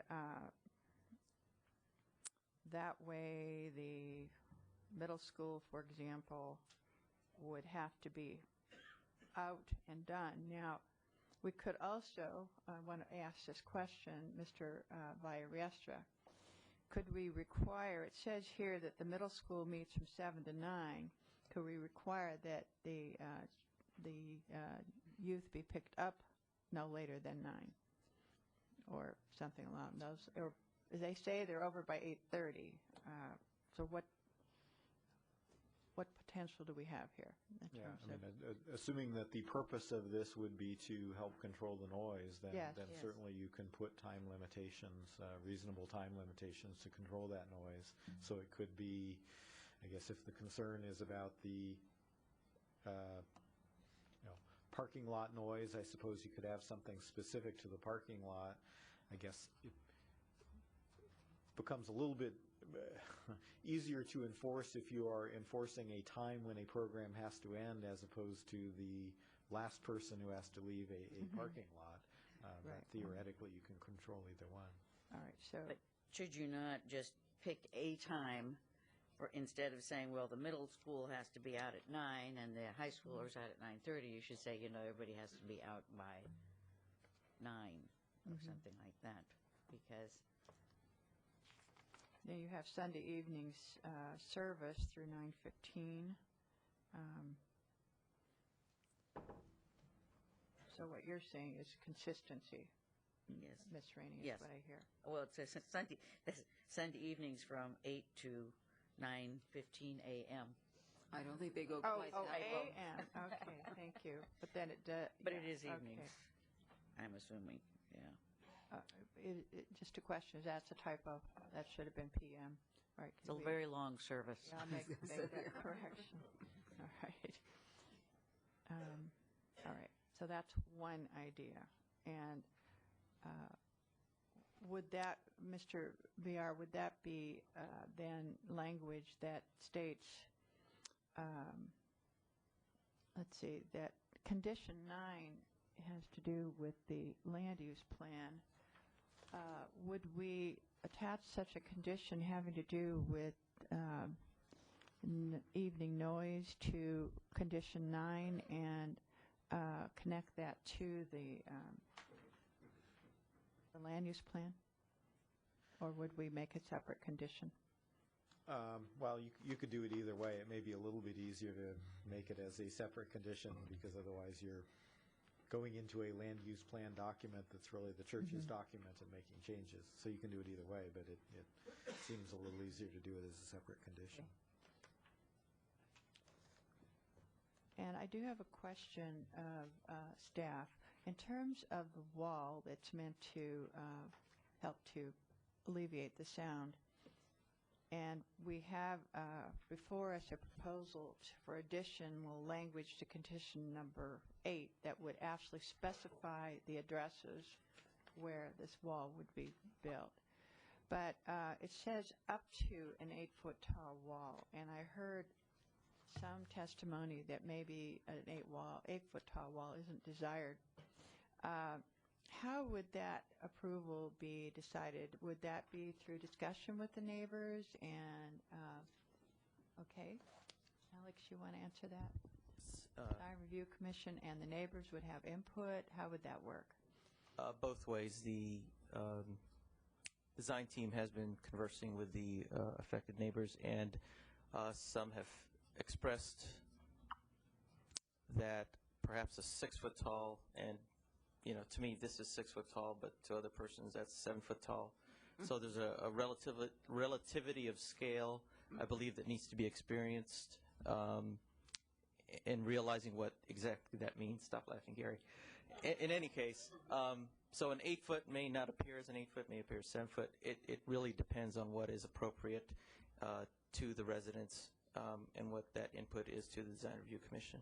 So we could have a wall that's all 8, all 7, or where it steps down and up, and its design would be subject to further review. Okay.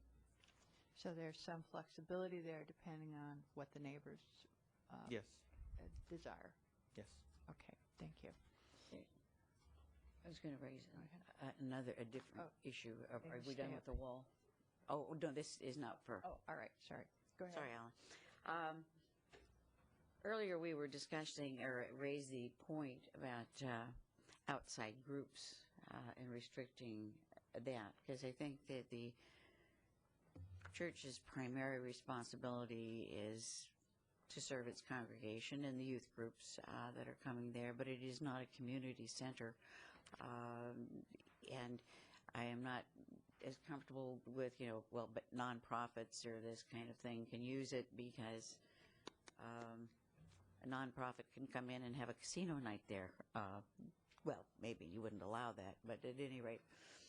But how would one approach that? And is it, because that might cut down some of the activity there. Well, and as I mentioned earlier, at least in the way my mind works,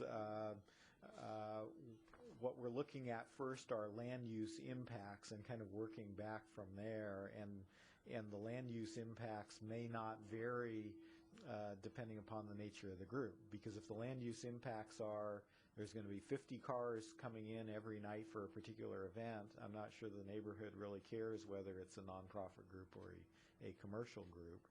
So certainly you could limit the number of activities by limiting it to non-commercial, I suppose, but maybe a more precise way of limiting it would be to either prohibit them altogether or perhaps limit the size of outside group gatherings that could occur, or perhaps say that it can be no more than one outside group per week that would be allowed to use it, or something of that nature. Yeah, because I mean, it was kind of nice when they said, the Northgate Choir was able to come over and practice. Which one doesn't want to be that restrictive? So, but if you could limit it by, it's getting late and I'm getting non-functional. But I think some sort of limitation needs to be considered on the outside group activities. And so are you suggesting it be a certain number, a day, a week, a month? What would be on your mind? I'm being arbitrary, because what do you do? Pick one? Yeah. One per, or per quarter? Or And is it large groups? Is it? Yeah, well, large, I don't think you need to have large outside groups there. Mm-hmm. It's such an intrusion into the neighborhood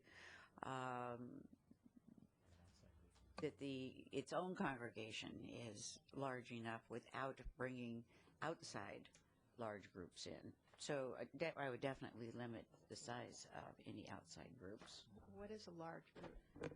What's the definition of a large group? Depends 100 if they're people. middle schoolers or... The other idea that council may want to consider is where on the site outdoor activities can occur, and when in a day or an evening outdoor activities can occur, and perhaps how many times a week or how many times a month outdoor activities can occur. I mean, there are other ways to address the issue if you want to, without necessarily directly addressing who's making the outside activity happen. In that regard, I would support limiting outdoor activities to the new courtyard, because that's basically what it's designed for. And I know the pastor doesn't like this, but I'm not sure we should have the south parking lot as an area for activities after the expansion is complete. The kids could certainly run around the courtyard. Yes. Mm-hmm. Yeah. But I would like to make one comment about outside groups. You may recall several years ago in Shiofuk, Hungary, our sister city sent us a children's choir that was very lovely, and they were performing in various places. We had difficulty finding a place in Walnut Creek. They were going to be performing with our local, I can't remember what it's called now, the local choir. Contra Costa Chorus, is that it? The children's group here. And the church was kind enough to open its doors and allow that concert to be held there in their facility. So I would hate to see that we get so defined in who can use it that a group like that wouldn't have an opportunity. The city had nothing available at that time. So that's why the church was very kind and allowed the groups to perform there. Only we can invade their neighborhood? No, and that's what I want to be clear. There are many worthy groups, I'm sure, that need a place occasionally, and it's this. We're not talking every night, but occasionally. So I'd be concerned about what limitations we're putting on the church's ability to allow their facility to be used by another group that is a worthy group. But it's still a residential neighborhood, No, I and understand. the purpose of the church is to serve its congregation. I understand and that. Not be a community center within a neighborhood. We just don't allow community centers as neighborhoods. Especially if it should come as a complete surprise, and I guess that goes to the temporary activity permit, whatever the correct name is. Is there any public notice requirement for that type of permit? That's the outdoor. I'd like to make sure I clarify that the temporary activity permits is not for the use of the main facilities. It's when something's occurring that's outdoors. It's probably in one of the parking lots, and it's the yard sale, or it's maybe they have some kind of festival or carnival once a year. I mean, it's those kinds of events that are outside that go through the temporary activities permit process. If a building is designed as a meeting, as a congregation building where people are allowed to congregate and it meets fire codes and building codes, unless the use permit puts controls on when and how they use it, there are no controls on when and how they use it. Could we ask the church if there are temporary activity permits given that they notice the neighbors within 300 feet of the property? Yes, we can. That could be an added condition of approval. We would have to put it in as a condition of approval because our municipal code does not require that. And I believe we have some draft language.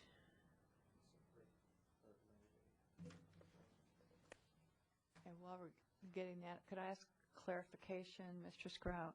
When you mentioned don't allow outside parking lots to be used for youth group activities, South parking lot, yeah. South parking lot. South parking lot. I don't know if it doesn't seem to be in keeping with the neighborhood spirit that from 7 to 7:30, the first half hour, especially after you construct a new courtyard, to have the middle schoolers letting off steam in the south parking lot. It's kind of a nice time of evening during the summer to have outdoor dinner. And would you, in the same vein, what would your thought be on the overnight outdoor camping?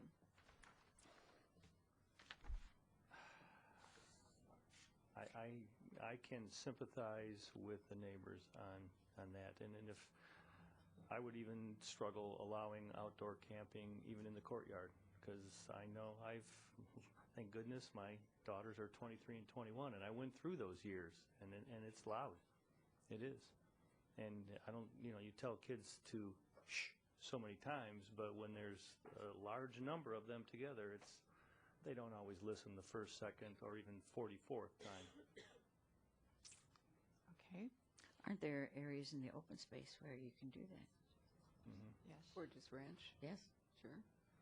All right. So, Mr. Abrams, you have. I just wanted to maybe just make a comment on the procedures of kind of what we're doing here this evening. Setting the conditions for all of these very specific things is very difficult for a city council to do at 11 o'clock. I would like to see us maybe move on with some procedure where we could. Our issues tonight are, should we grant the appeal? Really, should we adopt the resolution for the mitigated negative declaration? And I think we can do those things without having to decide on issues such as the hours of operation in the south parking lot. I would almost like to see that we do some motion here and then set up a process where we have some negotiations and include the neighbors and the church and deal with those specific details and not try to come up with all those specifics here this evening, because we'll be here an awful long time, and we don't do our best work at 2:30 in the morning. And I was getting close to bringing up something similar, because if you stop and think about it, the neighbors are not exactly pleased with the way the operation of the church is going right now.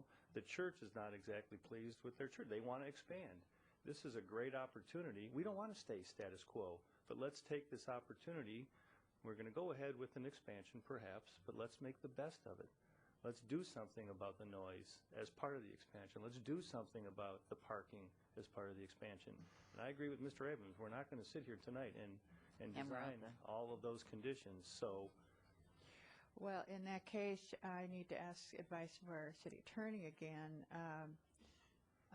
It would seem to me that we would need to have hammered out, if you will, the conditions, which would be included in any approval this evening, before we can't just approve something and then somewhere down the line say, oh, gee, we're going to add some conditions. I want clarification on that. Yeah, that's correct. I mean, certainly the council could adopt the mitigated negative declaration tonight. It doesn't do any particular good to do that, because we can certainly do that at whatever time there's final approval. But certainly you're correct. It's kind of hard to sort of approve this in the abstract and work out the conditions later if in fact that's the direction the council is going to go. And you haven't stated your positions on things. I suppose alternatives are, first of all, I think we have a sense of the type of conditions that at least some of you are looking for, and we can certainly, you could direct us to draft those and come back at the next meeting on the consent calendar, for example, with those conditions. If you think that we're not quite there in terms of exactly what those conditions are, I suppose we can bring it back as a continued public hearing. Or it could be pulled from the consent and discussed. Right. Yeah, well, we have closed the public hearing, and I'd like to have a little bit of consensus discussion with the council in terms of what kind of conditions they would be looking for, sort of a direction, as well as the direction of whether the council is interested in approving, in theory, the church expansion and the mitigated negative declaration with some shaping of conditions that would provide certain protections for the neighborhood in terms of the negative impacts that they have been experiencing and could possibly experience in the future, against noise, for one, and particularly in the evening time, and traffic impacts. Secondly, I think some of the other concerns in terms of, for example, air quality when the project's being built, that is taken care of by strict environmental laws requiring certain care and types of construction when that is handled, so that is not a problem. So some of these issues that were brought up can already be mitigated, and that's pretty clearly stated in the report that we have. So what I think we're looking at more is the noise and the traffic. Is there the parking and the outside, the parking and the outside groups and outside usage groups. of the usage the number of and size of groups. Is that what I hear from the council? Not everyone might agree. Well, those are the ones that would be coming back. I'm not sure. I think we could do something tonight, like maybe approve the adopt the mitigated negative declaration. We could also move to adopt the resolution, and we could maybe approve this conditional use permit subject to the development and agreement on all of these other conditions. But it still has to come back to us. It would have to come back to us, yes. So Mr. Villaresta, is that even possible? Subdivide that piece with, just, could we approve the conditional use permit subject to a group getting together and agreeing on Subject to conditions. specifics of those He wants to activities. vote. Yeah, I don't want to get into an argument of whether 7:30 or 8 is the proper time for the south parking lot. We don't argue, we discuss. But we do need to do it, but it needs to be done, I think, in a cooperative fashion with the church very much involved, because we're always asking questions about, as we asked the pastor tonight, what would happen if you do the south, put some conditions on what activities would be in the south parking lot. Well, on the face of it, it may sound good, but there's always some little item that's going to be an exception. And I don't want to develop such strict conditions that we are causing ourselves an awful lot of problems in the future. Right. I like Charlie's idea of moving forward. People have been waiting a long, long time, but the final conditions to be worked out. So we're moving. We will take it up at our next meeting, and then we will have the conditions that we have been discussing in some form. Is that a possibility? That's a conditional use permit? Yeah, sorry, I'm struggling with that concept. If we have to send staff back and work with the church and work with the residents, we need to send them back and let them do their work and come back, and we'll take up sorry folks, it's been 2.5 years and maybe 2.5 years and 2 more weeks. We've gone this far, let's do it right. Well, I do have to say, too, that the first 2 applications were based on modular buildings and things that the Design Review Commission simply did not find acceptable, and this obviously is a much more higher quality plan. And I would say, too, just a few remarks. Well, go ahead. In terms of what we really can't do what is being suggested. Okay, all right. Is that correct? In terms of just approving something kind of in concept, I think it's problematic, because then what does the church really have if we don't have all the conditions in place? And what if we never work out those other conditions? Does that mean they move forward without it? So it certainly makes it clearer if we do it all at once. So we're all better served by postponing. So we can carry this meeting over with having closed the public hearing to October 17th? To a subsequent meeting. If it were October 17th, of course, that means through our internal process, our staff reports are due on this Friday. So, again, it comes down to if the council wants us to just sort of draft the conditions in accordance with where we think the council is and bring it back in that form, we could probably do it in 2 weeks. If you're talking about a process where we're negotiating with neighbors and the church, then I don't know that process is realistic. Right. So it may be the second meeting in November, because the first meeting we will not be holding. That's correct. Or we could have a special meeting. That's another option. Yes. That's correct. We could schedule a special meeting. The week that on a different night, perhaps. All right. Let me find out something more here in terms of consensus. It seems to me that the church is meeting the zoning ordinance, and they are meeting the general plan designation. They are within all of those requirements, and with the potential of mitigating the parking impacts and the noise impacts that we have brought up and the neighbors have brought up in order to meet the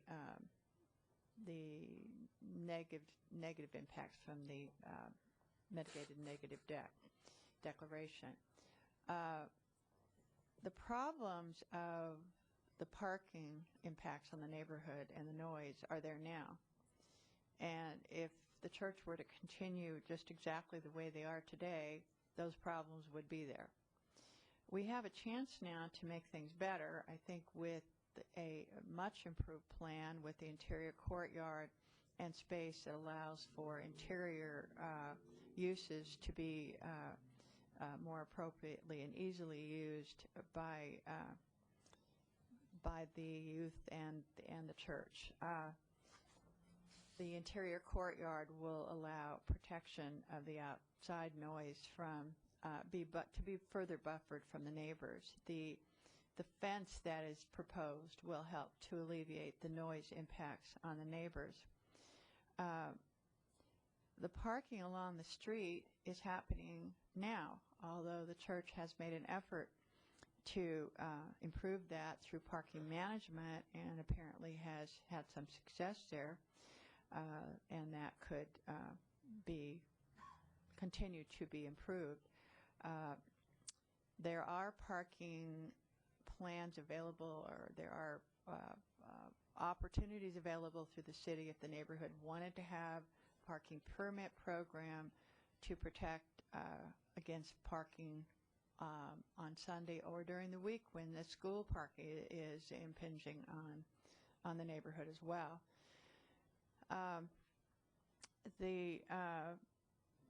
Seems to me that there are going to be improvements from approving the plan to move forward.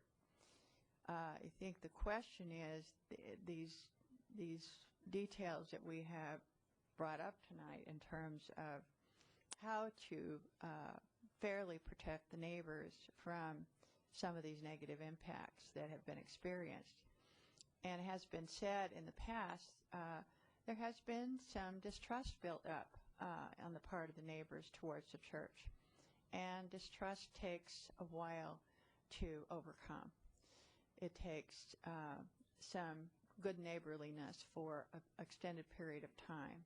And it also takes putting in place some guidelines that we know have some remedies if the conditions are not met.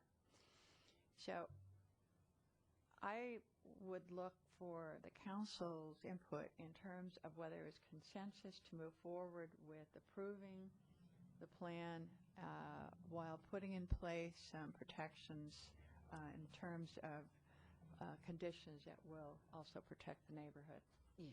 Yep. I mean, that's what we all want to do, but we also want the project. I want to make sure that's what we all want to do. That's what I want to. Originally, I think when this was first coming up, before the council, my feeling was to not go forward with the expansion because of the intrusion in the neighborhood and the experience that they've had. But on studying the plan, I came up with the same conclusion that you just mentioned, that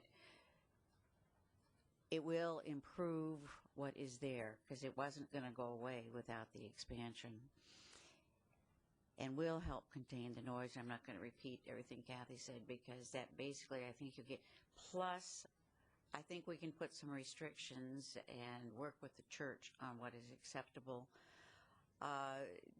to make it more pleasant for the neighbors. That's what we're going to really try to do. I am concerned about as much activity. Somebody said you wouldn't want to live in our neighborhood. Probably wouldn't, because we have a very nice, quiet neighborhood. But it's there, and I think and I hope that this will improve it, and I hope we can come up with some restrictions that cut down some of the activity that is bothering the neighbors and the noise. Okay. Is this, Mr. Abrams, your intent is to move forward with the approval? Yeah, I somehow think that we can kind of subdivide the pieces in this and maybe approve them individually while leading towards developing an overall. I mean, I think the first thing we should do is just, the basic question is, should we accept the appeal or deny it and actually accept the Planning Commission's recommendations? And I am of a mind that we should do that. And then I also think that, the EIR question, I think, has been discussed for a long time, well before tonight. This project certainly is not of the size and magnitude that requires a full EIR, so all of the staff's conduct in making the decisions they did are appropriate. So I think we should I would like to see us make a motion to at least approve that much of it, and then perhaps as a second motion to deny the appeal. I think And I then- can agree with you on the first part. I don't know that we can take action on the second part. Okay. That's my opinion. Others may have different.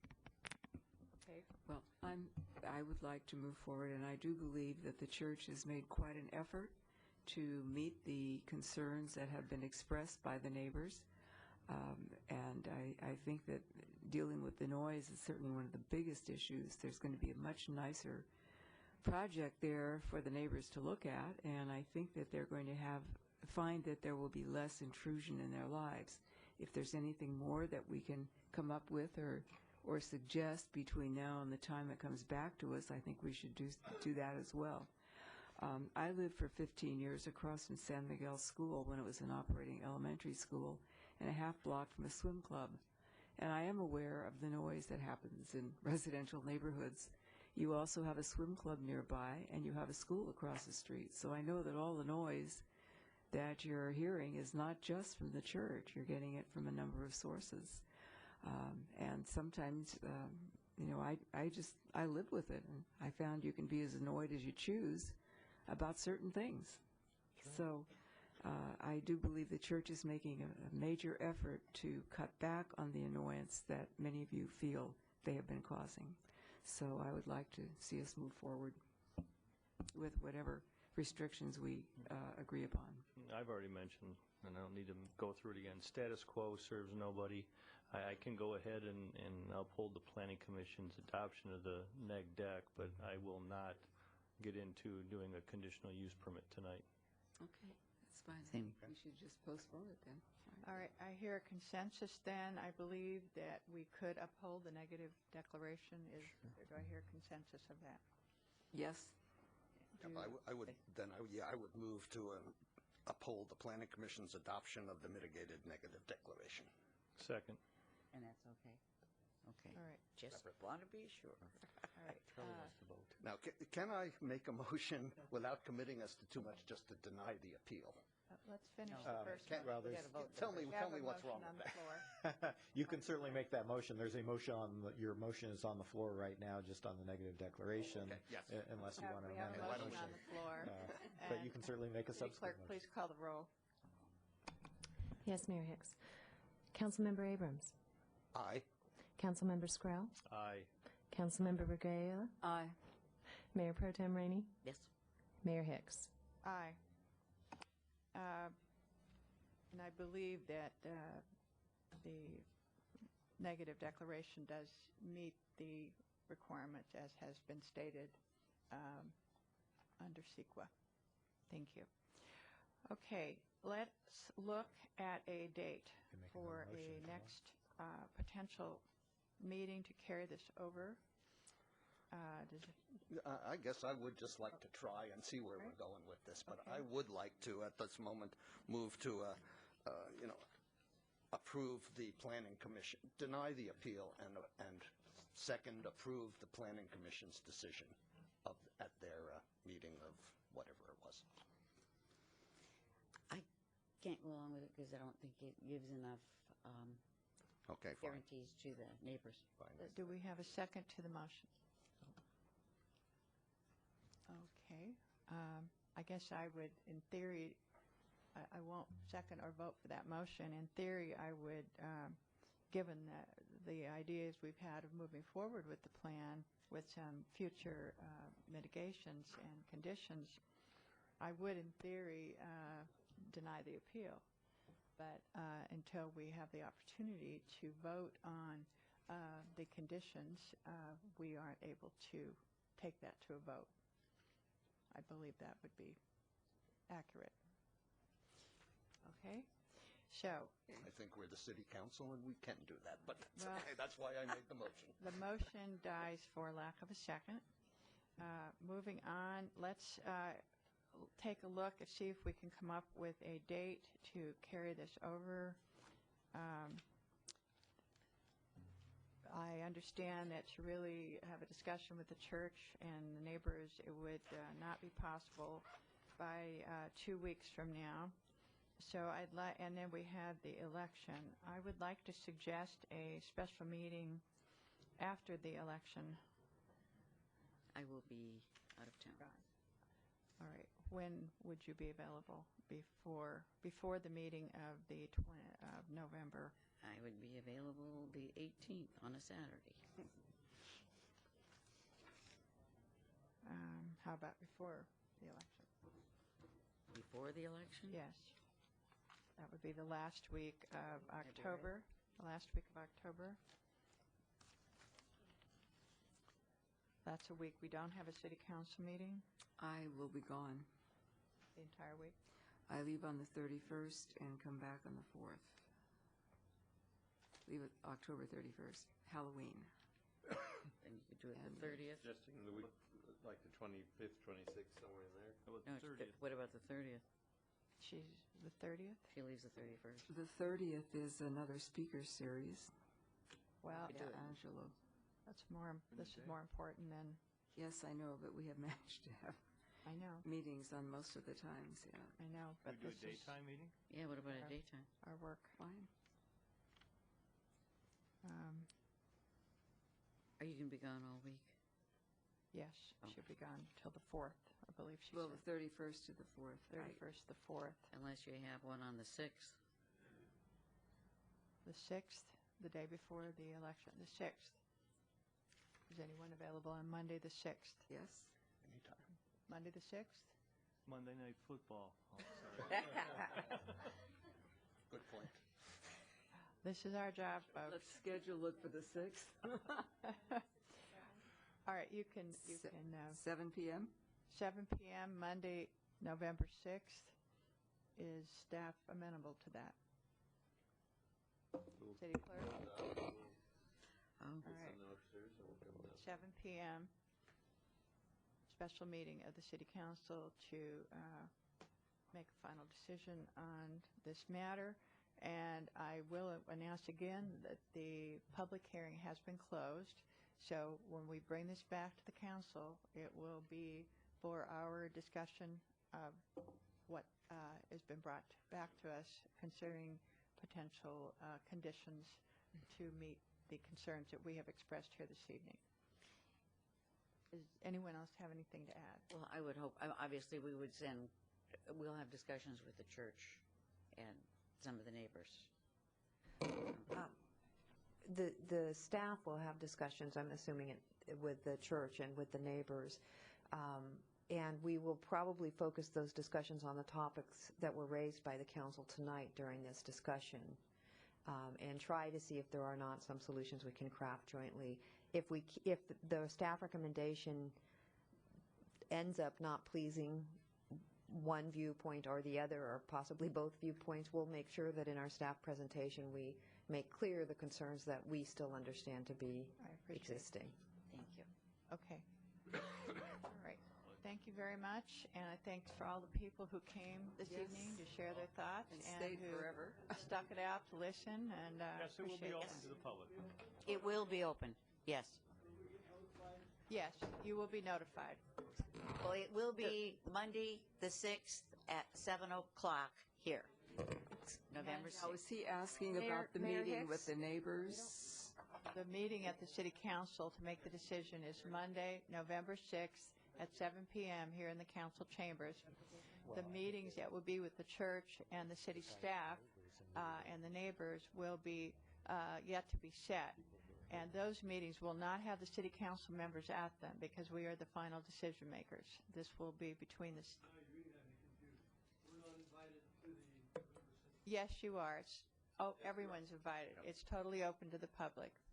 Yes. Yes, you are. The staff will have a meeting with you, the neighbors, the church, and the church to have We may several. have a series of We'll small have meetings. a series of meetings. They will contact you. They will contact you. The final decision will be made on November 6th. November 6th. Okay, thank you. Thank you for your patience. And we, if you could, You can ask our staff member out in the hall. They will be out there to answer your questions, okay? We have a staff member coming out to talk to you in the hallway to answer your questions, and we still have some additional business. Okay. She's going to come talk to you. Thank you. Next on the agenda, City manager. City I was going manager. to suggest you might flip the two items. I think the one relating yes, to the PD is I so easier. move. All right.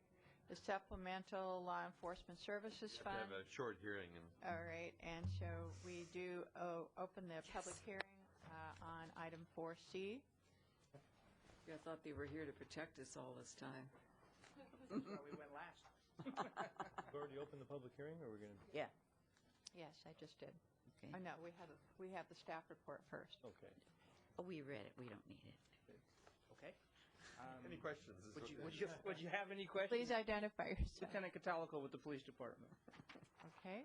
I have no questions. And this is a Supplemental Law Enforcement Services Fund grant, COPS funding grant for full-time police officers' base salary and benefits up to $10,320. Are there any questions? Is there a motion? Oh, I have to. The public hearing is now open. Does anyone from the audience care to address the council on this matter? You get 3 seconds. Oh, I mean, 3 he's minutes. still awake. It's great. I'm still like, even Mayor and members of the council. Yeah. I Identify concur yourself. 100%, and I Identify think this yourself. might get me an officer to catch all these people that run the red lights. Thank you. Okay, and for the record, that's Primo Facchini. Thank you. All right. Anyone else care to address the council? Seeing none, I close the public hearing, bring it back to the council. Do I hear any discussion or motion? I so move. I move the resolution. Well, we both did. I have a motion. In a second. And do I have a second from Ms. Regalia? All in favor, say aye. Aye. Any opposed? Thank you. Thank you very much. Next item 4B. And I see Mr. Arndt may sitting I in the remind- audience all these hours. Thank you. Okay. Does everybody agree to continue, because we supposedly have a rule that at 11 to poll the council? Has everyone agreed to continue to complete this agenda this evening, since we're after 11 p.m. and we're almost done? Is there any critical timing issue with us dealing with this at the moment? No, there isn't. Seems like we've been talking about this also for 3 or 4 years. Is this a lengthy discussion? I beg your pardon? Will this be a lengthy discussion? Well, it depends on the council's interest. Certainly, there's not going to be very much public comment, and I can make it pretty brief with my staff Okay. report. Let's go. Does everyone agree to hear this through? Yes. Yes. All right. Okay, go ahead. Okay. And I am disappointed in the crowd that they left, since I thought they were all here to see me. And I even offered extra credit to the students who were here, and they still wouldn't stay. But my name is Paul Vallariestra. I'm the city attorney. This evening, the council is being asked to consider the renewal of Comcast's franchise to operate its cable system within Walnut Creek. Under federal and state law, cable operators are required to get local franchises in order to use public streets to operate and maintain cable systems. Included in federal law is a process for renewal of those agreements, which is a process that we followed. Things have been changed somewhat at the state level with the recent passage of AB 2987, which actually effective January 1st of 2008 will preempt local franchising and instead take over that authority by the state. But the law essentially grandfathers in any existing franchises, and so to the extent that the council would approve a local franchise now with Comcast, that franchise would continue, although there is an out under state law for Comcast if they chose to sort of abrogate the franchise and seek a state franchise. But still, this isn't an idle exercise that we're doing at this point.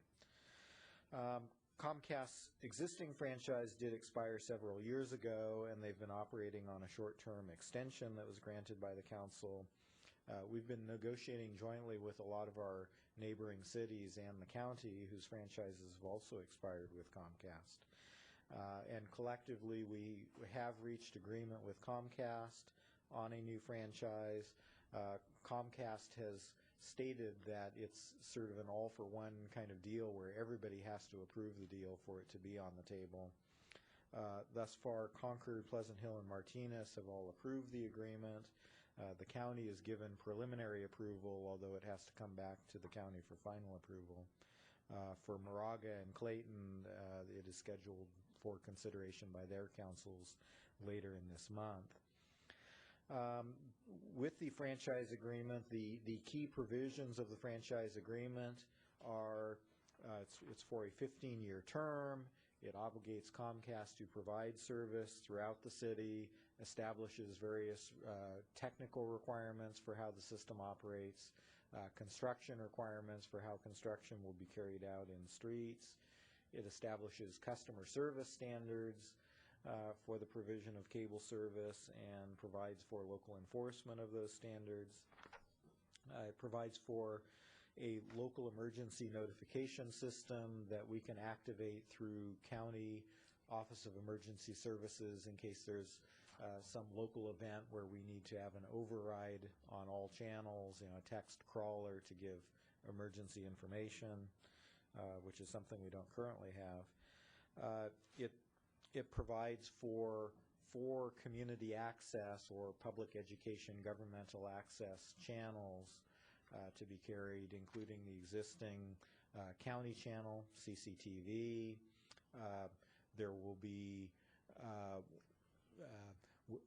one of the other channels will be a city-only channel, so that would likely be Walnut Creek's government access channel that we would have exclusive control over the programming of. It wouldn't likely be a shared channel the way Channel 6 is now.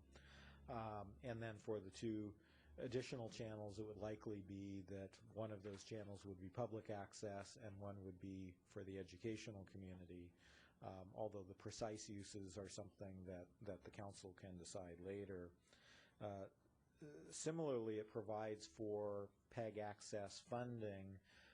Comcast nationwide, for the most part, is getting out of the business of operating studios and providing direct services.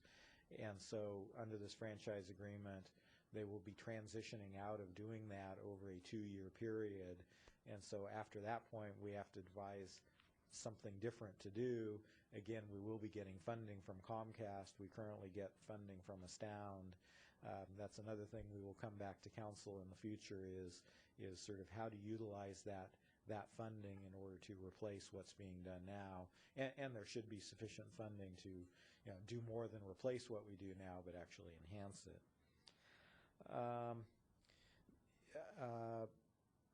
Let's see. We currently have a settlement agreement as a result of litigation that we had with Comcast that provides for, quote, institutional networks to be provided to the city for use by the schools. These are simply high-capacity telecommunication lines that are being devoted to the schools for their own educational purposes. And then finally, the franchise provides for the continuation of the payment of franchise fees at the rate of 5% of gross revenues, which is the ceiling set by state and federal law and typically is what cities impose. Also before you tonight is the introduction and the waiving of the first reading of the cable ordinance. This is a revised cable ordinance which essentially updates our existing ordinance and eliminates any conflicts that would occur with this newly adopted cable franchise. With that, I will conclude my remarks. Philip Arndt is here from Comcast to make probably a brief presentation or mostly answer questions, and I'd be happy to answer any questions right now. All right. We have any questions? Well, that was a different subject. Go ahead, ladies. Training. Somebody called me today regarding this, and he could not be here this evening.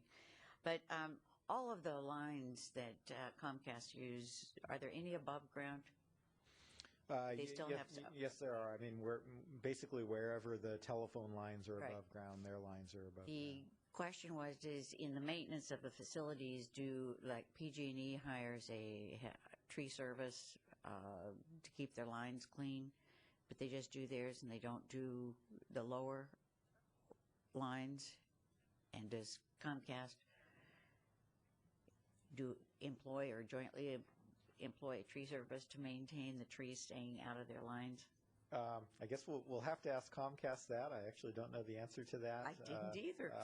I believe that their lines are less sensitive than PG&E's are to outages, but I assume they probably do employ some tree cutting services. But I don't know. Perhaps when he comes up, he can answer that question. You can answer that when you come to the microphone. And the other thing that he wanted to know is, can you opt out of having the public channels? Right. Yes. Don't want to watch this. Yeah. Well, I said, yeah. I did. I said, you do not have to watch it. Yeah, certainly you can. And again, there are sort of three different types of channels under federal law. There are public access channels, which are... No, but a customer cannot say, like, I don't want the Disney Channel. Oh, I see. I don't want the City Council channel. Yeah. Well, they can't technically not subscribe to it, but certainly they can... Not watch it. Not watch it or program their TV these days so that it automatically goes right past it without stopping. Okay. Other questions? Yeah, Mr. Abrams. Just since the state legislature passed this legislation that allows them to really do the control over these kinds of things, I mean, I was expecting that all bets were off and we weren't going to see this again. I guess my reaction then is I think these conditions, given the circumstance in Sacramento, are probably as favorable as the city may ever get. So I'm pleased to see us be at this point. Would like to see us go ahead with this. How does this all relate to that state legislation? It seems to me Comcast doesn't have to be pushing this idea right now, do they? No, they don't. I mean, they could certainly simply wait, and as of April 1st of next year, they're entitled to apply for a state franchise, so they could certainly go down that road. I think a portion of this, I mean, Comcast has said to us that they aren't necessarily going to enter into local franchises with everybody, but for communities such as ours, where we've been down a long road with them and negotiated in good faith, they feel just as an expression of good faith, they need to move forward and not pull the offer off the table. And the reality is, under state law, with a state franchise, there would be some aspects of it that would be a little better for us. We could probably get a little bit more funding for the PEG access under state law than we're getting under this. On the other hand, state law essentially preempts these institutional networks, and so, at least arguably, depending on how you interpret our settlement agreement, we wouldn't be able to activate that institutional network for our local schools, and that would be a huge benefit for the schools that would evaporate. So, and that's one of the issues that I'm talking about. Yeah. Could the state change the the limitations on the franchise fee payments? Choose something other than 5%? Well, right now, AB 2987 does specify that it is 5%. It, theoretically in the future, certainly the legislature could choose to change it. I don't think we're anticipating the legislature going back and doing further revisions. It's always possible. I mean, given the circumstances up to now, they're not likely to raise that. Oh, the 5%. Well, and we have federal law right now that also limits it to 5%. Frankly, we also have federal legislation that is being sponsored by AT&T, just as AT&T sponsored the state legislation, which right now is, it appears as though it's not going to get to the Senate floor in the lame duck session that's going to be coming up. But still, theoretically, it's possible that next year we will see federal legislation that will preempt the state legislation.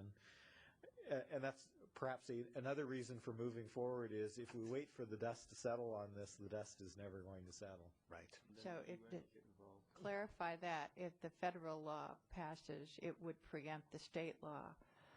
which it leaves all of this work that's been done by the state legislature just kind of for naught, because it would be preempted. Correct. I mean, what the federal legislation in its current form does is it provides for the issuance of a national franchise rather than just a state franchise. And it sets various terms of what the community benefits are, franchise fees, peg channels, and things like that, but it's at different levels than were provided in state law. Okay, Ms. Regalia? Are you done, Charlie? Oh, I'm sorry. Ms. Regalia? I thought you were finished. Comcast can't turn on its new system until it signs a franchise fee here. Isn't that correct? We allowed them to go through their rebuild, but not to turn it on. No, actually, they are allowed to turn it on. The institutional network portion won't go on until we have a new franchise agreement. But no, in fact, they're building it in phases, and for almost all of Walnut Creek now, they have transferred over. I mean, they are providing a high-speed internet, and they have the different cable channel lineup. In the high definition? And the high definition as well. All right, thank you. And I was misinformed. Other questions? Mr. Scrub? The PEG access funding, is that 71 cents per subscriber per month for the life of the 15 years? That's correct. So 71 cents per subscriber per month in the year 2020. Well, we know how the dollar's going up. We couldn't get that as an escalator. Like, you know, you're looking at the franchise fees, that's 5% of gross revenue. That as revenues go up, we still get 5%. But here we're stuck with the 71 cents. No, it's a good point, and during negotiations, we tried very hard to argue that it should include some inflationary about factor. that when it comes up? Certainly. Okay. And Comcast refused to agree to that. But it is a problem because we don't know what 71 cents will be worth. That's what my fellow wanted to save his 71 cents. Do we understand that the studio downtown here is being closed? That is what Comcast has said. It will be closed at least within 2 years for public use and for government use. Comcast is keeping some of their studios open to do their own kind of programming and or to shoot television commercials and things like that. Well, that's sad. There's been so many wonderful community programming things happen there, and a great staff, by the way, that helps out with that. Okay, any other questions? All right, seeing none, I will open the public hearing. Does anyone from the audience care to comment?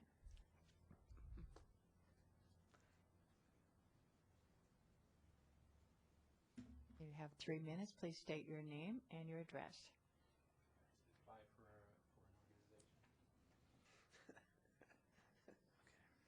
Thanks for hanging in. Try to keep them brief. Yeah. Good evening. My name is Clayton Leander. I'm here representing the Western Alliance for Community Media and Diablo Video Arts. I've been working in the broadcast industry for nearly 18 years, and a lot of my start is owed to my involvement with community access television in Contra Costa County, and specifically through the Diablo Video Arts organization in Walnut Creek, where we used to cooperatively create programs that would be for community service video for nonprofits. For example, we've produced over 2,000 public service announcements, covered a number of community events and concerts, trained a number of people who were interested in doing community television. And there was a time it was a good arrangement. At some point, it was starting to become counterproductive. One company's buying another. You had a situation where staff was more interested in handling local origination programming while letting community access television provisions just kind of go unsupported. it got to a point where it was an unhealthy relationship where we decided that we would be better off to try to just form a separate organization since we didn't enjoy the support. We had no idea of our recourse or what the provisions were to be provided for in the PEG agreements. We were hopeful that the cable franchise agreement would come out with a better favor for PEG. And as a person who did go out to work with other community television stations, I got a darn good idea of what the volunteer-based model could do when we actually had adequate funding and support and bring it to other communities. I've had the privilege of helping to start two community television stations, most recently as executive director over in Solano County, and I'm continuing to work with educators there to try to develop a regional relationship. I know this has been a long time coming, and I've watched Paul's career evolve, and congratulations on his current position. I know it's been a hard time coming too, but I do have to say I'm greatly confounded that there isn't more PEG support in the current franchise agreement. It would be inadequate for trying to do anything as a person who has managed stations. It's really leaves a lot to be desired. They say that Comcast wasn't supportive of PEG. I don't know if they even asked them, but with Comcast in the room, I would even bother to make a direct appeal. Hope they could reconsider that. Many other communities have ongoing support as part of that. Maybe it's a 71 cents or $1.05 we had in Monterey, but a portion of that bill would be going for ongoing operations and support. I'll wrap up my comments here to just say if this is all we're stuck with, and I am coming out opposing the franchise agreement as is. However, because this is also involving all the other cities, we know there's a jeopardy involved. We all like to move forward. One thing I do hear staff from the different cities say is that they would like to have direction from council to explore other opportunities for PEG partnerships. And I'm not talking about just public access or educational television, but something that would holistically serve business, nonprofit, educational community, local agencies.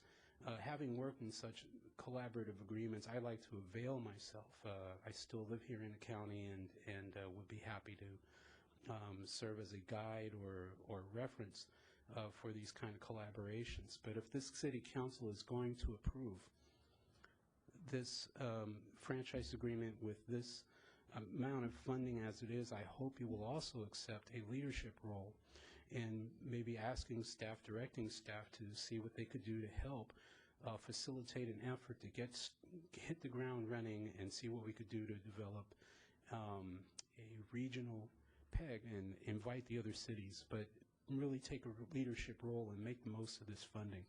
I think without it, we're really going to be hurting as far as being able to provide the kind of community television that we used to in our better days. So help us to move forward, not turn back the clock into the dark ages. Thank you. Thank you very much for staying and your comments and your dedication. Okay, next speaker, please. I think there's not too many people left, so. Alan wants to say something. Good evening, Mayor Hicks and members of the council. I'm Philip Arndt, Government Affairs Director for Comcast. We have our office in Concord, where I work out of. Before I get into some of the answers or some dialogue with some of the questions, I do want to thank the city of Walnut Creek and the other 6 cities for what was really, it was a long road that we've come in this negotiation process. I think the last couple of years under Comcast, we've moved much more quickly, and we've had some very productive meetings with Paul and the other negotiators in the past couple years. I think the first time I met Paul was just a couple over at the Lesher Auditorium for one of our meetings with AT&T, and that was back in 2000. So it's really been a long road. And but I do want to thank Paul, and really, I think the council and the city should commend him for doing a terrific job. I mean, throughout the negotiations, Paul was somebody that the other cities could look to for guidance and advice, and I think it really helped move along the negotiations, and it helped the other consortium communities. So I do want to thank Paul for his efforts and his guidance throughout the process. But I'm glad we're finally here. I do want to say that the timing is good because the upgrade is complete. As of last Wednesday, we launched our last node in the city of Walnut Creek. We do have some cleanup to do, but under the terms or the terms of the upgrade, we did a lot of the cleanup as we went along in each node. But we have launched the upgraded services, so that includes high definition television, high speed data, and now we're also launching our digital phone, Comcast digital phone. So that's good news, and that comes here on the heels of a new agreement. So the upgrade is complete. Going to the funding, the 71 cents, it's generally our company's policy to come up with a fixed amount per subscriber. But we did recognize in the negotiations of the changing value of that, and so what we offered to the consortium and what will be happening is part of that 71 cents will be actually a portion of that. If you look over the 15 years, we're going to take, I don't know, is it 20, 25%, and then we're going to give upfront funding to the city of Walnut Creek. And I'm trying to look at the numbers here, and I know over all the consortium cities, it's over 4 million. It's about 4.43 or 4 or 5 million. And so that Walnut Creek would have a portion of that. So actually, you're going to be getting upfront money, which is also designed, since there's a 2-year period, to allow the cities to get a head start or a jump start on getting funding capital going for a new studio. We also recognized the cost involved in the time that the cities have been working at this, and so there's a technology grant which is up front and non-recoverable. So trying to keep that in mind in terms of the 71 cents. The studio, under the agreement, we do have 2 years, or there will be 2 years that we'll be phasing out the public access portion of it. At that time, we still do a lot of local origination programming, football games, things around town. We do our Comcast Local Edition and other shows which we would continue. But I would see it more as just a sort of dividing some of the functions of PEG. So that's what we look at in the future. The maintenance of the lines, we do maintain all our lines underground, above ground. In terms of trees, I think it depends on the situation. A lot of times these poles and the lines are operated by AT&T or PG&E, and so if there's issues with the poles, we work with them in terms of the trees. If it's a drop from the pole to the house, we work with the homeowner. In some cases, if it's small enough we can do it, we have a large crew. If not, we have to, just like in the upgrade, contract out. But we maintain our lines and our system. I think those were the ones that I wanted to hit on that I heard from the audience. But again, thank you, and if there's any other questions, okay, happy other to try to questions answer them. for Mr. Art? Well, just Yeah. if the policy of Comcast is a 71-cent flat fee for 15 years, I wonder if they're willing to give a flat fee to me for my subscription for 15 years. Is that their policy? Well, it's difficult to do that. You understand my point? Yeah, if we try to add, well, we were also continuing to add products and services as we go along. So I do understand. I do think this is a good deal for both the city and the company. And as Paul said, we do recognize pending state legislation, but we've been at the table for so long, and this is really the right thing to do, is to continue with the city and move on. And whatever happens with state legislation, a lot of the PEG funding won't go away. The PEG requirements are grandfathered in. So this really is, I think, a good deal for the citizens. So anyway, thank you. Any other questions for Mr. Arndt?